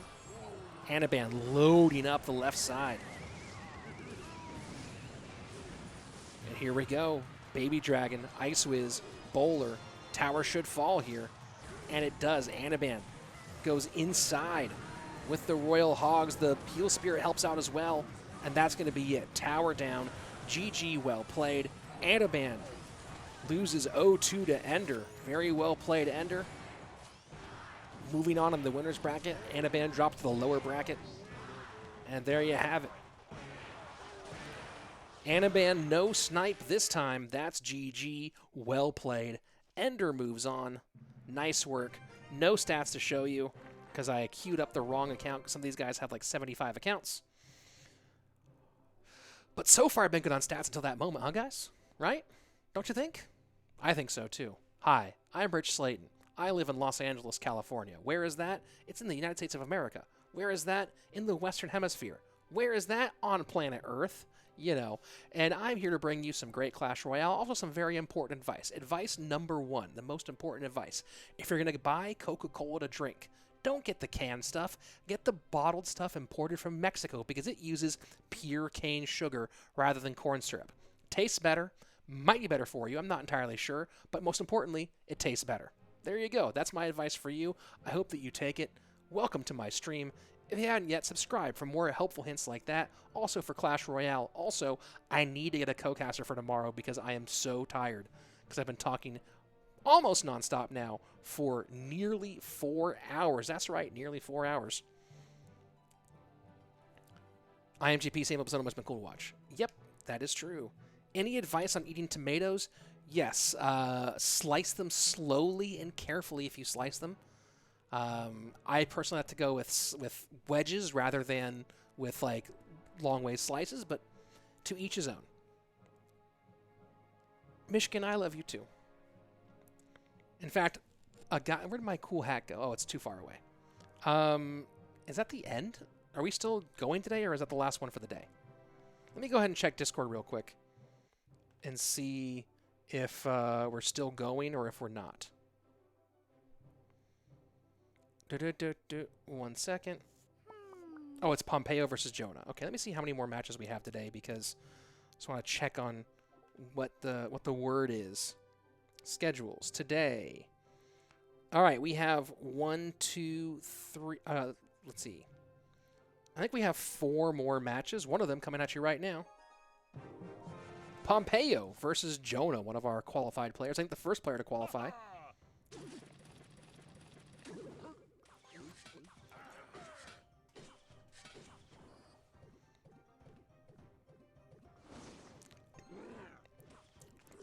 There's the bracket today.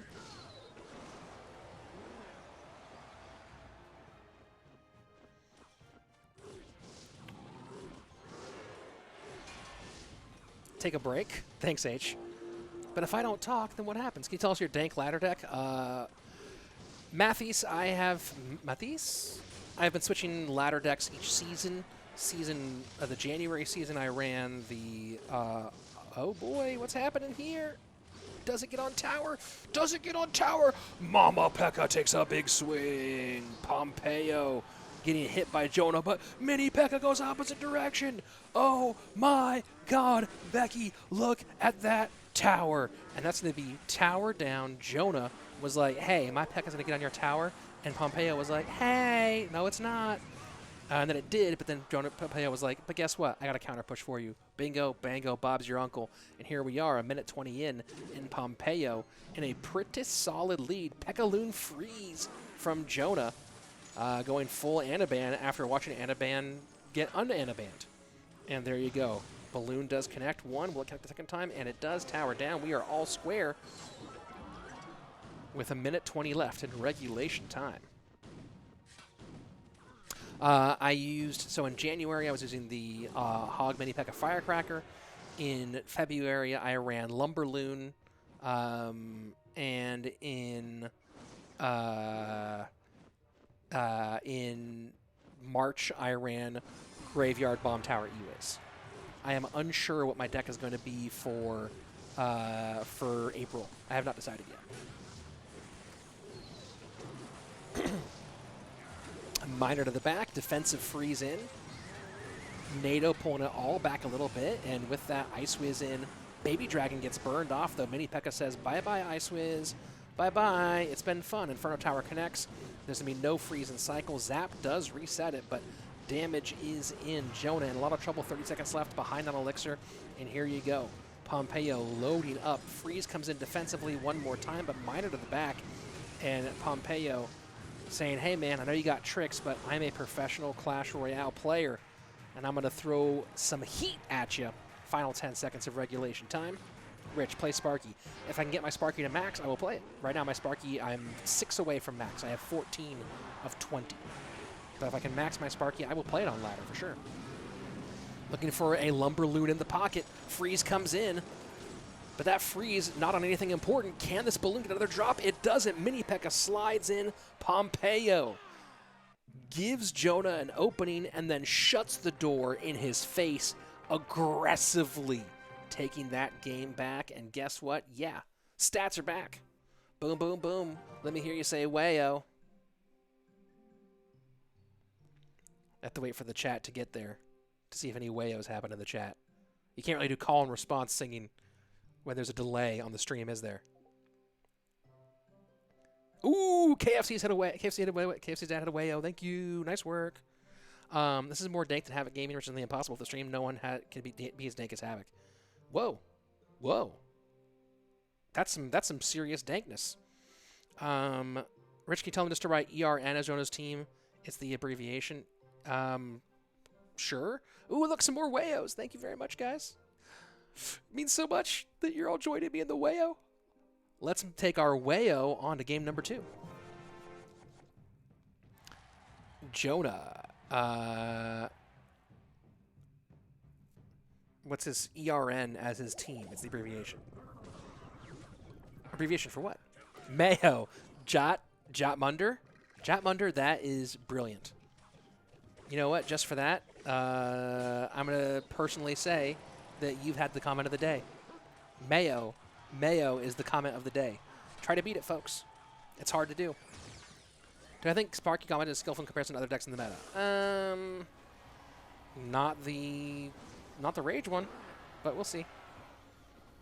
Let's see. What's up, FaZe? FaZe up? What's up, FaZe up? Let's see, Goblin Giant Sparky with, there, yeah, here's the Rage. Oh, Akaroshi changed his name. Okay, I didn't know that. Nice miner from Pompeo. Nope, guys, sorry. It's Jetmunder has the comment of the day. By far. It's going to be hard to beat. But if you can try to beat it by subscribing to my channel. How about that? Oh boy, that's to be Tower Dizown. Jonah putting some hurt on Pompeo right now. FaZe up, how am I this lovely afternoon? I'm doing pretty well. My stomach is still hurting a bit, recovering from that surgery, but you know, it's improving nicely. I'm a bit tired. I was up late last night working and up early this morning with baby boy Slaton and to cast for you guys. And I've been talking now for almost 4 hours nonstop. Jatmunder, big subscribe. Thank you very much. And just for you, I'm going to right now tell you about how this Inferno Dragon is going to connect for a half second on that King Tower. That was just for you, not for anybody else. If the rest of you were listening to that, please erase it from your ears. Goblin Giant goes right-hand side. Sparky goes left-hand side. Jonah goes Sparky Rage. Zap gets in there. And a good surround here from Pompeo. So Jonah tries to get slick with it, but instead gets clapped back. So we'll see if he can pull that off one more time. But right now, Pompeo making some inroads. Good damage right-hand side, 1805. Final 30 seconds left.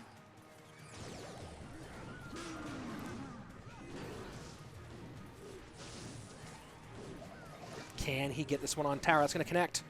That's a big-time connection, but no way to make enough room for another one. So here we go.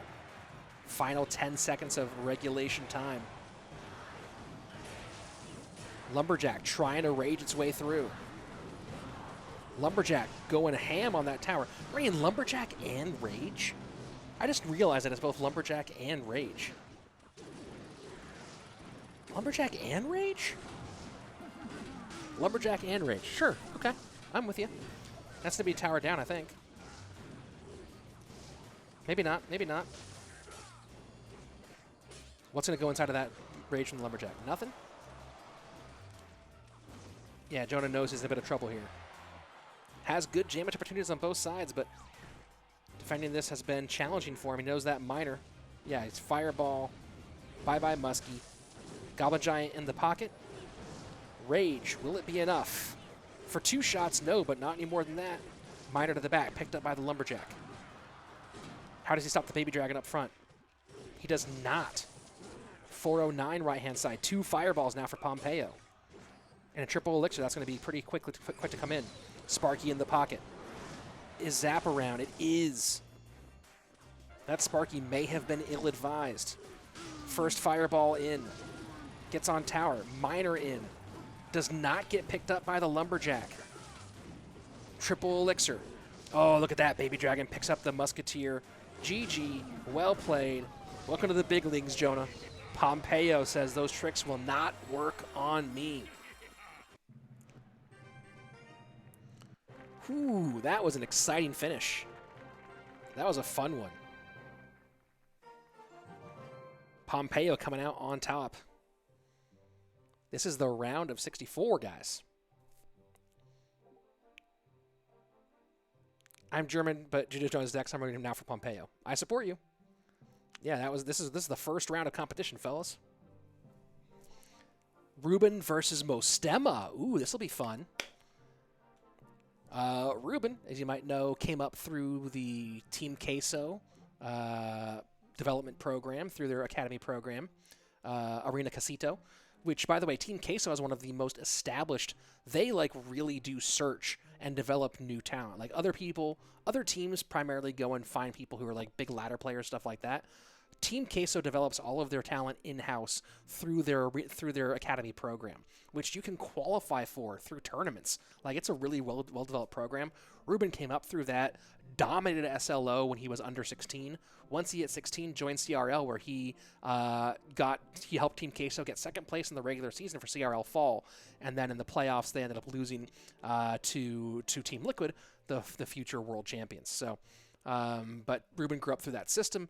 But that's an example of a way to get into CRL or into high-level competition that isn't like, I'm a great ladder player. It's through direct competition. So Team Queso, I don't know much about how they do that system, but they have a really good academy that develops players and finds talent that way, which is pretty cool. Let's see. So this is going to be Ruben against Mostema of the Italian squad, who had a great run in No Tilt Worlds.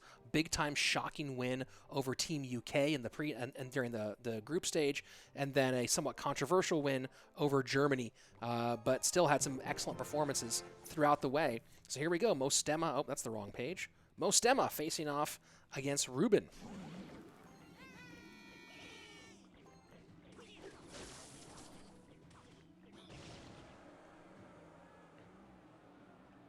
Pino, you're back. Well, welcome back, sir.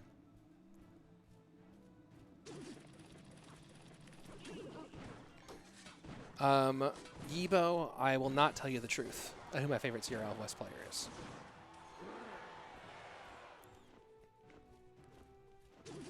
Minor to the left-hand side. And Mostema has plenty of elixir to deal with quite a lot, and the Mega Knight does pick up the other Mega Knight.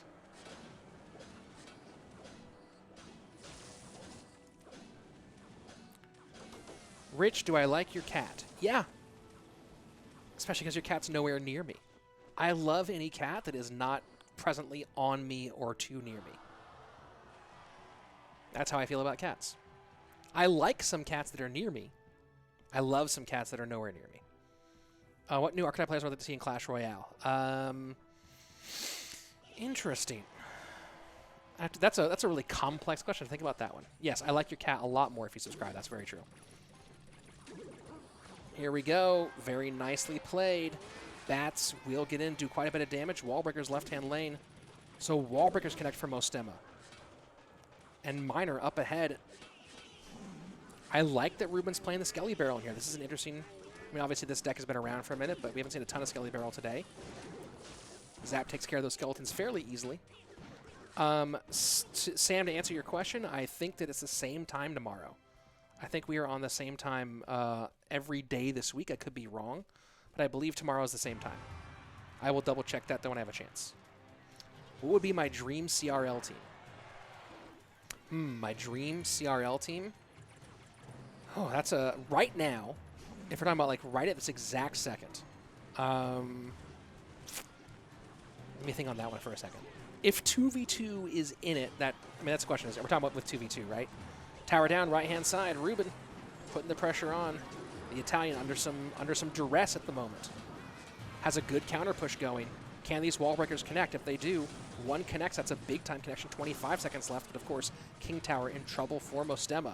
Tower going to fall left-hand side, but Mostema gave up a ton of damage on his King Tower. So the question now is, can he defend that for the remainder of this match? Going to be a big question to answer. But Musketeer on the left-hand side doing its best to get things close again. So here we go into sudden death overtime. Mostema and Ruben going blow for blow in this near mirror match. Two variations on the same idea. Miner tanking for a high DPS, cheaper card.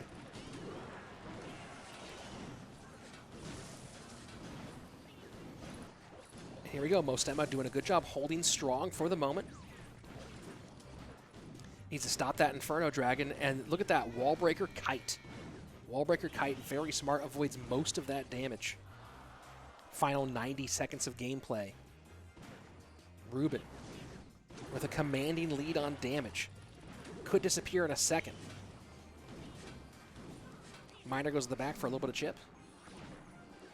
And Mostema rotating his mini P.E.K.K.A. to the left-hand side. He wants to play the King Tower game here. Does not want to give more opportunity for chip damage on his King Tower. The more he can force the game to this left-hand side, the better right now for the Italian. Ruben, Mega Knight to Mega Knight.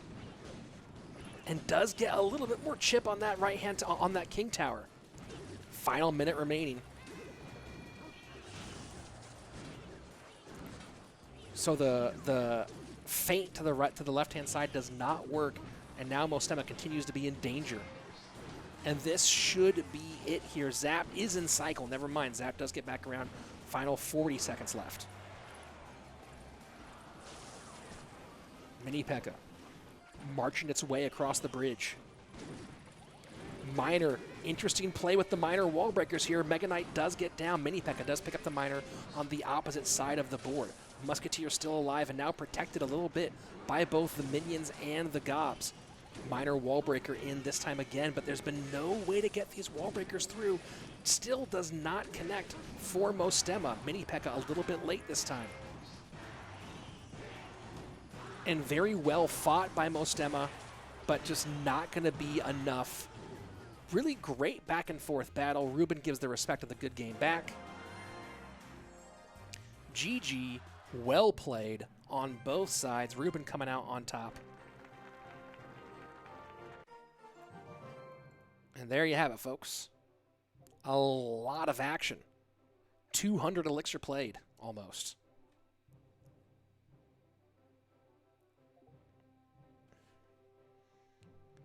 And Mostema banning Graveyard for our next game. Mathis, who's subbed me because I love you. You have to love my cat. I even had notification on. Well, Mathis Venter, now not only do I love your cat, but I might adopt your cat. It might be my cat now too. How about that? Notifications on. Guys, that's even bigger time. Not only does he have did he sub, but he has notifications on. That's huge. Because when you have notifications on, that little bell on the screen, that means every time I post something, you find out. So you don't miss a darn thing. That's so important. That's huge. I might have just burped in the microphone. Dave Tomley, favorite beer? That would be Sierra Nevada Pale Ale. That's my go-to. I'm a California boy. So Sierra Nevada. For sure. I mean, there might be others that I don't know. That's my all-time great, I think. There are others that might be better, but that's like, if you're saying, hey, what would you like? I'll have a Sierra Nevada. They should sponsor me. I need to go to the bathroom really bad, but I don't want to miss this match because Game 1 was so good. Your dream team would be Igor, Surgical Goblin, Morton, and Expo Master. Sam, that's a good team. Matthews Venter saying Surge, Igor, Elsiop, Canario. I know so I'll say this for a fact. Morton would be on my 4. There's no question about it.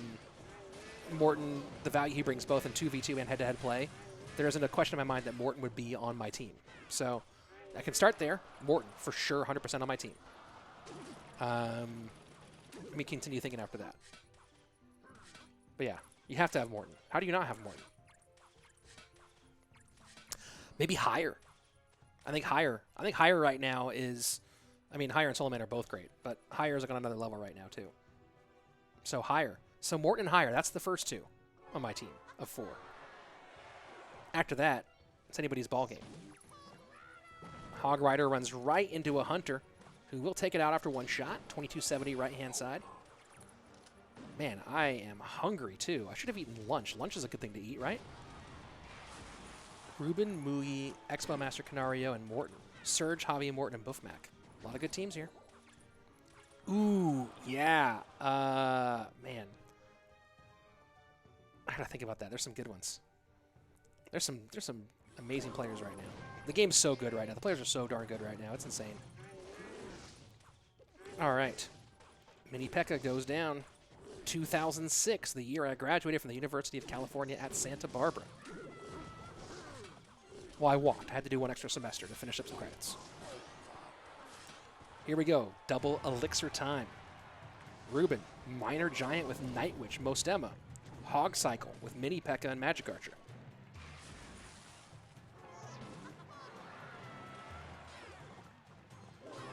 And Hog gonna get at least one shot, probably 2. There you go. Hog gets 2 shots, 11:30 left-hand side, 40 seconds left in regulation.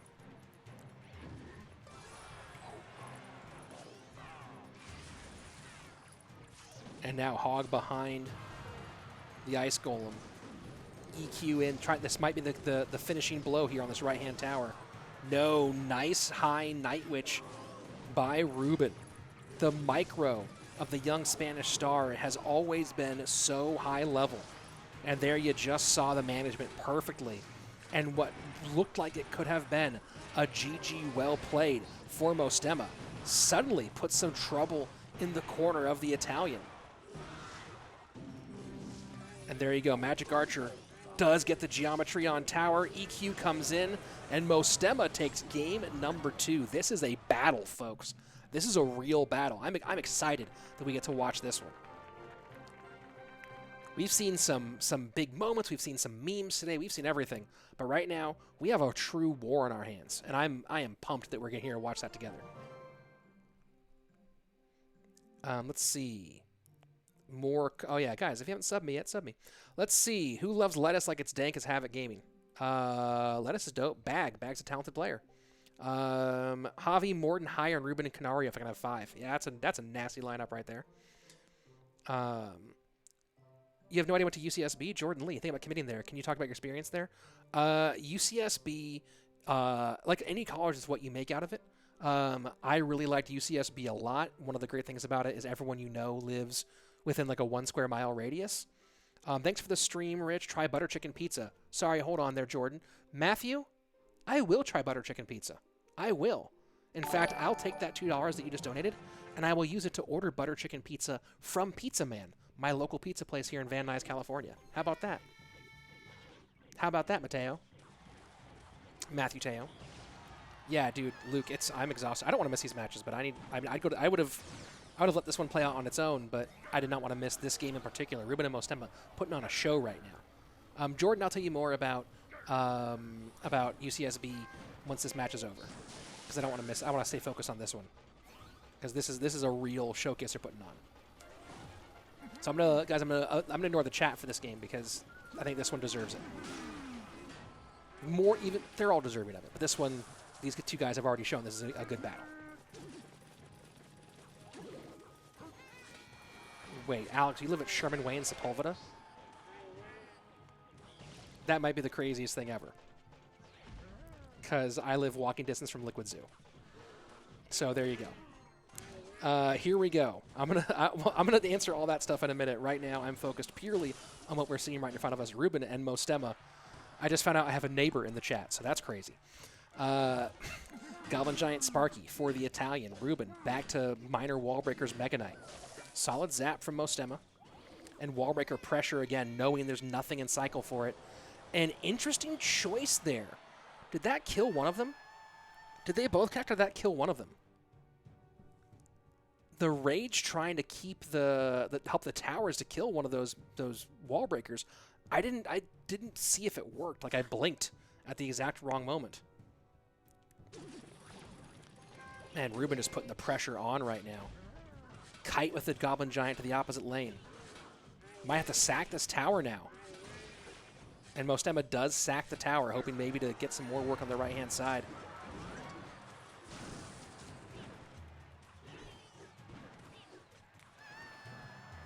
Ruben just really understood that that moment was bad for the Italian and decided to put the pressure on.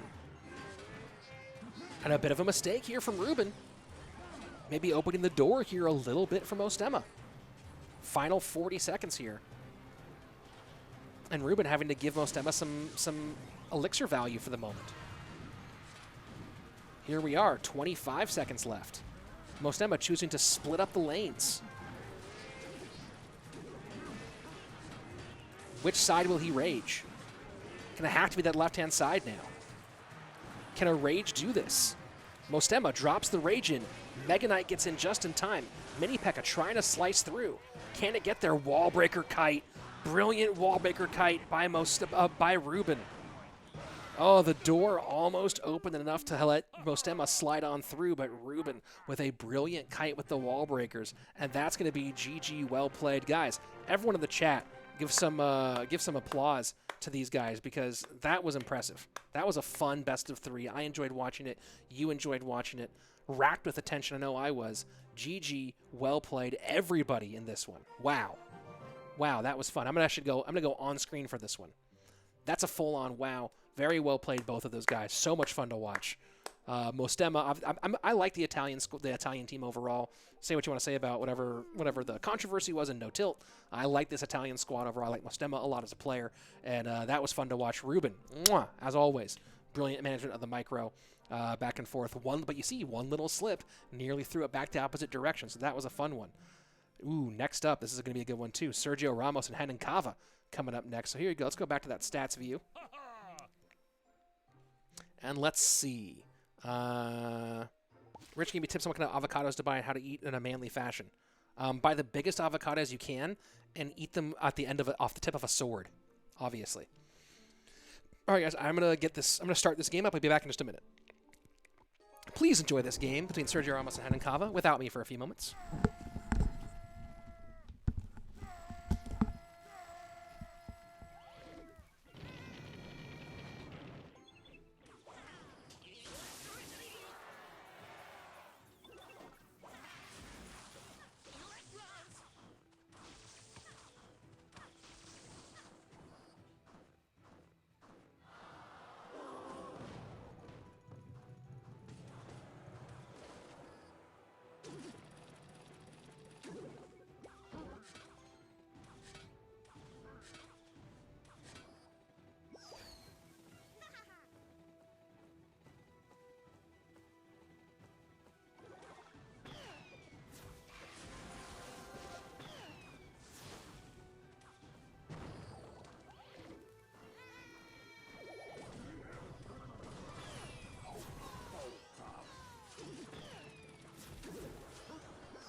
And we are back. Did anything happen while I was gone? Everybody okay? Did you make it? Did you make it?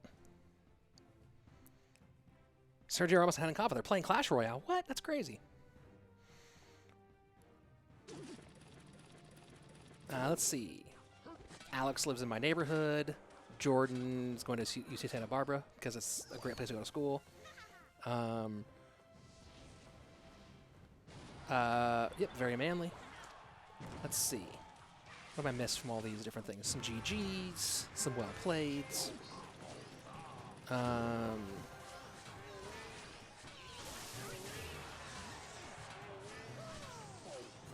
gonna respond to the chat here now that we have a slight break in the action. I mean, people are playing, but now that I'm not. Yeah, Sam, CWA had him on for sure. I want to cut my tongue if I eat an avocado with a sword, Rich. Not if you're good at it, dude. You'll be fine. If you're good at eating avocados, if you are, look, maybe you have to take sword classes first. But let's see.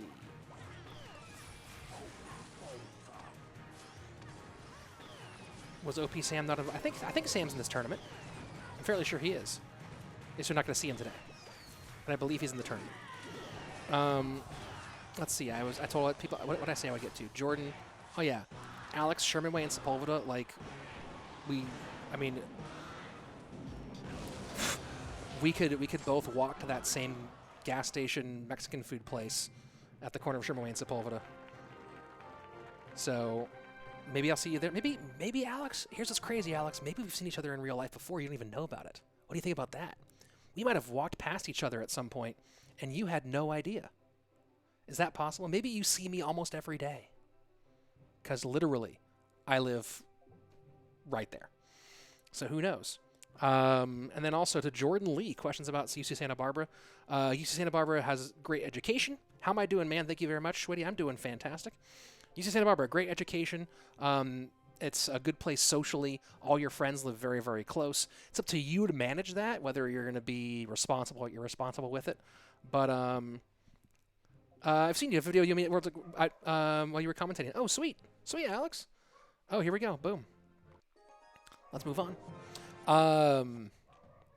Here we go. Hanenkava and SK Gaming's Sergio Ramos.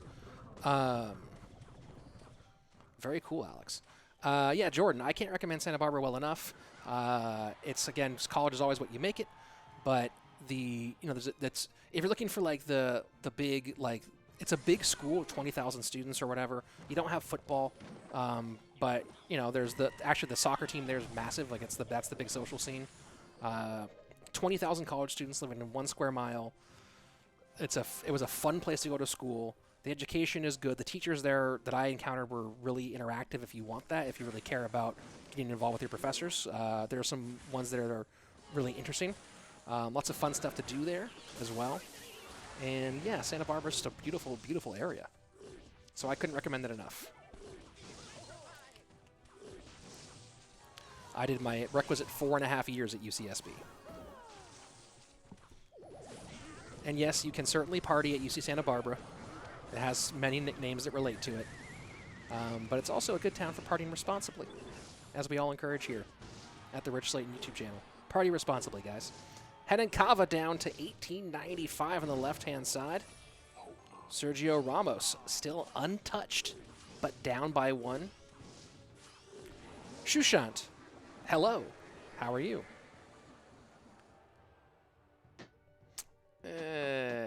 Okay. Sergio Ramos. Oh, no. Hanenkava's up by 1. Never mind. I read the scores wrong.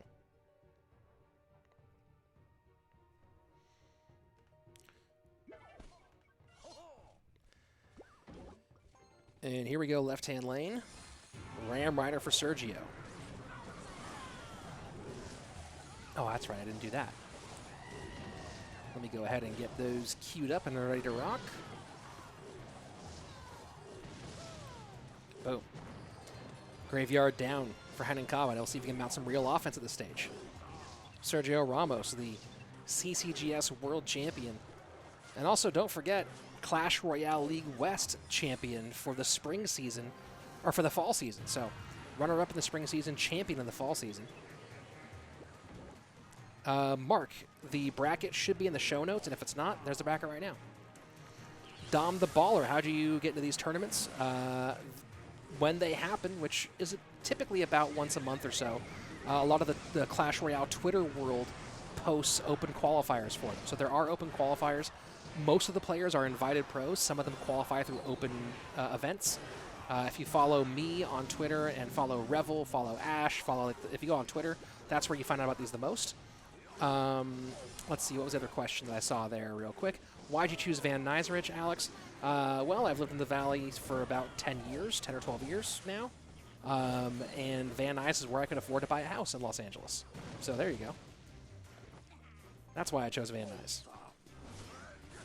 Graveyard pressure from Henenkava. Fell behind early, but as we've gotten closer and closer to the end of this match, has kept the pressure on, not letting this Ram Rider deck find any way to break through after the initial missteps. Poison in the back. We'll take care of the Magic Archer. Bomb Tower is in cycle, but Bar Barrel tries to get out in front of it. Nice pickup there from the Knight.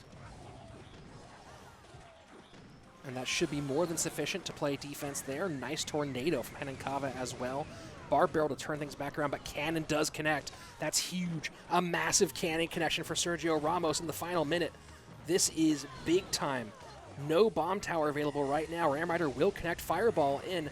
Henenkava looked like he had it all sewn up, but this Ram Rider, if she connects, and she does, Sergio Ramos flips the table on Henenkava and steals it back from him. Unbelievable. Very, very well played.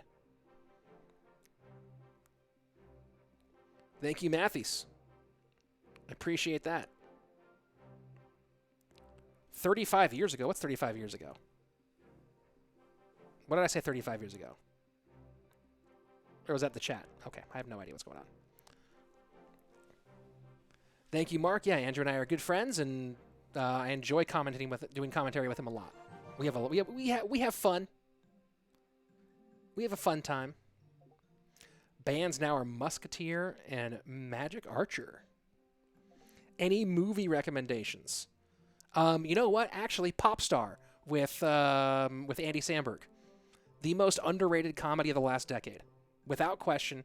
And by the way, you need to trust my opinion, because I've been a stand-up comic for 12 years. I worked at the Comedy Store. Every one of your favorite comics in the world I've met or worked with. I know what I'm talking about. Popstar is the most underrated comedy movie of the last 10 years. It should have been huge. It should have been massive. I have rarely laughed that hard during a movie in my entire life. Shawshank Redemption, thank me later. You see Bombshell? I have not seen it. I need to. Now, on your recommendation, Ash, I will. But literally, everyone, you don't have anything to do tonight. Seriously, go watch Popstar. You will laugh. If you don't laugh, you're broken. That's actually the truth. You're broken. Henenkava and Sergio Ramos both have bar barrels. Popstar, Never Stop, Never Stopping, with Andy Samberg. I read about this someone posted about this last night. Yeah, it's so funny.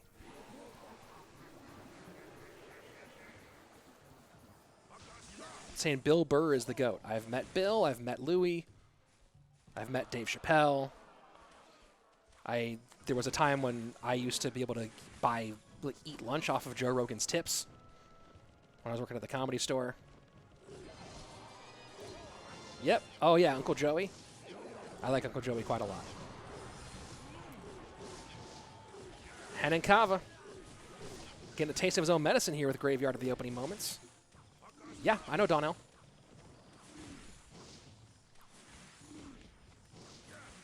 And here we go.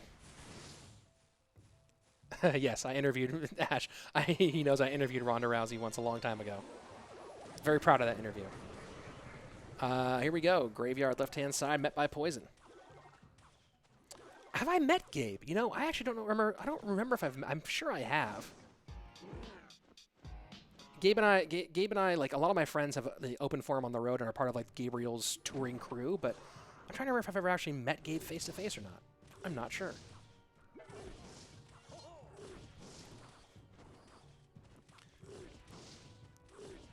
Yeah, actually, for those of you who are stand-up comedy fans, I recorded an album like a year and a half ago, and it's finally being edited right now, so it might come out in the next few months. Hopefully. Puck Nipples, a hilarious name, asking who's the most popular MMA fighter you've commentated a match for. Well, I called the first 4 amateur matches for Dominic the Devastator Reyes, who just went 5 rounds with Johnny Bones Jones for the UFC light heavyweight title. So that would be the biggest name. Yeah, his first 4 amateur fights were here in LA, and I was the play-by-play commentator for those ones. And it was really fun to see Dom go on and now have a big-time career in the UFC.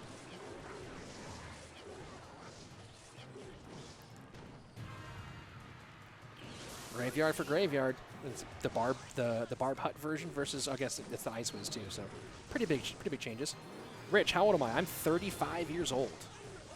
I've been around. I was born in 1984. In the year of our Lord. Graveyard opposite side now for Sergio Ramos.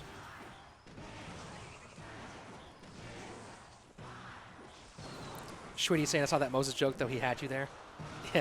Yeah, that Moses joke hurt. That Moses joke hit me hard.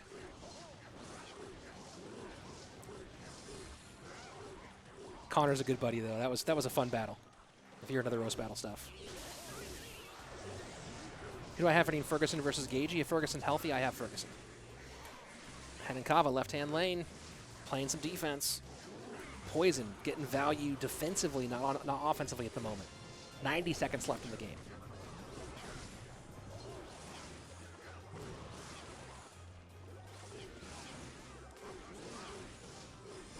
Ice Wiz Baby Dragon trying to clog up here at the ridge.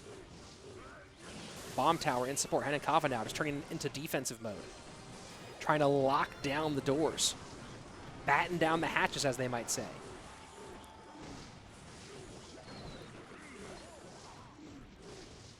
Bomb Tower has been doing a great job of trying to keep things from the top. Now a Graveyard again. No poison out from Hanenkava, saving that for defense. Pain Gaming just released their roster. Hanenkava certainly a part of that, along with Luke Dubs, Coca RX, and Surge TS returning to his former squad.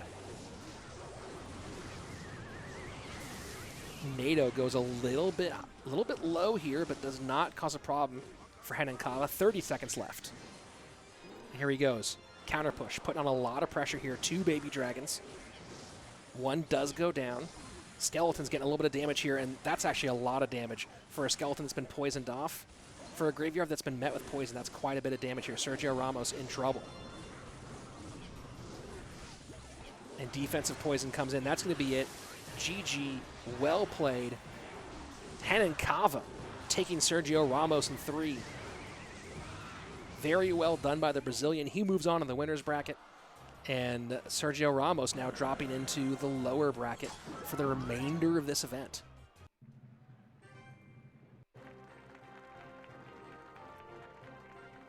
And there you go, some statolas, courtesy of Stats Royale. Yeah, I'll be putting more of that information on the next Clash Royale esports news coming out very soon. I just wanted to post your battle link. I have some videos of some of my epic battles. I had some pretty epic battles in the roast battle over the years. How dare you, Ash? I just saw you mention Busta Rhymes. How dare you, sir?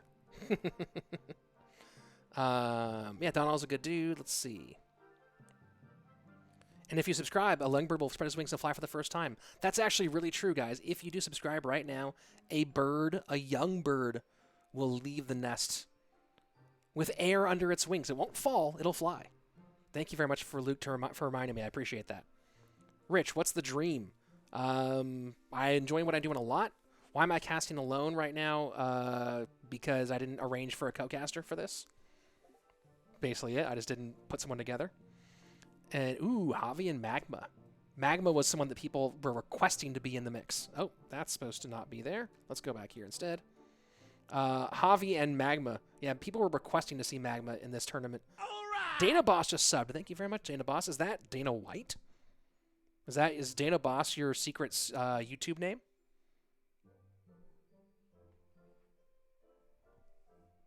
Maybe.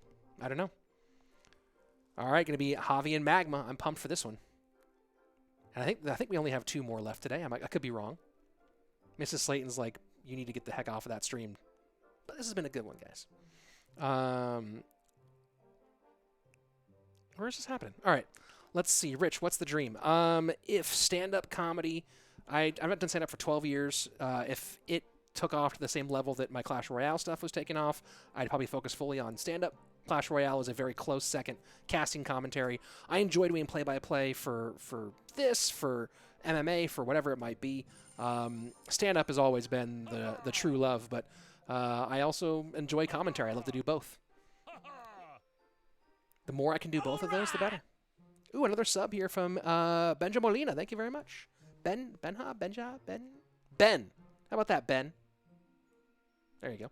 Waiting for our next matchup. Looks like we'll be coming back. We're going to do Dark and Puddin' then, instead. Yeah, Reyes got robbed. I wouldn't call it a robbery, but I would say that Reyes definitely should have won. I don't know if it was I wouldn't call it like a full-on mugging. Just that I had Reyes winning. I even have a Dom. You know what? Tomorrow I might wear my Dominic Reyes shirt from back in the good old days. Here we go. So we're going to come back to Magma and Javi. Instead, we're going to Dark Light and Puddin'. That will be our next match.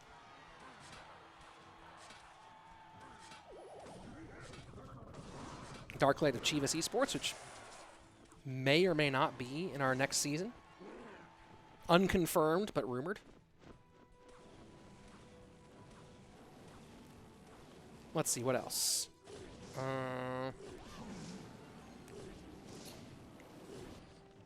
I'm sorry, Miss Biscuit. Just love the story. No, it's okay, man. You can mention it all you want. Pesman, how'd you meet your wife? As camp counselors at a summer camp. Yeah, Ash, if you want to join for 20 minutes for 1 or 2 matches tomorrow, you're always more than welcome. If you have the time and you feel like joining up. All right. I'm sure people would love to have you join me for a little while. Hint, hint, nudge, nudge. Cloud222. Yeah, your name is lots of twos in there, buddy. But Cloud2, thank you very much for your sub. I appreciate it. You've changed my life.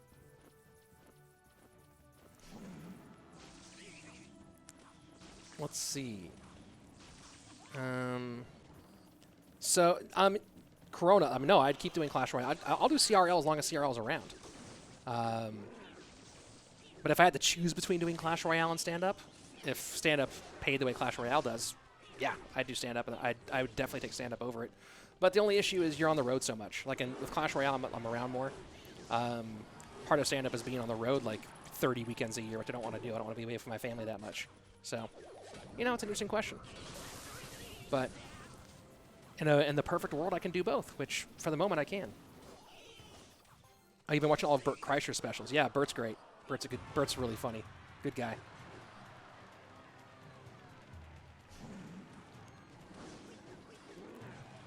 Ferguson Khabib, yeah, that would have been nice. That would have been a nice one. Puddin' is one of the open qualifying players. Very curious to see how Puddin' performs here against Darklight. Going Graveyard. My favorite CRL team, it would be the team of casters. Myself, Andrew, Koji, Manu, Bruno, and Deco. That's my favorite CRL team. Dylan Stewart just subbed. Thank you very much, Dylan. Because of your subscription, and only because of your subscription, tonight, somewhere on this planet, an earthworm will look out for some food, somehow see that there's a bird coming for it, and get back underground in time not to be killed and eaten. And that's because of your sub, so thank you very much. Donnie, please don't spam your clan, though. Puddin' in trouble left-hand side. Mega Knight goes, hello, Dolly. 692 left-hand side as we go into sudden death over time. If given the opportunity, what card would you want to delete from CR? Ooh. That would be an interesting question. What card would I want to delete from CR? Honestly, Prince. Because I have lost more games due to missing a Prince pool than anything else. I would delete Prince. Prince has almost single-handedly cost me like 200 trophies a season. Easily. It'd be it wouldn't be good for the game. It would be selfish for me. It'd be a selfish move to support me getting better at this game. That's what I would do. Puddin'. Holding on. In trouble. Final minute. Darklight does not have the same spell damage, though. And that's the interesting part here. Is that Darklight needs to really get on tower, whereas Puddin' can just put on some damage with some spells. Poison's high this time. Minor in. And it has to drop both the E-Wiz and the Knight to pick it up. Baby Dragon high. Puddin' has a good shot at taking this one right here. He really does. Graveyard down. Mega Knight stunned by the E-Wiz long enough to hold on there at the top. A good poison there from Puddin'. And with that, suddenly Puddin' just barely in the lead. E-Wiz does get back around for the Minor. Solid play here from the qualifier player. Graveyard down. Poison should be coming in behind it with this fast cycle. Triple Elixir, that's going to be it. Puddin' takes game one. Puddin' takes game one. Nice, well played. Well played. Good job. Good job indeed. Fell way behind, put the pressure on, didn't let up. Darklight couldn't get on tower. Nice work. Let's go ahead and show you the stats view. And let me go and take a look at the chat here. How do you apply to be a CRL commentator? It's always been a question for me. I don't know how they found the Spanish and Portuguese casters, but I was part of an open casting call that they did for English when they started CRL, and that's how they found myself and Andrew. I don't believe they're looking for new casters, so sorry, you can't take my job. What's the best way you have to... I don't know, Justin, I don't really understand the question. But if you can reframe it, that'd be cool.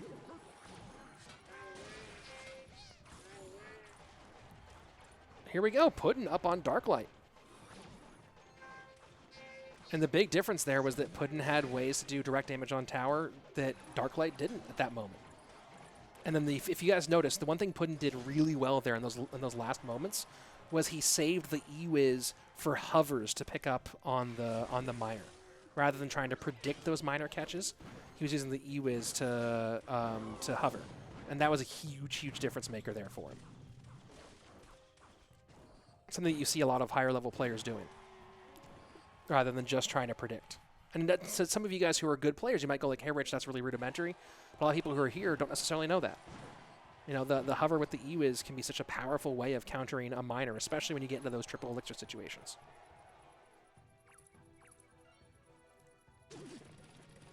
Minor to the right-hand side. Mini P.E.K.K.A all over it.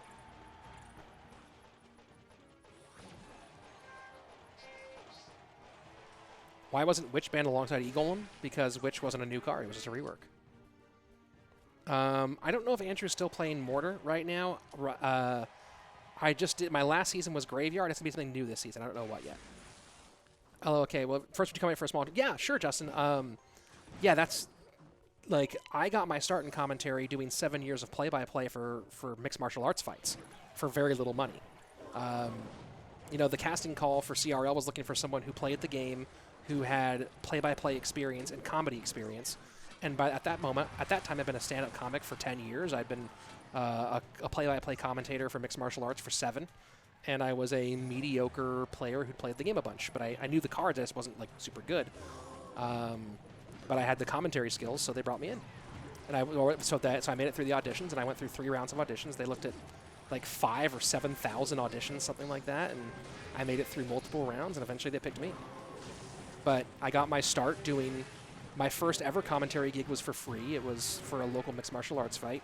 They tried me out. I did all my research, prepped really hard for it, commentated that one for free, and then they hired me on. And they hired me on. It was $100 or $150 per event, and that event would take me about 10 hours of prep and research, and then the actual event itself would be about 10 hours of work as well. So, you know, I was making $150 for 20 hours of work, but I was young. I was in my early 20s, and that's how I cut my teeth and learned my craft. And then, you know, when the CRL thing came along, I was highly qualified for it. So there you go. Thank you, Corona. I appreciate that. Who's your favorite MMA fighter? Of all time? Of all time, probably Anderson Silva. If we're talking about my all-time favorite. Right now, interesting question. But of all time, probably Anderson. Good game coming from Puddin. Not going to even... There you go. Ice Spirit does stop the mini peck at the end. Eats that damage, but this is just a rough one. This is just a rough one. Working on both lanes, and Puddin just has not been able to find a way through.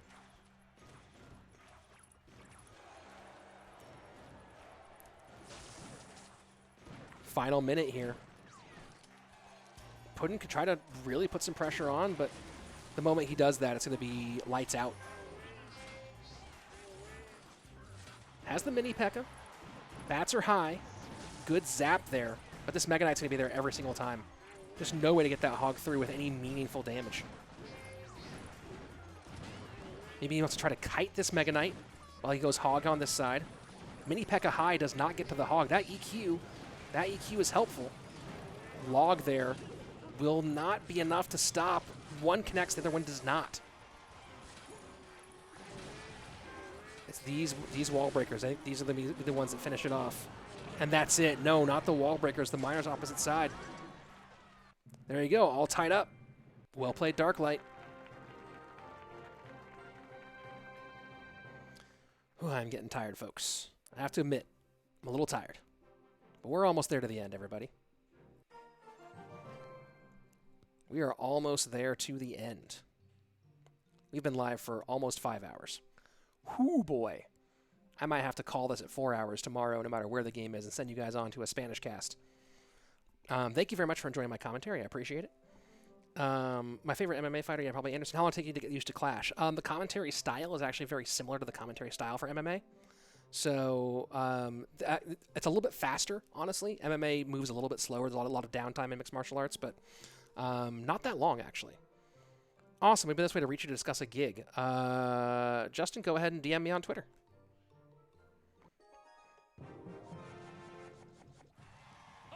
Here we go. Game number 3.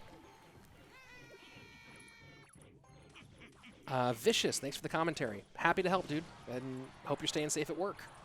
Or however you're working.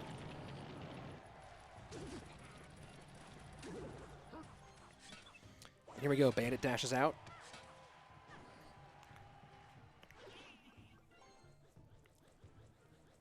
And Bandit again. Zap makes no nice kite there, but this Bandit will finally connect Puddin. The Bandit that just wouldn't quit. And both wall breakers connect. Darklight did everything he could to avoid that, and in the end, just the Bandit doing so much work for Puddin. Back and forth, back and forth. Those will connect. Puddin's happy to eat those, I guess. A little min-max there from the Mexican player. Oh, thank you, Corona. Yeah, that is my Twitter.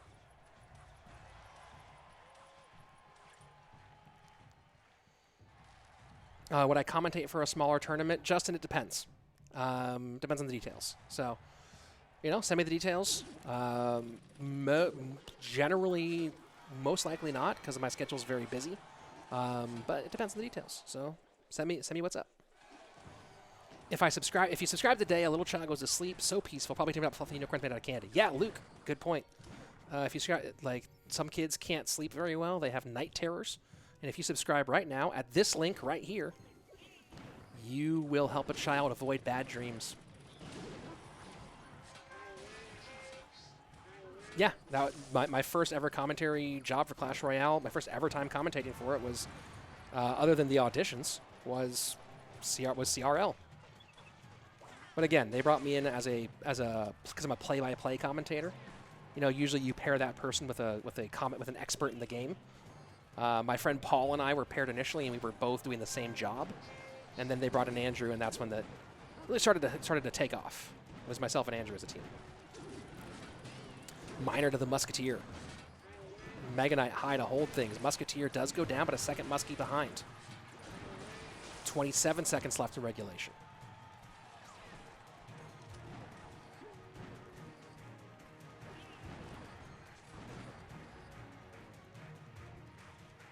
Bandit behind. Mega Knight high for Darklight.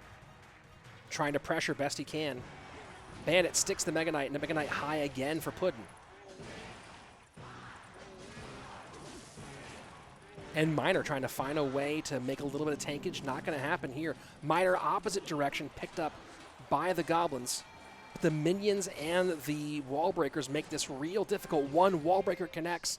135 left-hand side. Puddin' the hurt on Darklight. Will he go cheeky with his Miner, maybe to the inside? Miner wall breakers opposite lane. Puddin' gonna ignore that. He goes to the back. Interesting. Thought he was gonna go to the inside, goes to the back. Gets it done. Puddin' takes the BO3 and moves on in our bracket. Favorite cuisine, Mexican food, bro. Let's go ahead and reload our stats here. Boom, there we go. And Puddin' gets it done. There you go, little kisses in the chat. And do we see Javi? Let me look at today's calendar and see how many more we're supposed to have. Schedules. Let's see. We've seen Belly, Igor, JP. Oh, Lion and Titan was supposed to be today. Have not seen that. We saw Bale. We did not see Thunderstruck and Awesome. Oh, because some of these were at the same time. That's right. Okay, so not all these were streamed. Got it. Oh, and Javi's not here, so the match goes to Magma. Well, that's a weird way for Javi not to move on. GG's to Magma. Javi's not here. I think, is that it for the day?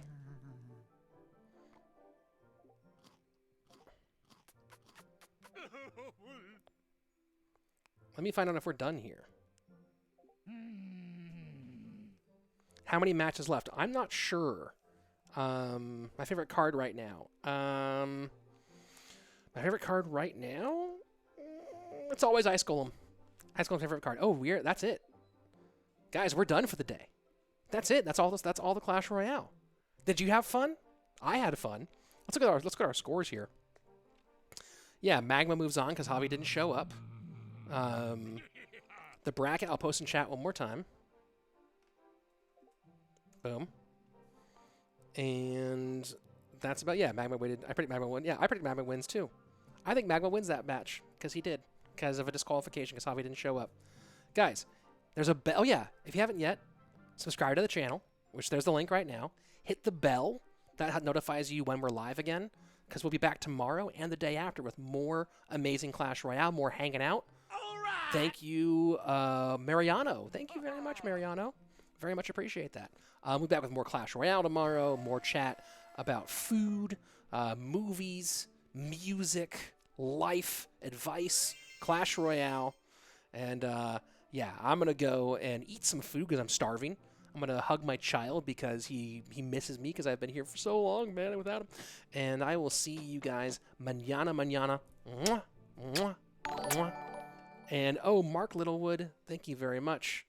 I appreciate the donation. I will spend that on that butter chicken pizza, as I promised somebody else earlier today. This will go to that same butter chicken pizza thing. I'm going to get some sleep. See you guys tomorrow. Peace out. Thank you, Fabian. All right, yeah, last second. Get your last second subs in right now or whatever you're going to do so I can say thank you, thank you, thank you, thank you, thank you, thank you, thank you. Thank you. Elbow drop. High elbow strike. Jab cross. Uppercut, hook. You know, a little head movement. All right, that's it. I'm the heck out of here. Peace. You guys go be safe and eat something good. I'll see you mañana.